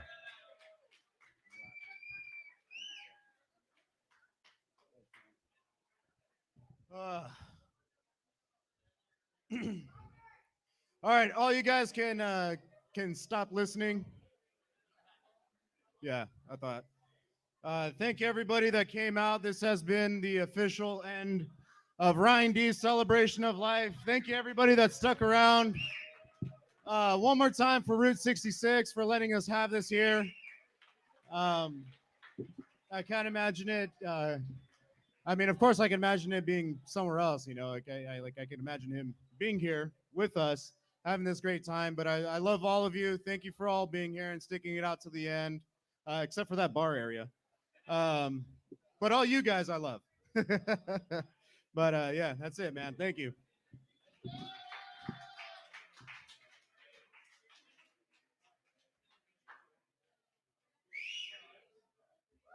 Ryan D, Ryan D, Ryan D, Ryan D, Ryan D, Ryan D, Ryan D. Ryan D. Ryan D. Ryan D forever!